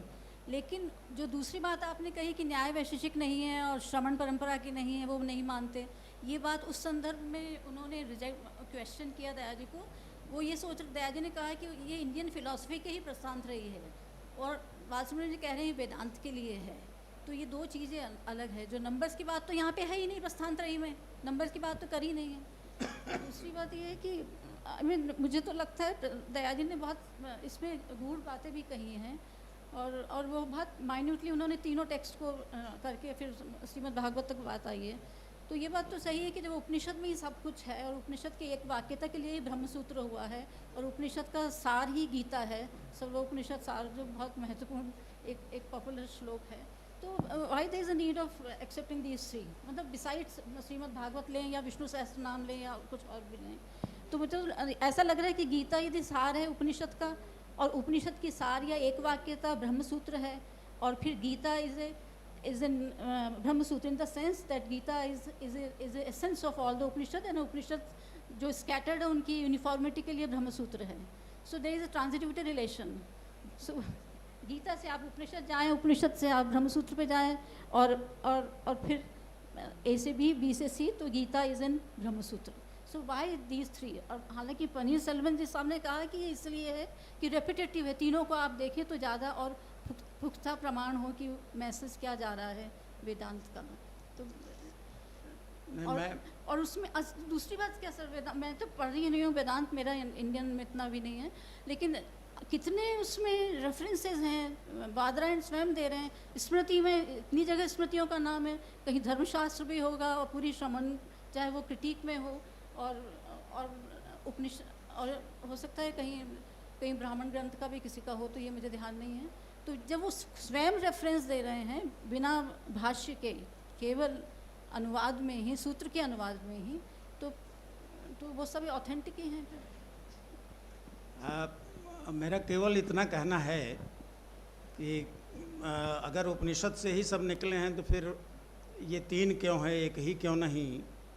हो सकता है कि बहुत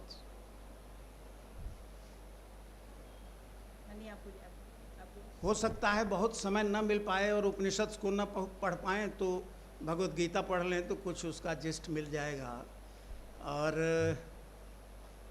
दूसरा ये कि कुछ न कुछ तो नया है ही है ब्रह्मसूत्र में भी, इसीलिए इसको तर्क प्रतिष्ठान कहा उन्होंने। He has tried to refute rather reform other schools of Indian philosophy in Tarkapada. तो मेरे कहने का मतलब कुछ न कुछ नयापन इन तीनों में है, ब्रह्मसूत्र में और उपनिषद में और भगवत गीता में। Bhagavad Gita is more moral aspect को ज़्यादा उसमें डेवलप किया गया है। तो इस तरह के थोड़े स्पेशल पर्पजेज भी हैं, इसलिए 3 हैं ये। यही जस्टिफिकेशन मेरे दिमाग में आता है। अब पता नहीं योगेश जी के दिमाग में क्या जस्टिफिकेशन है। राजकुमार जी।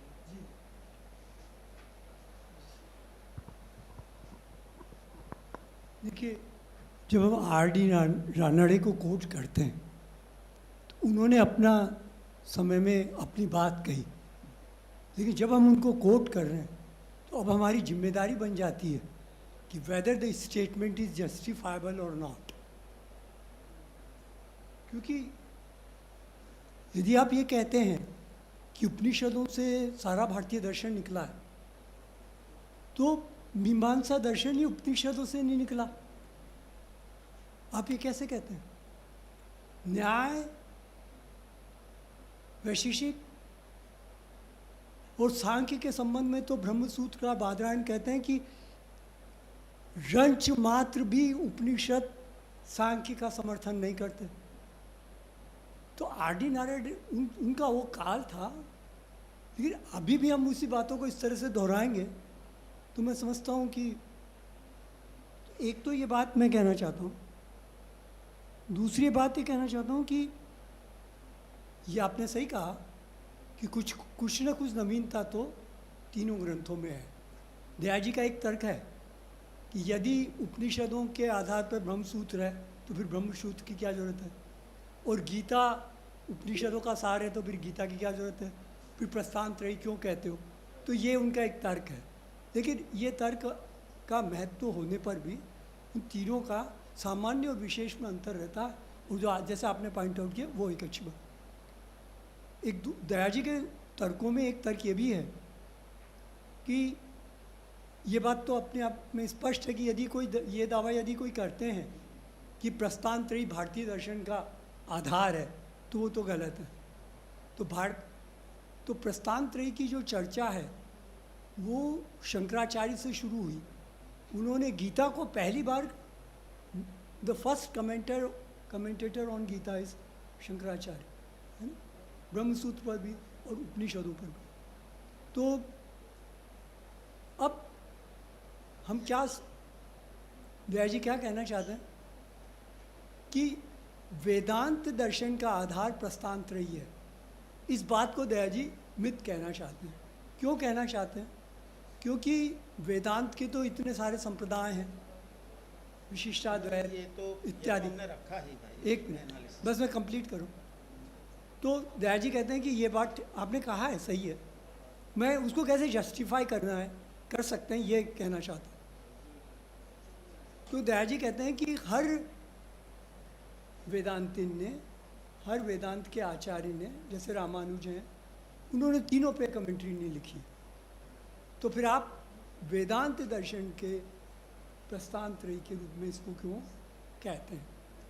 तो यद्यपि जो चर्चा है वो शंकराचार्य से शुरू हुई और उन्होंने तीनों पे कमेंट्री करी, और इस तरह से वेदांत दर्शन में एक ये बात उभर कर सामने आई कि ये 3 ग्रंथ हमारे आधार हैं।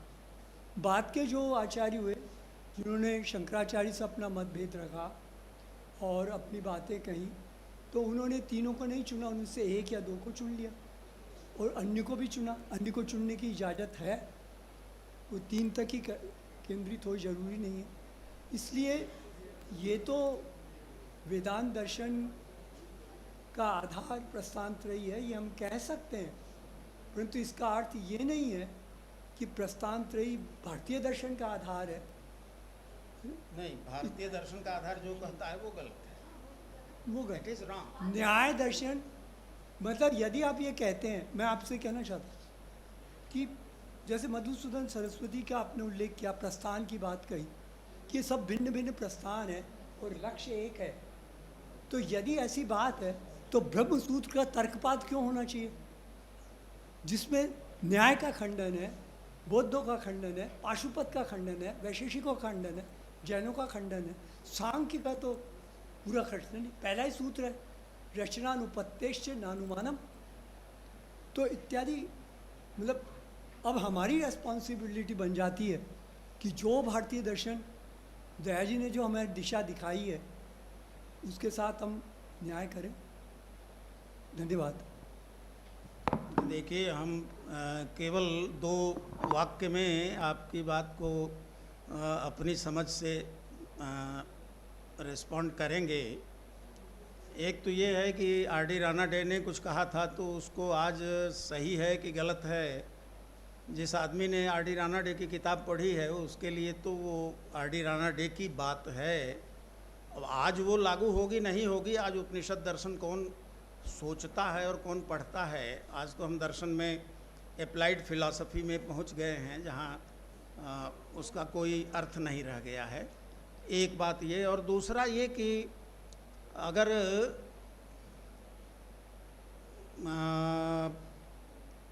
लक्ष्य एक ही है तो फिर ये अलग अलग प्रस्थान क्यों हैं, और अगर ऐसा है तो क्यों तर्कपाद में क्यों अन्य जो संप्रदाय हैं वे भारतीय दर्शन के, उनकी आलोचना क्यों हुई है। मैं एक बात बताऊं, जो मेरे गुरु ने मुझे पढ़ाया है ब्रह्मसूत्र पढ़ाते समय, उन्होंने मुझको यही बताया था कि देखिए, this is a constructive criticism, it's not a destructive criticism. Shankaracharya has always suggested different schools of Indian philosophy to develop themselves and shown the way how they can reach to the level of non-duality. This is the process adopted by Acharya Shankar in Brahma Sutra Bhashya, Shariraka Bhashya. It's not a criticism, it's a constructive criticism. जैसे कोई gold Smith जो है वो सोने को पीटता है, पाटता है और तमाम तरह के आग में डालता है, लेकिन वो इतना सुंदर सा एक ऑर्नामेंट बना देता है उसका। So the function of Shankaracharya in Tarkapada is like that goldsmith who has, though apparently who has criticized different systems, but ultimately he has reconstructed them to, of course, one may or may not agree, that is a different point. But what Shankar has done, I want to present. Yeah, I want to Professor. a short response I would like to add. I think we should stop here. We can personally discuss with him. Okay. We have one more last comment from online. Professor Jetli wants to ask something. Professor Jetli, please. Hello. Can you hear me? कैसे सुनाई पड़ेगा, वो तो mute है। सुनाई दे रहा है ना? Hello. Yeah, can you hear me? Yes, please go ahead. Yes. Please go ahead. Yeah. We can hear you, sir. Okay. Sorry, this pertains to Raghunath Ghosh's lecture. I was so anxious, I wasn't called, I was shouting. But I just 1 minute, I'll just read it. I think it pertains to what has just gone on now as well. So there has been a lot of discussion in this seminar about what is Dayaji's conception of what philosophy is and how to do philosophy. But I'm sure it would be in the spirit of Dayaji to say that doing philosophy has primacy over these other two, of what is philosophy, what philosophy is, and how to do philosophy. And I think Raghunath Ghosh's paper, more than any other paper so far that I have witnessed, is a paradigm example of doing philosophy. One more sentence. If doing philosophy is of central importance, then it does not matter whether Dayaji understood Sankhya or Shankara. What is more important is what effect he made what effort he made in the solution of the problem posed about illusion. This is a problem to all schools of philosophy, East and West, And surely Dayaji, as a philosopher, must be interested in solving this problem and not just interested in how it is or it is not solved in Advaita. Professor Ghosh's paper is also interested in solving the problem, but in order to solve it, we often need to understand and represent distinctions properly, like the distinction between self and non-self. To understand these distinctions, some scholarship is required. For this, we do not need to look closely at what those that Daniel Rave calls pundits. We do need to look closely at those who Ravesh calls pundits, even though we do not take their words as gospel. So my 2 pennies worth, I hope it will. Okay, thank you so much. Would you like to comment something? No, No, because I could okay. not hear properly. Okay, okay. So, well, we conclude this session here. No, we have already said that that's going to be the last one. Okay, so if you have any question, please discuss with him personally. We'll be having tea. I suppose tea break will be there. So please discuss with him if you still have any question. And we must close this session. Thank you very much. And I must thank Anubhavji for providing me this opportunity. It has been a real pleasure for me. I'm sorry I have been harsh, but that's what I have learned to be. Thank you. Thank you. Thank you so much. Thank you, madam. Thank you, ma'am. Thank you, sir. Shall we take a tea break?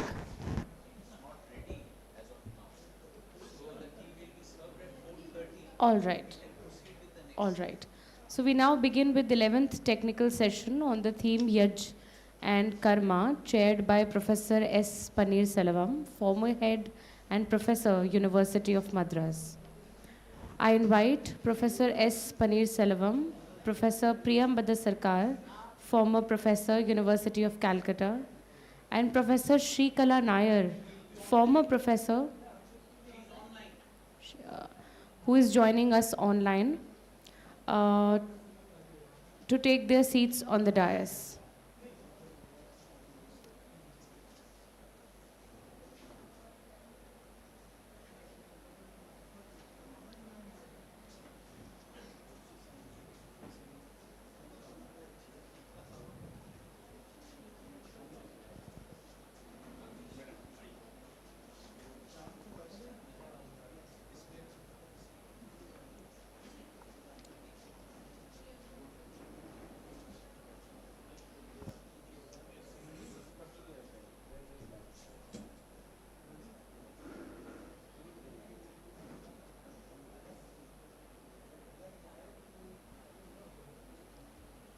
I now invite Professor Priyamascar Sarkar for his paper.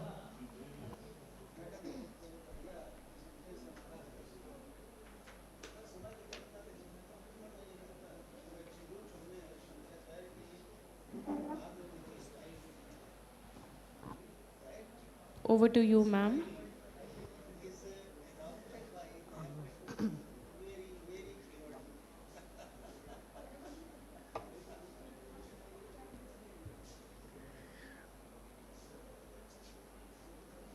First of all, I'd like to offer my sincerest thanks and gratitude to the organizers, Department of Philosophy, Rajasthan University, and Dr. Anubhav Barsne, it's head of the department, for inviting me and for giving me this opportunity to share my thoughts with the learned scholars on the oeuvre of Daya Krishna and of Indian philosophy. I must mention that this is a new venture on my part. I don't belong to this field. I'm stepping out of my comfort zone only to learn from you all. And I'm learning. In fact, the last 2 days, is a very good experience of learning so many things. Now, in fact, I got interested in Dayaji's works. That inspiration also came from the seminar organized by this department. I participated it online, and in fact, Dayaji's questions and writings, in fact, it was successful in motivating me to dive into this field and to read his works. And in that way, he was successful. And I must say that this is not rereading of the text. This is my first reading of the text. And I have analyzed what I have found interesting. And I have analyzed and also critiqued in the spirit of the author, who always encourages critical thinking. And another important thing to mention that I want the students to respond. Yesterday I had a talk with the students, and some of them confided that they are more comfortable in asking questions in Hindi and in understanding things better if it is done in Hindi. I understand that, and I request you all, the students, that whenever you feel like, ask me for clarification. Suppose you don't understand what I'm saying, you feel free to stop me and ask me to elucidate. Or if you have any question, you can ask me in Hindi. I understand Hindi, okay. My spoken Hindi is not good, quite bad, but I can manage. I'll try. So, with this introduction, I'll now enter into this, into my paper, which is a reflection on an article. Article is Yajna and the Doctrine of Karma, a contradiction in Indian thought about action. And you all are aware of this article because two presentations had already been done on this paper yesterday. And here, the structure of my paper is that first I'll analyze Daya Krishna's own positions, because in our tradition, it's always the Purva Paksha who should get the limelight, who should be explained in all possible explanatory modes so that we can understand his criticisms first. And then there will be an attempt to address all those problems. Now, this essay in fact, presents a profound philosophical inquiry into the structure of classical Indian theories of action. His primary insight is the recognition of a logical and moral contradiction, both logical and moral contradiction between two dominant paradigms. One is ritualistic action, yajna, and karma, moral causation. His central insight is that there exists a deep and often unexamined contradiction between these two models of action. One grounded in Vedic rituals and another in the doctrine of karma. Now, I have never thought of this contradiction in such a manner. I think no one has before Dayaji. So it's his original contribution. His originality lies not only in identifying the contradiction, but at the same time, he treats it as philosophically consequential. So now I'll come to the first section. First section, I'll explain the paradox. He says that in the classical Mimamsa system, yajna is a ritual action that produces results, phala, often not for the performer but for someone else, the sponsor or the jajamana. The jajamana initiates the priests or ritiks to organize yajna in favor of the fulfillment of wishes of the jajamana. The underlying metaphysical assumption is that the performance of the ritual, if done according to correct injunctions, it generates apurva, a subtle potency that brings about the desired result in due course. In contrast, so this is the ritualistic action. Now, in contrast, the theory of karma, as articulated in broader Indian philosophy, the fruits of action are intrinsically tied to the agent who performs the action. One cannot reap the fruit of another's karma. Now, in order to bring out the contradiction in the above two theories of action clearly, Daya Krishna offers two arguments in the article. The first argument, Daya Krishna says, elaborates what is a yajna and what happens in the performance of the yajnas, and he says that it is a kind of collective action.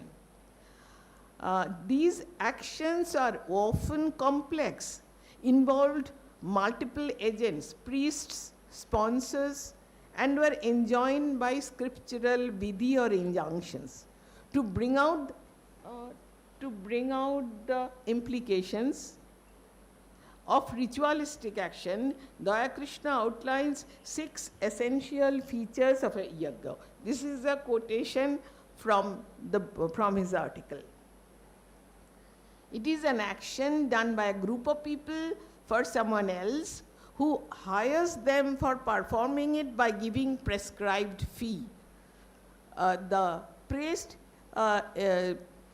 he enjoys a remuneration. It is a collective action which can only be undertaken jointly by each person performing the part assigned to him in the total activity. The action, though performed by many, is still supposed to be one action. The action, though done for many persons, is not regarded as their action, either singly or jointly, in the sense that the fruit of action does not accrue to them. The fruit of the action accrues not to those who actually perform it, but to the one who has paid them to perform it. The action is always undertaken for the achievement of a desired goal. It is a shakama karma. Either it is for rainfall, for a sun, for many times well-being of the community. Now, these characteristic features point out that in most of the rituals, the ritiks perform the sacrificial acts, reciting mantras, offering oblations, executing ritual duties. Yet, the phala, the fruit, goes to the jajamana, the sponsor. The person who performs the act is not the one who receives its consequences. Thus, action and fruit can be dissociated in terms of the agent and beneficiary. One person acts, another reaps. Daya Krishna sharpens this contrast. Yajna is a highly structured cooperative enterprise. It involves multiple participants including the Jajamano and the priestly officiants, and the fruit of the act, for example, attaining Swarga, Sarga Kamo, Jajeta, rainfall, progeny, etc., is intended for the Jajamano, even though he may not perform the act himself. But this kind of moral outsourcing is impossible in the karma doctrine. There, one and only one's own karma determines one's fate. In the karma theory, the performer and the reaper must be the same. In Indian philosophy, the doctrine of karma involves the principle of non-transferability of the fruits of one's actions. In fact, this doctrine is a kind of rationalizations of our discrepancies or of our distinctions in our normal natural life. This theory is not a mere description of how actions causally produce consequences. Rather, the deeper function of the doctrine of karma is normative, to make the moral order of the world intelligible to human beings.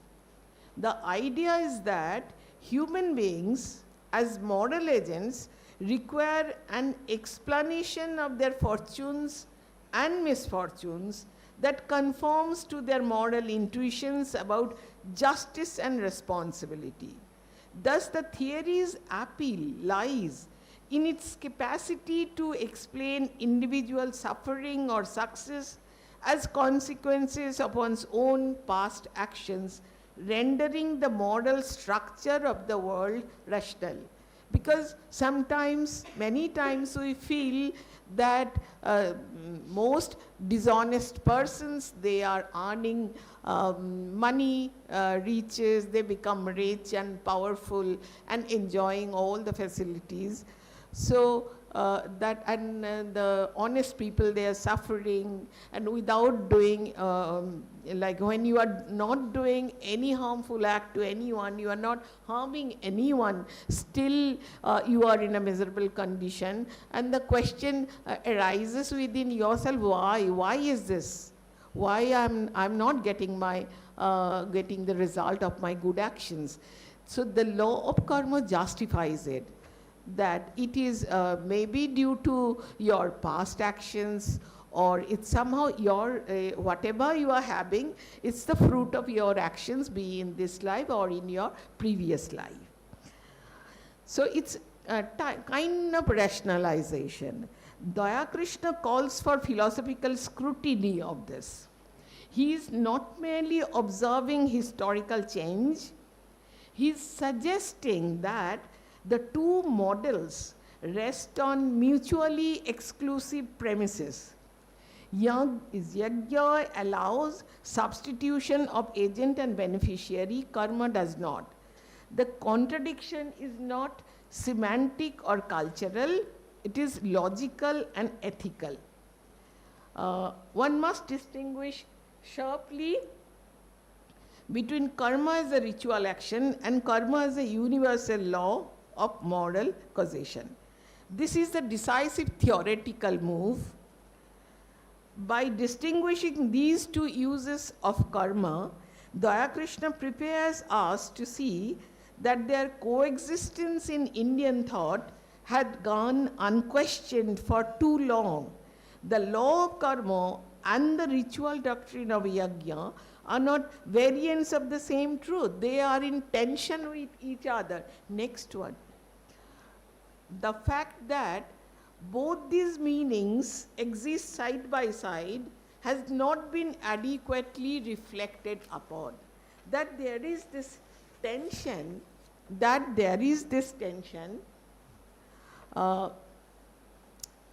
has not been discussed by anyone. Indian thought, he argues, has not grappled with this conflict. Both models, the models of ritual action with its distributive structure and karma with its individualistic law have been carried forward together, layered into shastras and practice without philosophical reconciliation. This is what Dayaji finds untenable. However, Daya Krishna isolates a fundamental moral intuition here. The world will not be morally intelligible if I were to reap fruits of someone else's action, or if someone else were to reap the fruit of my action. So there is a paradox here. Like if I don't get the fruit of my action, whereas I get the fruit of another's action, then this leads to a paradox. Now, if the theory of ritualistic action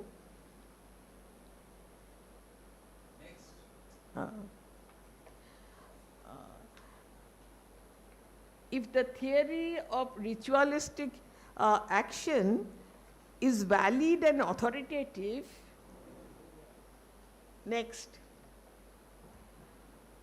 then the theory of karmavada is flawed. Conversely, if karma theory is to be universally upheld, then the theory of ritualistic action or yajna becomes morally unintelligible. This leads to a philosophical tension. How can yajna, understood as a ritual action whose fruits are transferred to another, be reconciled with the theory of karma that denies such transferability? So how can we reconcile them together? Why does this question of reconciliation come? Because in our shastras, no one has ever pointed out this tension. So they are reconciled, but how is this possible? Now, this is the first argument of Daya Krishna. It shows the tension and the paradoxical nature of two theories of action. Now, the second argument,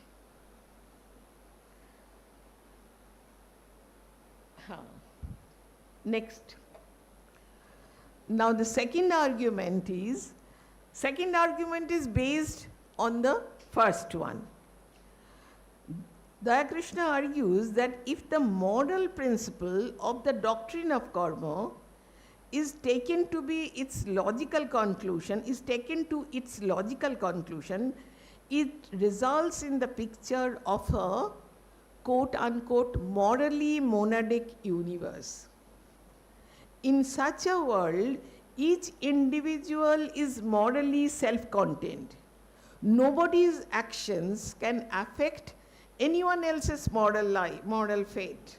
All interactions become morally irrelevant because consequences do not transfer across individuals. This view, though logically consistent with the karma doctrine, becomes ethically and socially problematic. He elucidates candidly in his writing. There is a big quotation here after this.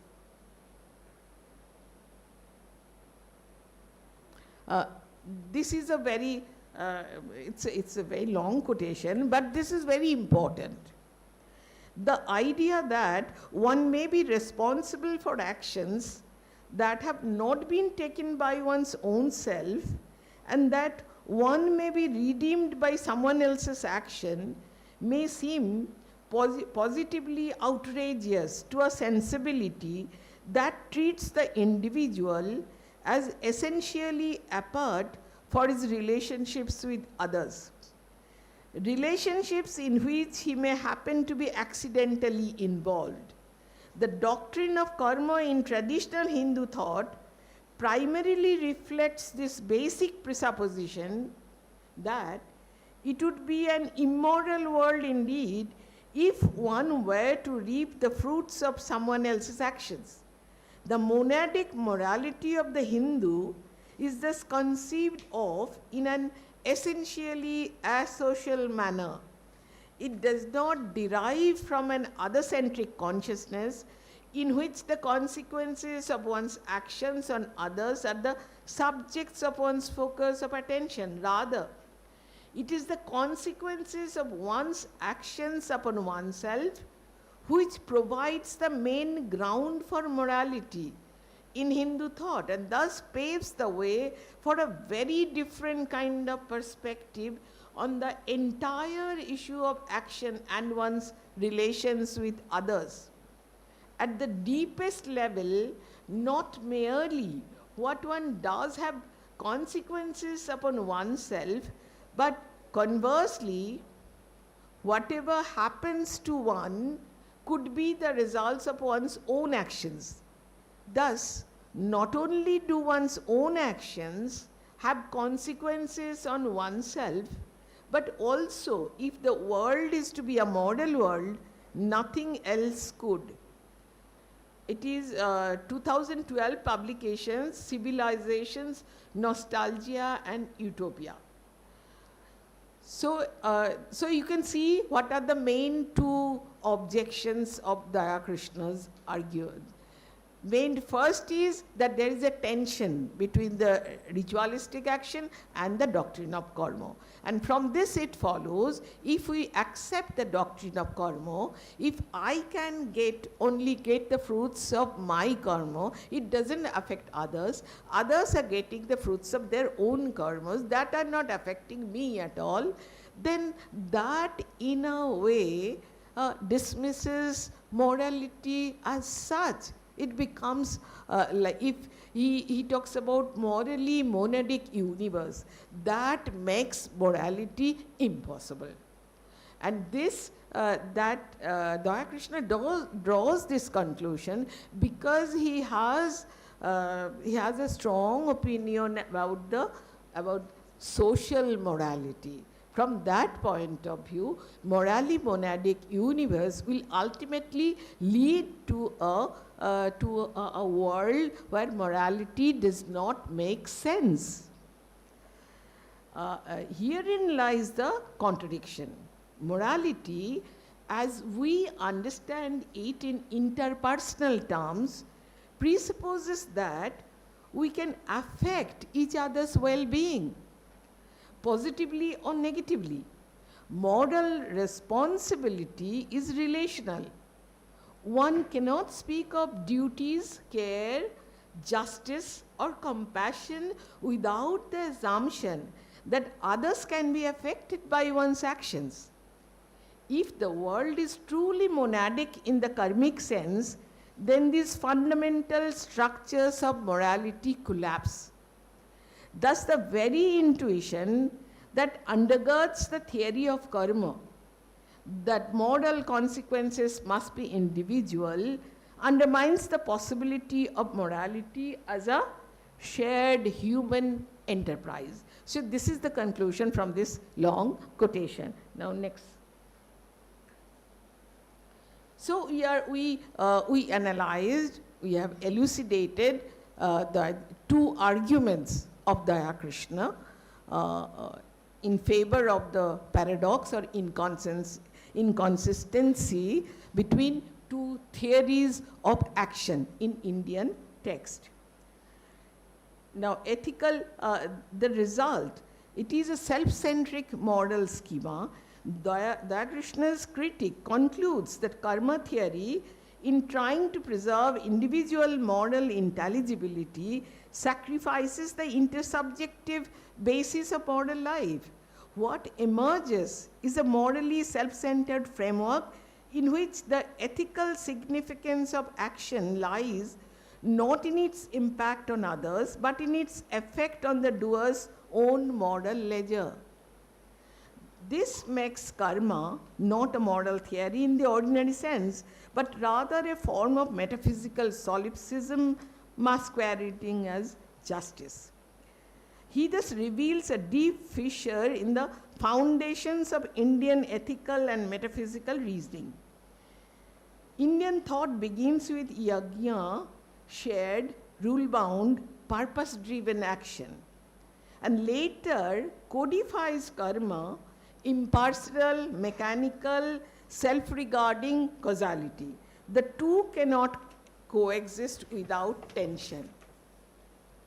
Furthermore, the shift to a karmic worldview risks erasing the possibility of social ethics, mutual obligation, and compassionate responsiveness, features essential to modern life.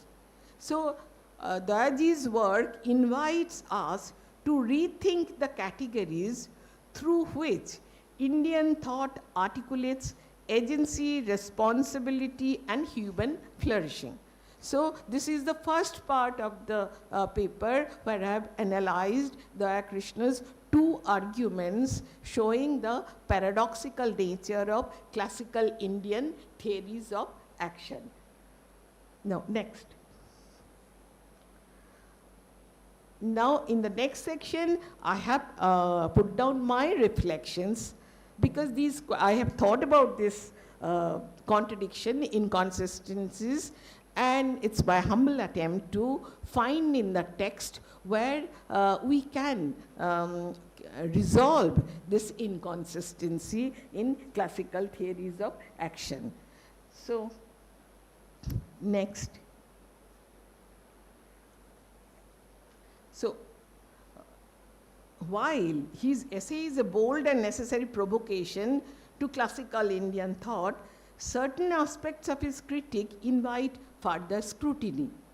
His central contention that the doctrine of karma and the practice of yajna are philosophically incompatible rests on an assumption that these represent mutually exclusive models of moral causality, as we have explained earlier.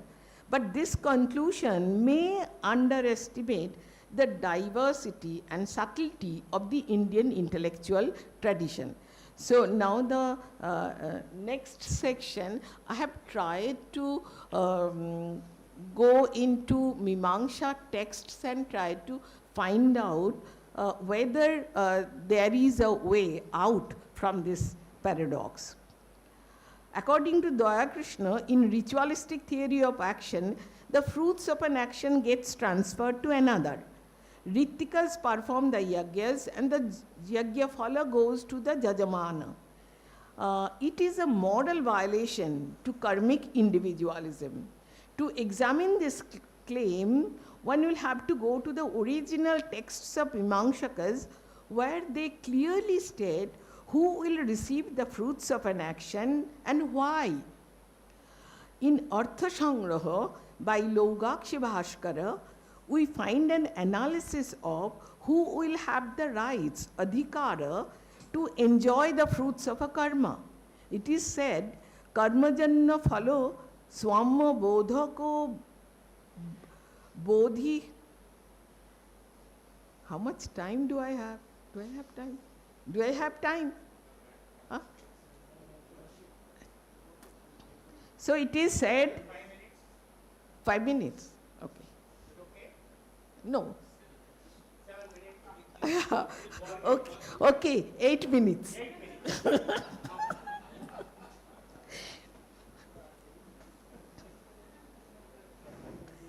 It is said, कर्मजन्य फलो स्वाम्य बोधको विधि अधिकार विधि कर्मजन्य फलो साम्यम कर्मजन्य फलो भक्तृत्वम. Mimamsakas had distinguished among kamya karma, nitya karma and naimittika karma. In all these karmas, the fruits of an action will go to the person who had the desire for the fruits and who initiated the action out of this desire to achieve the end or follow. Mimamsakas gave the example of Swarga Kama Jajeta, which means the person wanted, desired to go to the heaven.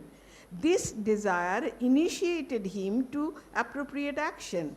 And if the appropriate ritualistic action is done according to the correct vidhi or injunction, it generates apurva, a subtle potency that brings about the desired result in due course. This is called phala bhaktritva or phala samyakta. Follow or fruits of an action will go to the person who has its phala samitva. who had the initial desire for the fruit of an action. Hence, this will always go to the Jajamana, who is the Odhikari of Phala, and can never go to Advarjus or Ritikas who are appointed by the Jajamano to fulfill his desire for the fruits of an action. The Jajamano here is not passively receiving the fruit. He bears responsibility through initiation, sponsorship, adherence to prescribed rules. Thus, the transparency is not moral delegation, but ritual authorship, distributed across roles. This complicates the picture of non-agency, and everyone achieves something or the other as the fruit of his action. The priest receives satisfaction and pleasure by performing the ritual meticulously, and so are others. In a collective effort, everyone receives the fruits of his actions, though the fruits are not always the same for everyone. But that does not imply the transference of the fruits of Ritik's karma to Jajamana. To take an example from our ordinary life, Ishwar Chandra Vidyasagar, a Renaissance humanist from Bengal, desired to educate the female folk of his country 200 years back. He had the desire, so he had to find ways to fulfill the desire. He bore the responsibility and set up schools for young girls. In this yajna of teaching and learning, many people are involved. The teachers, the students, the office staff, etc., all participated collectively for the fruition of this yajna. Here also we find everyone achieving something or the other as the fruit of his action. The teacher receives satisfaction and pleasure by performing the ritual, teaching meticulously apart from dakshina or remuneration, students receiving jnana, the administrative staff attaining satisfaction and remuneration for their job. So we can see here, in a collective effort, everyone receives the fruits of his actions, though the fruits are not always the same for everyone. The overall responsibility and consequently the praise or blame is attributed to Jajamano only. In this particular case, when the British rulers declined to help and collaborate in this yajna and stopped financing for the schools, Ishwar Chandra had to finance all by himself during that time. Hence, there is no moral outsourcing here and no contradiction with the law of karma, as everyone is having his or her karma follow. And the second argument of Daya Krishna, Daya Krishna reads the karma theory as morally monadic, asserting that no one can cause the joy or suffering of another without compromising moral intelligibility. But this interpretation may not reflect the nuance of all Indian schools. In fact, to counter Dayaji's arguments, it is important to note that Indian ethics, more precisely ethics of the Hindus, is based on a threefold scheme of spiritual life: social ethics, subjective ethics, which culminates in the philosophy of the absolute, which is the consummation of spiritual life. Social ethics is represented by Varnashrama Dharma. And now I'll not elaborate, because all of you must be knowing about Varnashrama Dharma. I'll just concentrate only one duty of a grihi, because we all are grihis. That is, duty is the concept of Panch Mahayagya. Teach every morning and evening a grihastha will perform Panch Mahayagya. He will perform the Panch Mahayagya in order to pay his debt to his teachers by performing Brahma Yagya, by reading the sacred texts of the Vedas. He should pay his debt to his parents by performing Pitri Yagya. That means one will have to pay his debt to his parents. And these Panch Mahayagyas are in fact, one will have to do it. This is a kartabya in order to in order to pay the pancha-rinas that each and every individual must have. So one should pay his debt to the gods by performing Deva Yajna, by offering, and one should pay his debt to his neighbors and other human beings by performing Nrij Yajna, that is by serving and entertaining guests. Finally, one pays his debt to lower insects, animals, and 5 elements by performing Bhuta Yajnas, by offering food and by protecting them. This Panchamahayaga reminds a Grihi that he owes his fruitful existence in this world to his parents, to his teachers, fellow beings of the community. Not only that, he is also indebted to insects, animals, and Panchamahabhutas, which also help him in one way or other to lead his life smoothly. Thus, he is in debt to all of them. One important point to note over here is that it is not possible for a human being to pay all his debts. Rather, in attempting to do that, he will remember that he owes his very existence to everything in this universe. This special attitude towards life and environment does not make one selfish. It teaches us to sacrifice our own good for the good of our teachers, our ancestors, relatives, neighbors, community, and finally for the good of humanity and the universe in general. Thus we see that performing Panchamahayagas every day makes a man humble, close to the universe, and paves the path of aggression and violence away. If this is not an altruistic attitude towards other human beings, other animals, plants, and the non-living world, what else could it be? And above all, how could we interpret it as morally monadic? Now we come to the specific objection of Daya Krishna, that the doctrine of karma leads to moral monadism, which makes moral life impossible in principle. So here the question is, does the theory of karma lead to self-centric perspective of an action, as pointed by him, where action is primarily conceived and judged in terms of not what it does to others, but what it does to me? The answer comes in the negative. When you refer to the important concept of Purushartha, where Kama and Artha is to be pursued in accordance with Dharma, and the path of Dharma involves engaging oneself in selfless and shared actions that promote the welfare of fellow human beings, animals, plants, and Panchamahabhutas. Moreover, the doctrine of karma is the direct corollary of the doctrine of Rita, which inspires men to live the life of higher values. The doctrine of karma thus, instead of promoting moral monadism, highlights the superiority of selfless altruistic activities. Conclusion. To conclude, I'd like to highlight the fact that Daya Krishna's appeal to moral intelligibility seems grounded in a modern, perhaps Western-influenced sense of ethical individualism. Yet, the Indian tradition often blends metaphysical causality, ritual action, ethical normativity in ways that resist clean separations. By demanding consistency along a single philosophical axis, he may risk simplifying the layered and plural character of Indian thought.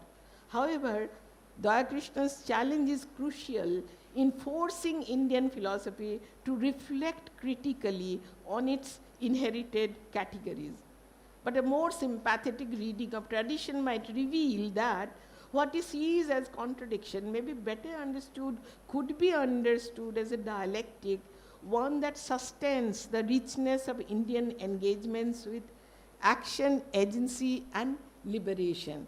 Thank you.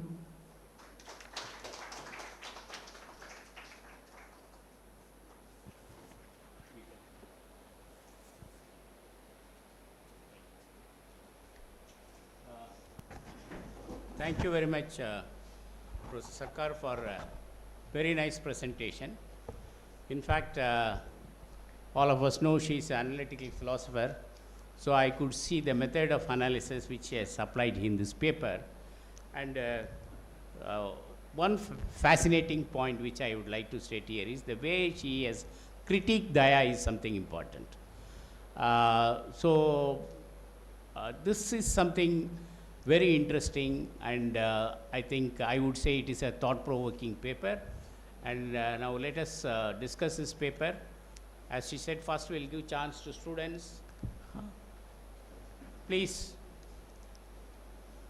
You can talk in Hindi also. No problem. Please.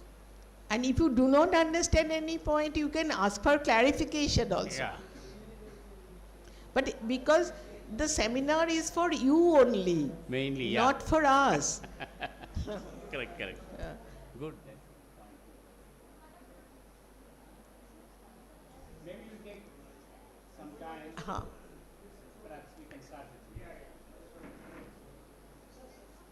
pointed question. No. Actually, for the benefit of students, मैं हिंदी में बोलूँगा और ये बताना चाहता हूँ कि बहुत ही अच्छा और क्लियर पेपर है, जैसा कि पनीरसेल्वम जी ने कहा, बहुत ही एनालिटिकल है। ये विटगेनस्टाइन की रिसर्च किया है, उसी का इनका एक्सपर्टीज़ है। लेकिन इसमें आप एक चीज़ गौर करिए कि ये दया कृष्ण की पोजीशन को बहुत स्पष्ट और क्लियर ढंग से इन्होंने रखा, एक पार्ट, और दूसरे पार्ट में उनकी पोजीशन को क्वेश्चन करके उलट दिया।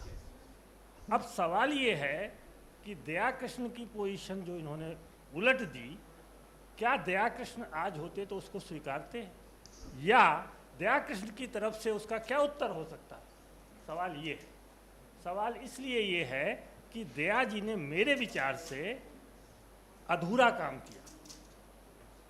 उन्होंने जब कंट्राडिक्शन, इनर कंट्राडिक्शन दिखाया कि यज्ञ और कर्म के बीच में है, तो उनको ये भी देखना चाहिए था कि क्या ये दोनों कंसेप्ट फ्लॉड नहीं है। आज के समय में जब हम वैज्ञानिक युग में जी रहे हैं, तो ये दोनों किस पे डिपेंड करते हैं, जिसकी चर्चा ही नहीं है। ये पुनर्जन्म की थ्योरी पे डिपेंड करते हैं। क्या आज हम पुनर्जन्म को मान सकते हैं? पहला सवाल। दूसरा सवाल ये है कि इसका इम्प्लीकेशन क्या क्या होता है। तो एक तो आ गया कि साहब जस्टिस का सवाल ही गायब हो जाता है। दूसरी बात यह है कि उसको और जरा गहराई से जाइए तो आपको समझ में आएगा कि ये मनुष्य को भाग्यवादी बनाता है, उसको ज्योतिषियों के चक्कर में डाल देता है। वो ये समझता है कि मेरे कर्मों से क्या होगा, परिणाम तो मेरे पहले के कर्मों से तय हो चुका है, तो वो भाग्यवादी होता है। लेकिन वो कौन भाग्यवादी हो जाता है? जो सफ़र कर रहा है, जो शोषित है, जो दमित है, जिसके साथ अन्याय हो रहा है, वो प्रोटेस्ट करना भूल जाता है। अब बात हम लोग पुरुषार्थ की करते हैं। दूसरा पक्ष ये भी है कि जो उसका शोषण करता है वो समझता है कि तुम्हारे पूर्व जन्मों का कर्मों का परिणाम है, तो वो भी जो है गिल्ट नहीं फील करता, वो भी कुछ नहीं करता। अब सवाल ये है कि जब हम इसको पुरुषार्थ की धारणा से जोड़ेंगे तो ये कहाँ फिट होगा। अगर हम पुरुषार्थ कर सकते हैं तो यज्ञ और कर्म का सिद्धांत का क्या मतलब है? और यहीं पर ये जो सवाल आता है आज के समय में, मैं बहुत कुछ दिन पहले विनोबा भावे को मैंने थोड़ा सा पढ़ा, तो शुरू में ही कह रहे कि भाई हमें वो आप जानिए कि वो गीता का प्रवचन है, भारतीय दर्शन के अच्छे अध्येता हैं, लेकिन वो एक कर्म करने वाले व्यक्ति हैं। वो कहते हैं कि हमारे जीवन पर दूसरे के कर्मों का बहुत प्रभाव पड़ता है। स्टेट वे शुरू में ही बोल दिया उन्होंने। तो अगर हम ये हमारे जीवन में भी देखें तो हमको ये प्रश्न ये करना पड़ेगा आपसे कि क्या पुरुषार्थ, ऋत, कर्म, यज्ञ, ये सारे सिद्धांत जो हैं एक दूसरे से टकरा नहीं रहे हैं, और कर्म, यज्ञ और ऋत की धारणाओं को क्यों नहीं हम आज विदा कर दें इंडियन फिलॉसफी से, ये कह के कि ये अप्रासंगिक हो गए। धन्यवाद। I want Professor Ghosh to make some remarks. And thank you, Madam Priyamascar, for your nice presentation. Many things you have asked, and Dayaji also told. But one problem which is disturbing me, as a classical scholar, whether Dayaji has made any point or not, or you will make some point following Dayaji or not. You have mentioned the word apurva in your lecture, that whenever I perform some karma, apurva is originated. Can apurva give rise to result automatically, or through the intervention of any superpower, God and other thing? For now it is not a problem, because God is accepted as a karma phala data. He can give the result of karma. But in Mimamsa there is no God. God has no entry, only karma. And how karma can provide an individual the result? Because karma, is it dynamic? I don't think it is so, because I have done karma, maybe the karma of this birth or other birth. But how the apurva, accumulated apurva, is transmitted to karma without any divine interference? This is my problem, which is disturbing me. I don't think Dayaji has said something on this. If not, then whole situation, performing action and their result, we are raising so many problems. But this problem also needs some sort of attention. What is your opinion, please? Shivani ji, ma'am. Shivani. This is the last question. That is all right, but I'll have to write, otherwise I'll forget. It's a connected question. I want to add up. Can we say that this apurv as a reservoir of karma becomes fruitful or fructifies with kala? But if we assume kala as the source of apurva to help it generate the result, then kal becomes an authority over apurva. So is there any reference that you can see in the Mimamsa text which relates kal and apurva for apurva to produce result? That is my question. Oh, so I begin with Shivani's or any other questions? One, yeah. Very short, very short. Make it very brief. Very brief. Ma'am, I just have a little confusion. You gave the analogy as an example of Ishwar Chandra Vidyasagar. And I just want to ask, how does that fits on Yagya? As his desire was social, he wanted to teach girls. It was a social thing, and the fruits that came from that desire, everybody receives it. But I don't think that this is same in the case of the Ahuti we give in Yagya. Or what are the social fruits of Yagya, as you have said about Ishwar Chandra Vidyasagar? I just have this question. Thank you. Okay. Okay. Now we can answer. Very briefly, of course. So first begin with the student. You are a student. So yes, now Yagya in the narrow sense means that you'll have to find this oblation, you'll have to give ahuti and do all these injunctions according to Vedas. But it has been used also in a very wider sense. Like when in the Shastras we find Panchamahayagyas, that doesn't mean that every morning and evening Grihastha will have to do this official yagyas. Only thing, they will have to pay respect to the elders, to gods, to parents, to other fellow human beings and everything. So if we interpret it in a wider sense, then any collective action for the benefit of many people, that can be called a yagya. So that is a kind of teaching, learning yagya for the benefit of women folk. in India. So if we take it as a Jagya, then who initiated it, who is the Jajamana? Ishwar Chandra Vidyasagar is the Jajamana. And who are the Adharvajus? Teachers, students, administrative staffs, all are performing their parts and having their fruits. And but he is also, because now after 200 years, we are naming him as initiating female education. Not the, we have forgotten about the, who were the students, who were the teachers, who were the administrative staffs. So he was the Jajamano, and he is receiving the fruits, and he is to be praised or blamed, taking all the responsibilities. Like, it's not, whenever we are reading the critic, it seems like Jajamano is something morally outsourcing, having some benefit out of doing nothing. It's not like that. As the Mimamsa text suggests, that everyone involved is getting their fruits of action.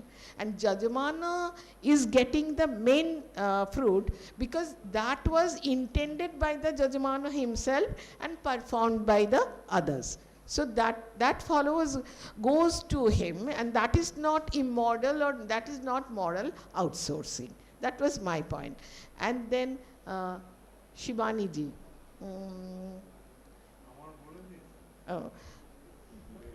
Need it? Like, major point, had Ashadi been here, would have said that whether Apurva concept of the Mimamsa system, if it does not admit God, can it generate Apurva, is beyond the scope of Daya Krishna's paper. So, find it in the text. And Shivani ji said something, Kala and Apurva. Instead of God, Kala may do the function. Kala may do the function, but very logical question, then Kal becomes more important than Apurva. I must say that I'm not as good a scholar as you are. Mostly my readings are from English translation. So more or less whatever translations I have, I liked it. That is the subtle potency. So that is... Ha.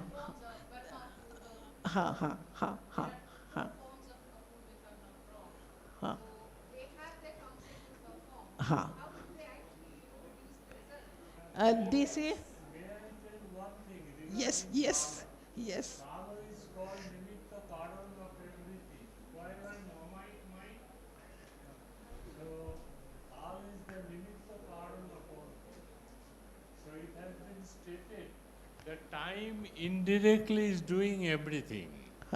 So, all the inanimate things, factors, are run toward the result by the influence of time. Kala.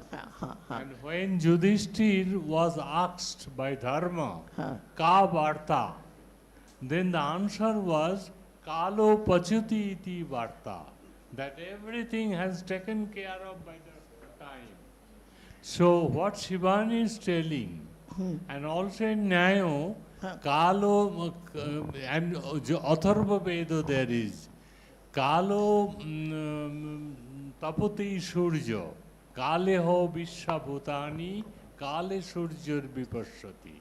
And as a Bengali, I can tell you in Sheshir Kobita, it is told, Kaler Jatra Dhani Shunite ki pao, Tari Rath Nitto Yudhao, Hai Dhavaman Kal, Felia Cholilo More, Felitar Jal.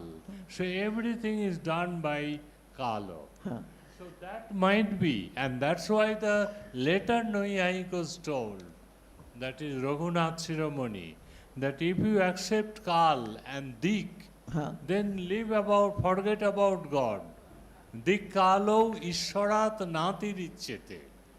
So that might be one of the reasons that Kal is more powerful than God.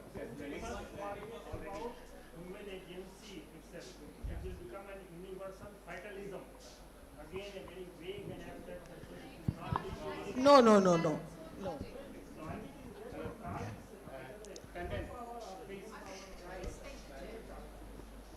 Thank you, Professor Priyamascar ji, for a wonderful presentation. Thank you. With this, we close this, and then we'll move to the next paper to be presented by Professor Shikala Nair by online. I think she's already there, perhaps. You go there, or you can sit there. Shall I sit here or go there? You can sit here, but no, I want to sit if there. I go there, then I can see him, her. Yeah, I'll also go. No, I'll go there.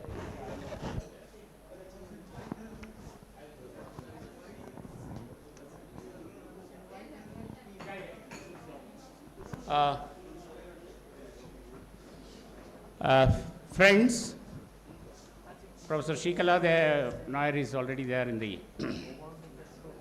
meeting. Professor Shikala Nair is Professor of Philosophy from Sri Shankaracharya University of Sanskrit, and she will be making her presentation now. Professor Shikala ji.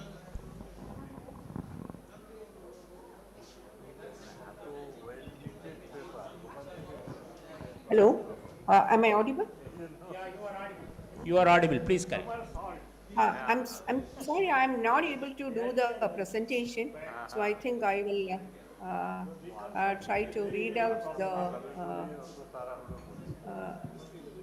thing. Somehow the screen is not coming with me. Let me try once again.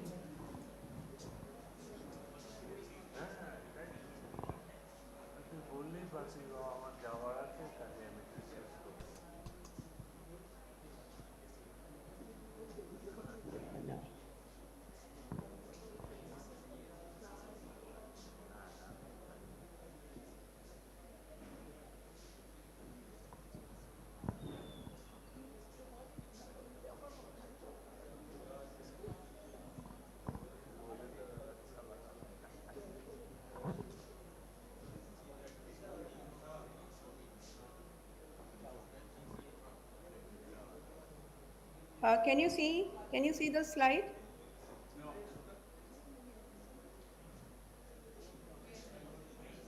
Hello, can you see the slide? Yes, you are audible, ma'am. No, but can you see the slide?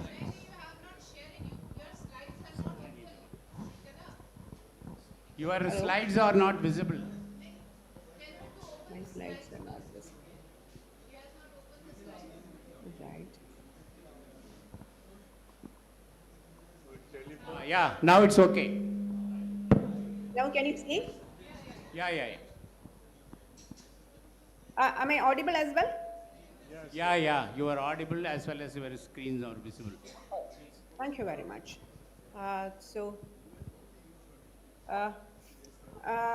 Good afternoon, everyone. And as I start, I wish to pay homage to Professor Jain Shaw, who has been a guiding light in my philosophical sojourn, who has recently passed away. And friends, I pretty realized that it is quite late in the afternoon and you all must be tired. As I was seeing the audience, there were very few. But nevertheless, I also learned from Priyamascar that this paper, that is Yajna and the doctrine of karma, has already been addressed thrice. Nevertheless, my point would be pretty different. As Priyamascar has rightly pointed out, that there is a tension Daya tries to reveal between the notions of yajna and the doctrine of karma, something which the scholars either fail to notice or ignored. He starts the paper conceiving yajna as performance ordained by the Vedas, upon which the Mimamsakas have made detailed explanation. From here, he quickly comes to the Gita, where the term, according to him, is used almost coterminous with creation. But he doesn't discuss much on what the Gita got to say on yajna, something which is quite surprising, for one cannot help but stop and ponder over the innovative notion on yajna found in the Gita. But apparently, Dayaji is not impressed with it, for he brushes it aside. What I'm highlighting is Krishna's views on yajna. as yajna is identified in the text, he says, with strange things that routinely have nothing to do with yajna. To quote him, in the Gita and elsewhere, many things, including the cosmos itself, is seen as yajna, unquote. So the paradigmatic principle, therefore, for Dayaji is the Vedic notion of yajna. He takes issue with the Indian philosophical tradition for not having read yajna in the wider canvas of the doctrine of karma. For there are intricate relations yet to be sorted out between the yajamana of a yajna and the Ritvik's paid to perform it, whose actions being accrued to the one officially performing the sacrifices, which Priyamascar has detailed. So Daya Krishna points out that yajna is discussed in the Mimamsa Sutras is often an action done collectively by a group of people. But though it is performed by many and each contributing separately to it, is still supposed to be one action. The action, though done by many, is yet not regarded as their action, either singly or jointly, in the sense that the fruit of this action does not accrue to them. The fruit of the action accrues not to those who actually perform it, but to whom he has paid them to perform the action. Who has paid them to perform the action, that is the Yajamana. Mimamsa Sutra, in fact, sanctions the appointment of priests to perform sacrifices. In Sutra 3.7.36, there is a definition of Ritvik as the one who is given sacrificial fee according to the norms prescribed in the Dakshinavakya. Going by this norm, the Yajamana cannot be counted as a Ritvik, for he is not hired for fee. But in some cases, the Yajamana gets included in the list of Ritviks, as in the case of Jyotishtoma. And such situations are justified, says the Mimamsa Sutra, citing the similarity of functions between the Ritviks and the Yajamana. This exception is not justifiable, says Daya, for this would allow two types of performers, the one who performs for himself and the ones who perform for the Yajamana. If this were to be accepted, I quote, he objects, it will obliterate all the distinctions between the Yajamana and the Ritviks, not only in the context of Jyotishtoma, but of all other sacrifices. Similar is the case with the Yaga Satras, where the distinction between the priests and the sacrificers do not obtain at all, as all the priests are from the group of sacrificers themselves. Hence, there is no paid appointment of priests to perform the sacrifices. Daya quotes Stahl, who in his famous work, The Agni, views that the renunciation of the fruits of the sacrificial act is itself an integral part of the sacrificial act. That's what Stahl views. He says, for instance, yajna has giving up or tyaga as an integral factor in it. When the offerings are poured in the fire, it has been said Agne idam namama, which evidences this, where you are sacrificing what you are offering onto the Agni. Now, Daya views the term idam, given its natural meaning, should refer to the offerings poured in the fire and not to the desired result with which the sacrifice has been performed. To quote him, he says, to conflate the tyaga of the material into the sacrificial fire with the karma bhala tyaga of the Gita and to interpret the former in the light of the latter is to confuse the two very different kinds of tyaga which have hardly anything in common. And I think he is perfectly right here and Stahl is wrong. He also observes that had the two been even remotely similar, Krishna wouldn't have castigated the Vedic injunction so harshly. Again, he is right. So Stahl himself locates an inherent contradiction involved in what he has said. I'm quoting Dayaji. Given that a sacrifice is performed desirous of a particular fruit, the stock example being Agnishthomena Swarga Kamoye Jeta, how can one sacrifice the very fruit for which he is performing the yajna? Now Dayaji goes a step further and wonders why Stahl did not think of the impossibility of someone sacrificing what he has not got. For sure, we cannot presume that the performer has already attained the fruit. So he has not got what he is supposed to sacrifice. Hence the general notion that yajnas are performed for definite fruits stands or stays. But how do we make a coherent theory out of these two conflicting notions, yajna and karma?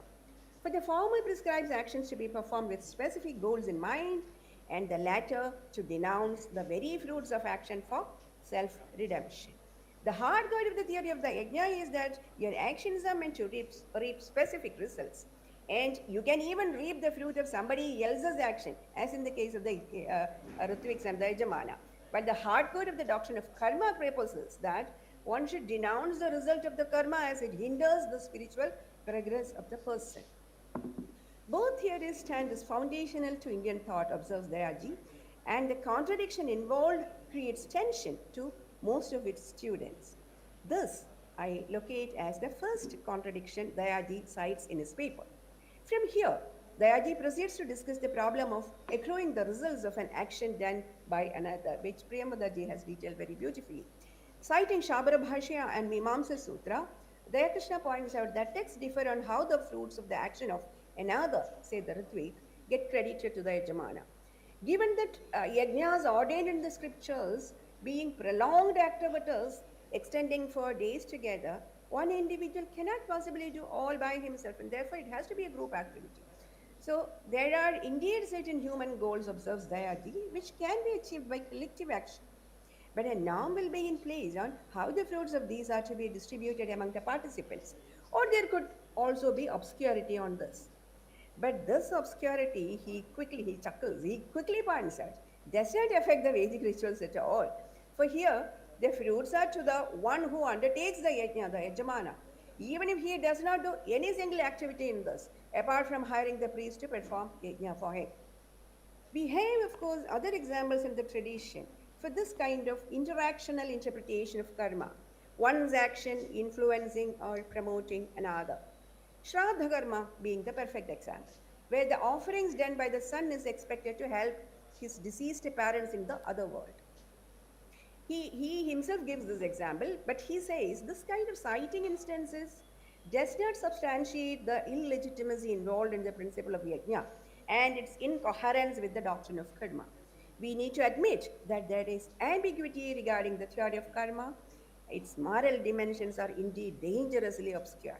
And this I identify as the second contradiction Dayaji cites in the paper. This takes us to the discussion on the moral intelligibility of the doctrine of karma. How good is the moral moral intelligibility of the doctrine of karma? Dayaji examines. Krishna draws here a distinction between the intelligibility of actions in the natural world and the intelligibility of actions in the human world. The former, in both there is causation being the principle, but the former engages causality in a natural fashion, while in the latter, actions are characterized as good or bad or right and wrong. And the actions are morally qualified generally in terms of how it affects the other. But in Indian tradition, it proposes the theory of a morally monadic life.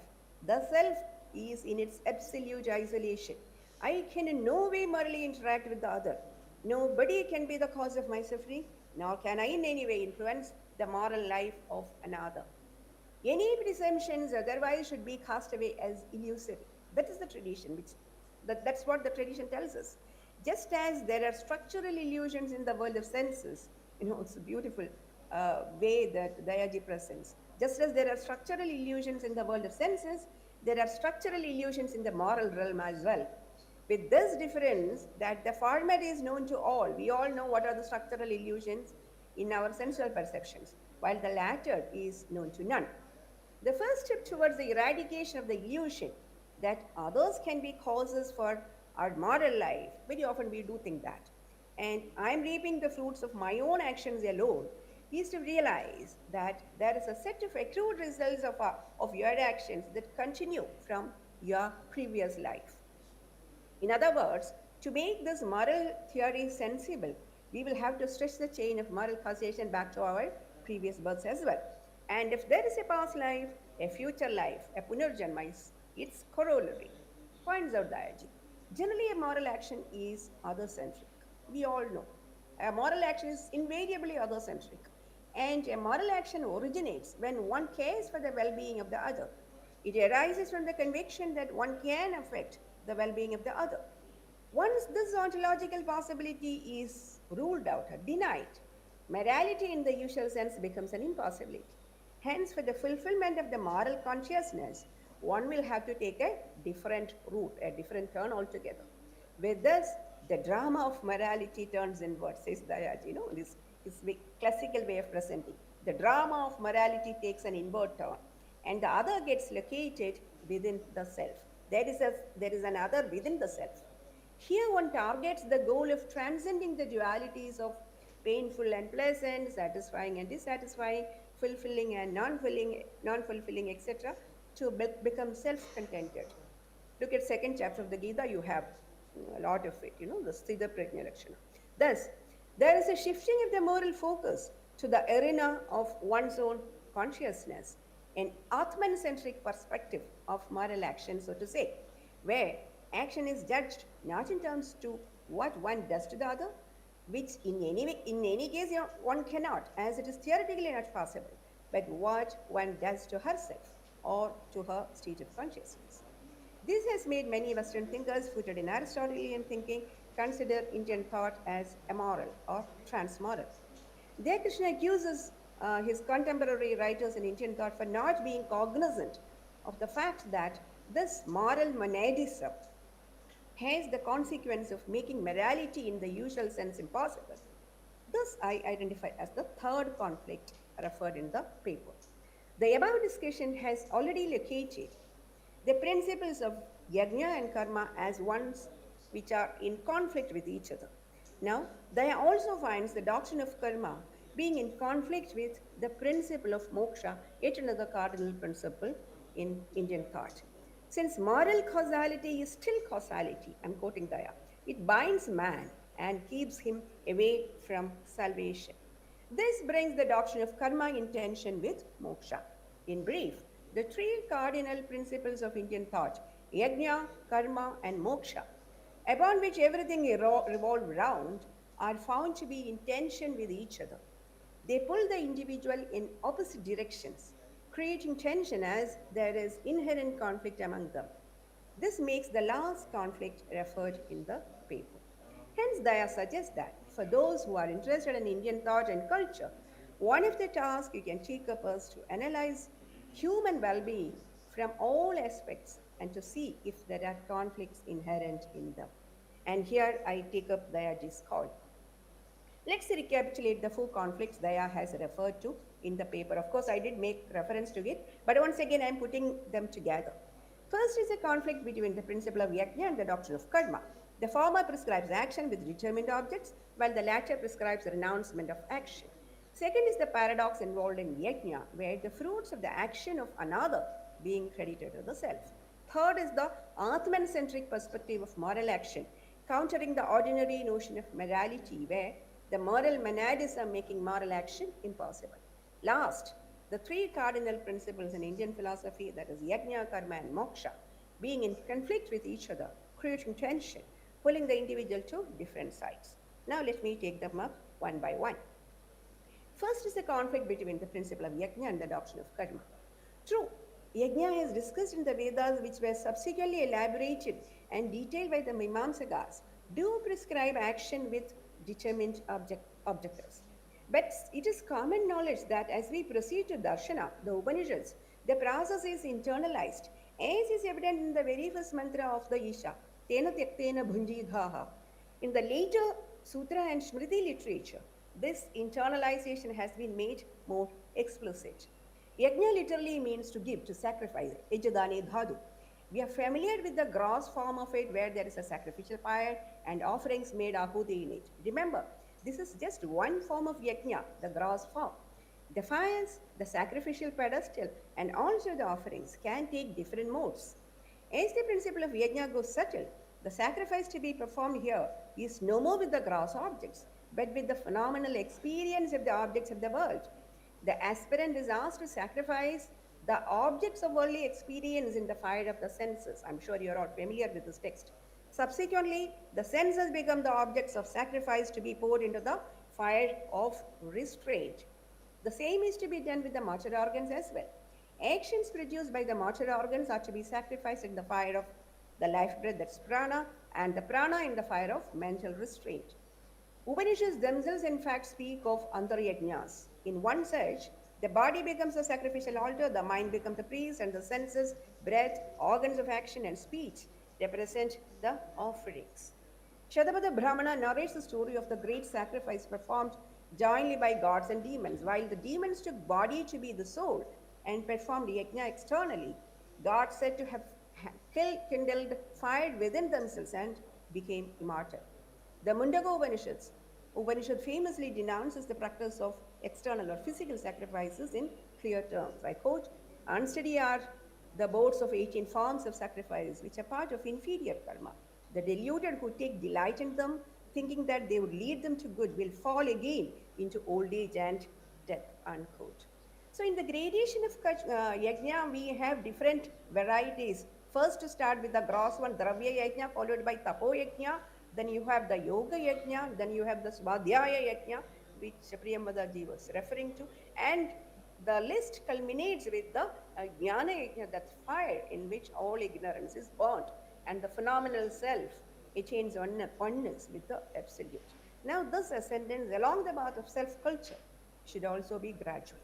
Now friends, so far we have seen the Shruti, where we find reference to the subtle form of yajna.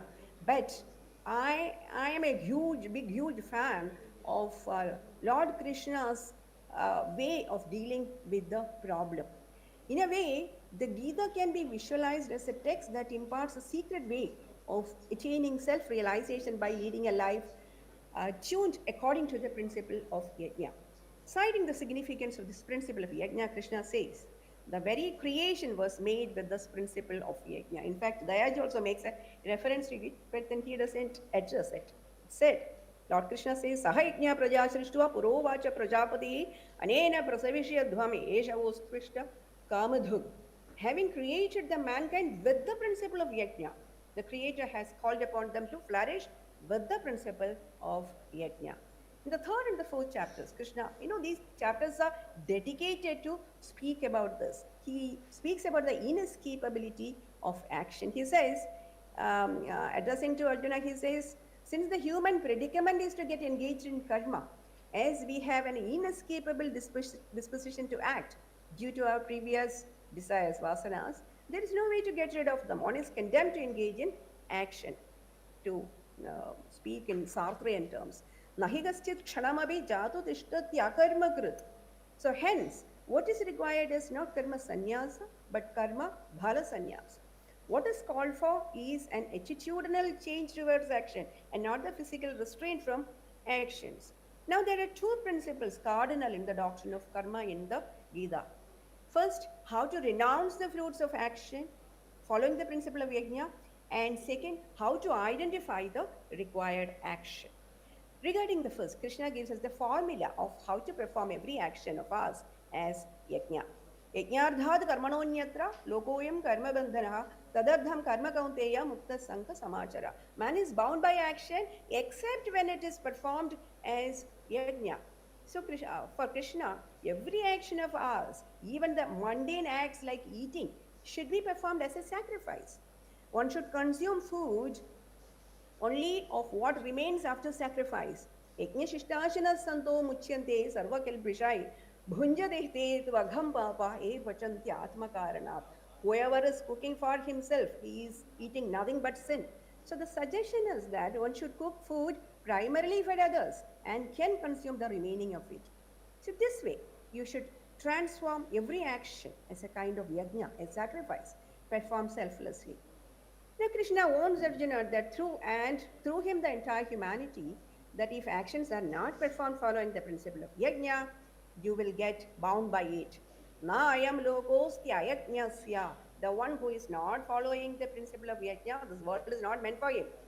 Krishna shows how the world functions with this principle of yajna. That is what Dayaji makes a mention of it.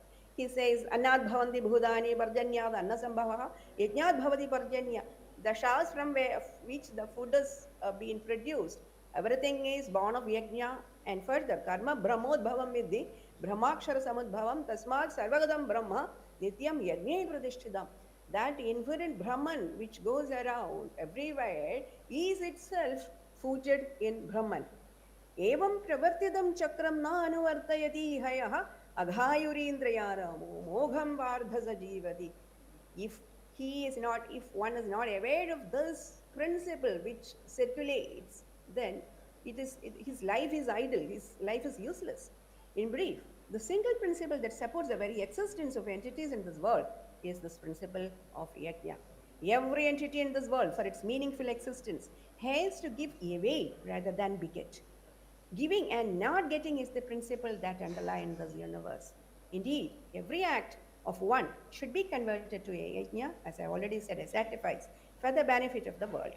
Now, since the performer of the action has no eye in any personal gain, because he is performing an yajna, he has a sacrificial attitude towards it, it will be done for the benefit of the other. Now, this other could be a singular other or the society at large. Not that the individual is left with nothing by such a performance. She gets the metaphysical benefit out of it. She is relieved from the fruits produced out of it. This will free the individual from the binding of the vasanas and the possibility of a rebirth. Now, the formula is simple. The material benefit for the other and the metaphysical benefit for the self. This way, the conflict between the interest of the self and the other is reconciled. This technique of sacrificing the self-interest for the welfare of the larger interests of the beings around, interestingly also opens up the way of release for the self. Now the second concern, how to identify the karya and the akarya. How will you identify your swadharma? You are asked to perform your swadharma and perform it in such a way that you perform it as if you are performing sacrifice. That's what we have been saying. So Krishna says, Gahana karmana gati. We have no way to understand the way of karmas. What makes it so intricate that we find it difficult to discern our swadharma and paradharma? As I understand it, the reason is this. To perfectly know swadharma, you need to know three things. The nature of the absolute reality, that's a metaphysical requirement, the nature of the phenomenal self, and the ability to creatively respond to the situational challenges, keeping the textual knowledge at the backdrop. You need to have the Shastra. You should be Shastravadhi. You should know the Shastras. Tasmad Shastram Pramanam De Karya Karya Vyavasthidav. Let Shastra be your Pramana to distinguish between Karya and Akarya. This is all Krishna. So in effect, a Karma Yogi, viewed thus, a Karma Yogi would far exceed a Jnana Yogi in both the faculties, the cognitive and the cognitive. Now, to address the second paradox, I'll be very brief. I'm almost winding up. In Gita, Krishna makes it clear that it is your approach to the action that brings the result. It is our experience that the same activities can be done differently with different approaches. For instance, a maid might cook for her master, but when she cooks for her family, there is a whole lot of difference. It is the approach and the way you bind yourself with the act that matters. In brief, how the self gets tied up with the act determines the nature of the action. When the Ritvik performs for the Yajamana, his approach to the action is different, and the same person, when he becomes Yajamana, he becomes the owner of the fruit of the action. And there is no room for confusion here. It is not the physical act. Only if you view it as a physical act, confusion arises. It is not the physical act, but the intent with which you perform that determines the real performer. Now the third paradox, which involves the Atman-centric morality. Yes, indeed, it is Atman-centric. The task at hand is to realize the true self within. As Jnana Karma Adhikarins, as Shankara would characterize humans, we are in a helpless state. We ought to perform actions on one, and the actions, if performed, will accrue results and will bind us. Hence, the doctrine of karma suggesting us to perform our duties and renounce the results. Perform as if you are performing a yajna. One has to worship the self within with his own duties ordained by his station in life. Beautiful statement. He says, Swakarmana tamabhyarchya siddhim vindeti manavaha. If one is cleared of one's swadharma, this is something I keep telling my students. If one is cleared of one's swadharma, which is not at all easy, there is nothing else in this world for us to know. The last conflict which Daya refers to, the conflict, the tension he cites between among yajna, karma and moksha. The so far discussion, actually I don't have to address it now because the so far discussion done on yajna and karma reveals that both are identical with each other because karma has to be performed as an yajna. The perfect way to act is to act as if it is a yajna. And this way of performing action would take one necessarily to release. The above analysis, that is, they are the three sides of the same thing. One reflects the other.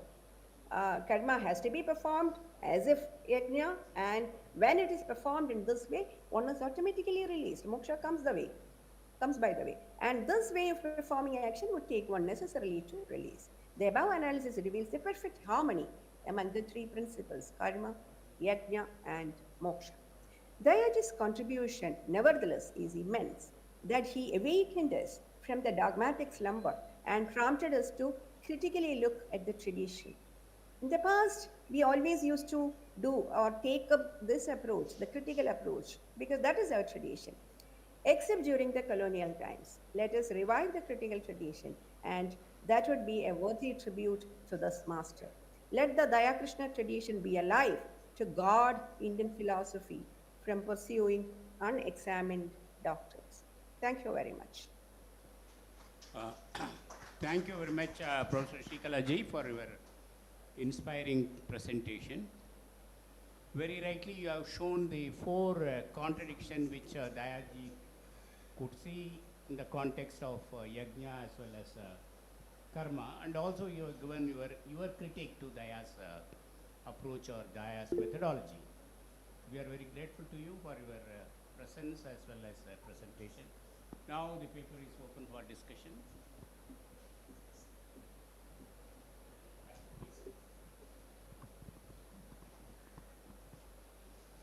अगर कोई नहीं है तो मुझे कुछ कहना है मैं आपकी परमिशन से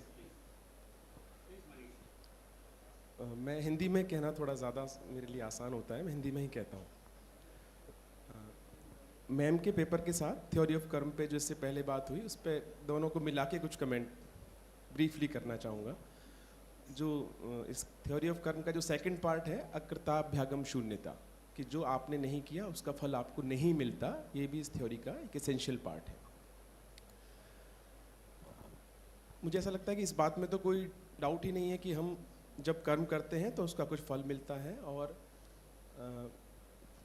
उसका फल किसको मिलता है ये एसेंशियल बात है। और थ्योरी ऑफ कर्म कह रही है कि आपको और सिर्फ आपको मिलता है, किसी और के किए कर्म का फल आपको नहीं मिलेगा। अकृताभ्यागम शून्यता।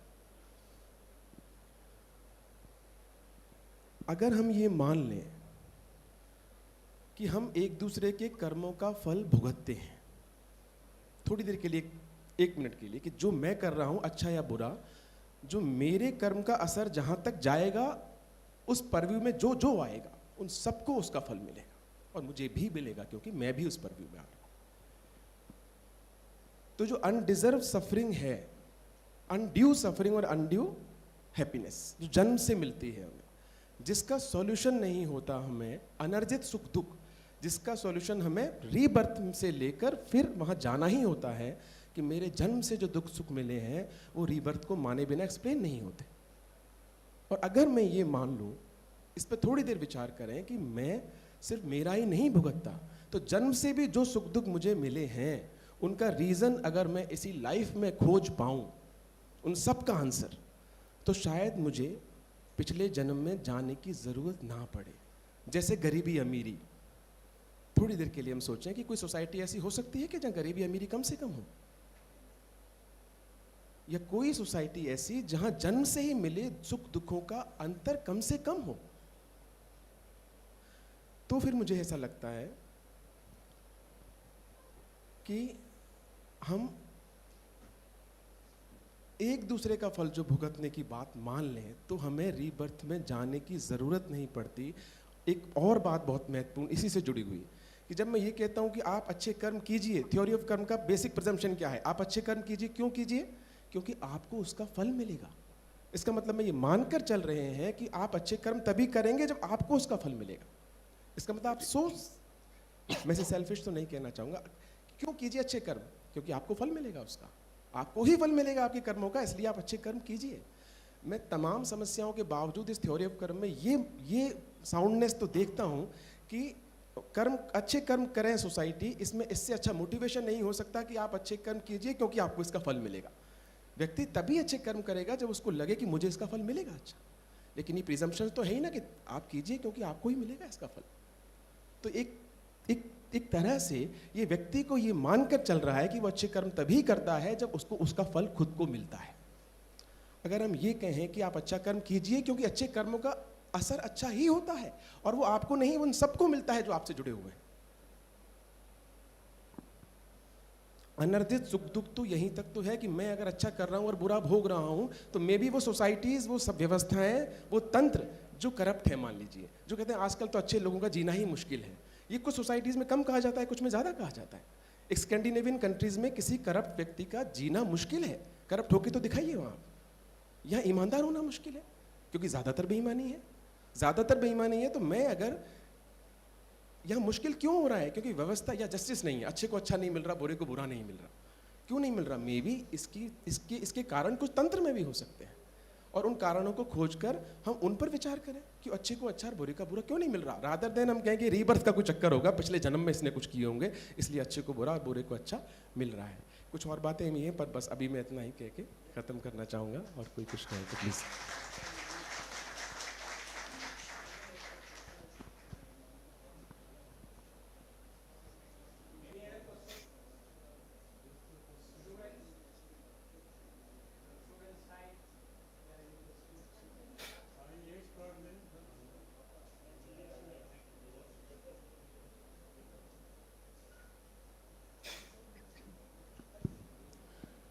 हाँ श्रीकोला जी नमस्ते, Raghunath speaking. Namaste ji. Am I audible? Yes, audible and looking also accurately. So I would like to know from you, you mentioned about yajna, karma and moksha. But what you didn't elaborate about moksha. Karma I know, and after karma, karma phala is there. That is also good. But moksha, how can I get? It is jivan mukta or videho mukti. Or if it is videho mukti, then how can you get it moral implication? Until and unless others are benefited through my work or sacrifice. This is the small query from you. If you can, please. Oh yeah, great to hear from you after a long time. See, Dayaji doesn't discuss. See, towards the close, he's just making a quick comment about these three principles being in tension. He has been focusing on the tension between yajna and the doctrine of karma throughout the paper. But towards the close, he says that look, there is also a tension between the doctrine of karma and yajna because when you perform, even there is a causation, and causation is binding, and even if it is moral causation, it's binding, and therefore it will obstruct you to have the release, and therefore there is a tension between the doctrine of karma and the yajna. He doesn't discuss at all. Now, in my paper, I have tried to, and hence since Dayaji did not discuss moksha at all, I was just focusing on what Krishna has said. Krishna, he doesn't speak about, as you know, I don't have to tell you, he doesn't speak about Jivan Mukti, Videha Mukti and all that. He is just trying to tell us how to get rid of the vasanas. And therefore he says that perform every action in such a fashion as if you are performing an yajna, and therefore you will not have the vasanas accrued which will bind you. And probably what he has, Shankara would say that, Shankara Bhashya says that he is referring to the Jivan Mukti, and it's not a bad interpretation either. Ramanuja will have a different story. Now, I did not discuss much on moksha because Dayaji just doesn't address it at all. And all that he says is that this moral causation might obstruct the person getting release. And since I was doing the whole exercise of how the yajna and the doctrine of karma can be synchronized together, so I just wanted to say that by performing karma as if it is a yajna, you are automatically led to the pathway to release. And what type of release? Well, you know that Gita doesn't discuss that way. And uh, and therefore it was not my cup of tea to discuss moksha. Does that satisfy you? Thank you, Srikala. May I ask another small thing? You have quoted very beautiful sloka from the Bhagavad Gita. That is Yaggad Bhavati Parijanna, Parijannat Anna Sambhavo. It means that sacrifice is the main cause which has a chain system. If you perform sacrifice, you will get shower, great showers, rain. And if you get rain, then you will get food. So this is connected with social welfare and also environmental welfare. So how do you justify this? It has got a moral bearing also. Oh, yes. If you want, we can focus on, these days everybody speaks about the environmental, the social welfare. But if you ask me, see, Raghuji, when I read Bhagavad Gita, I don't read any interpretation. It is simple Sanskrit, and Lord right away speaks to us. And therefore, there is such a clear explanation. So, as I understand it, it is, as Daya ji says, it is Atman-centric. So he is speaking about the individual, how the individual can get, can perform, and at the same time get released of the fruits of the action. I think Lord is all the time concerned about that. And of course, we can give different interpretations. As masters of Vedanta, I have done that. So you can follow the tradition. You are great expert in Indian philosophy, great Sanskrit scholar as well. So, but my humble understanding is this. Thank you, Srikala, for taking trouble to come over here virtually. Thank you. Thank you. I miss you all. Yeah. Any other? Like to say something? Is there any question from student side? No? Rekha ji? No.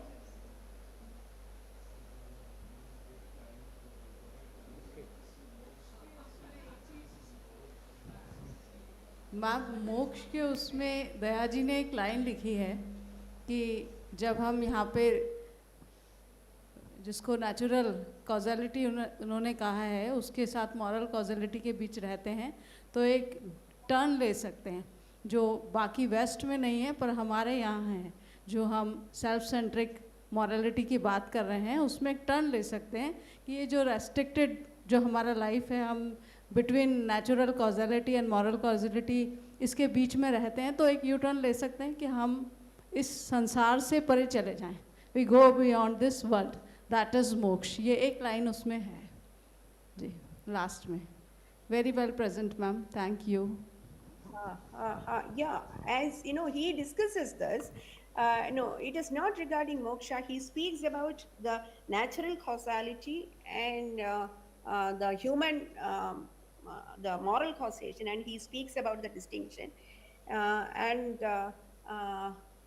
Then he distinguishes natural causation, and then he brings in certain contemporary theories of physics as well, and then he sets them aside.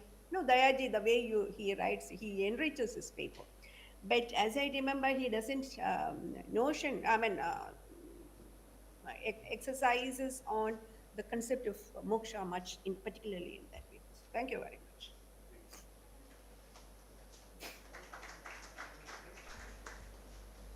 So thank you very much, Professor Srikala ji, for your wonderful presentation. And with this, we close the session. Thank you. Thank you. Thank you. Thank you, sir. Thank you, ma'am. As we end day 3 of our National Reading Seminar, let us pause and reflect on the journey of today's deliberations. We began the day by revisiting the concept of Adhyas, where the dialectics of illusion and reality, appearance and truth reminded us of Professor Daya Krishna's critical engagement with Advait. We then moved into the realm of Bhakti, exploring it not merely as devotion, but as a deeper philosophical mode of being. With this, we bring day 3 of this seminar to a close. We extend our heartfelt gratitude to all our distinguished chairs, speakers, and participants for their valuable insights and discussions. Tomorrow we meet again for the final day of the seminar, which promises equally stimulating sessions and the valedictory ceremony. Please join for the cultural performance from 6 o'clock. Thank you and have a pleasant evening. I just wanted to add that there's a wonderful, बहुत बढ़िया संगीत program, excellent vocalist, Shri Ramesh Mewal. So please join outside. And don't forget, at 7:30, when the program is finished, to get on your scooter. You have scooters, all of you, right? No. Of course. And then we go directly to Johar Kala Kendar for another music program by Ustad Wasifuddin Dagar. So this day will only close around 9-10 in the evening. Don't go anywhere. Thank you. Thank you. Have a pleasant evening, everyone.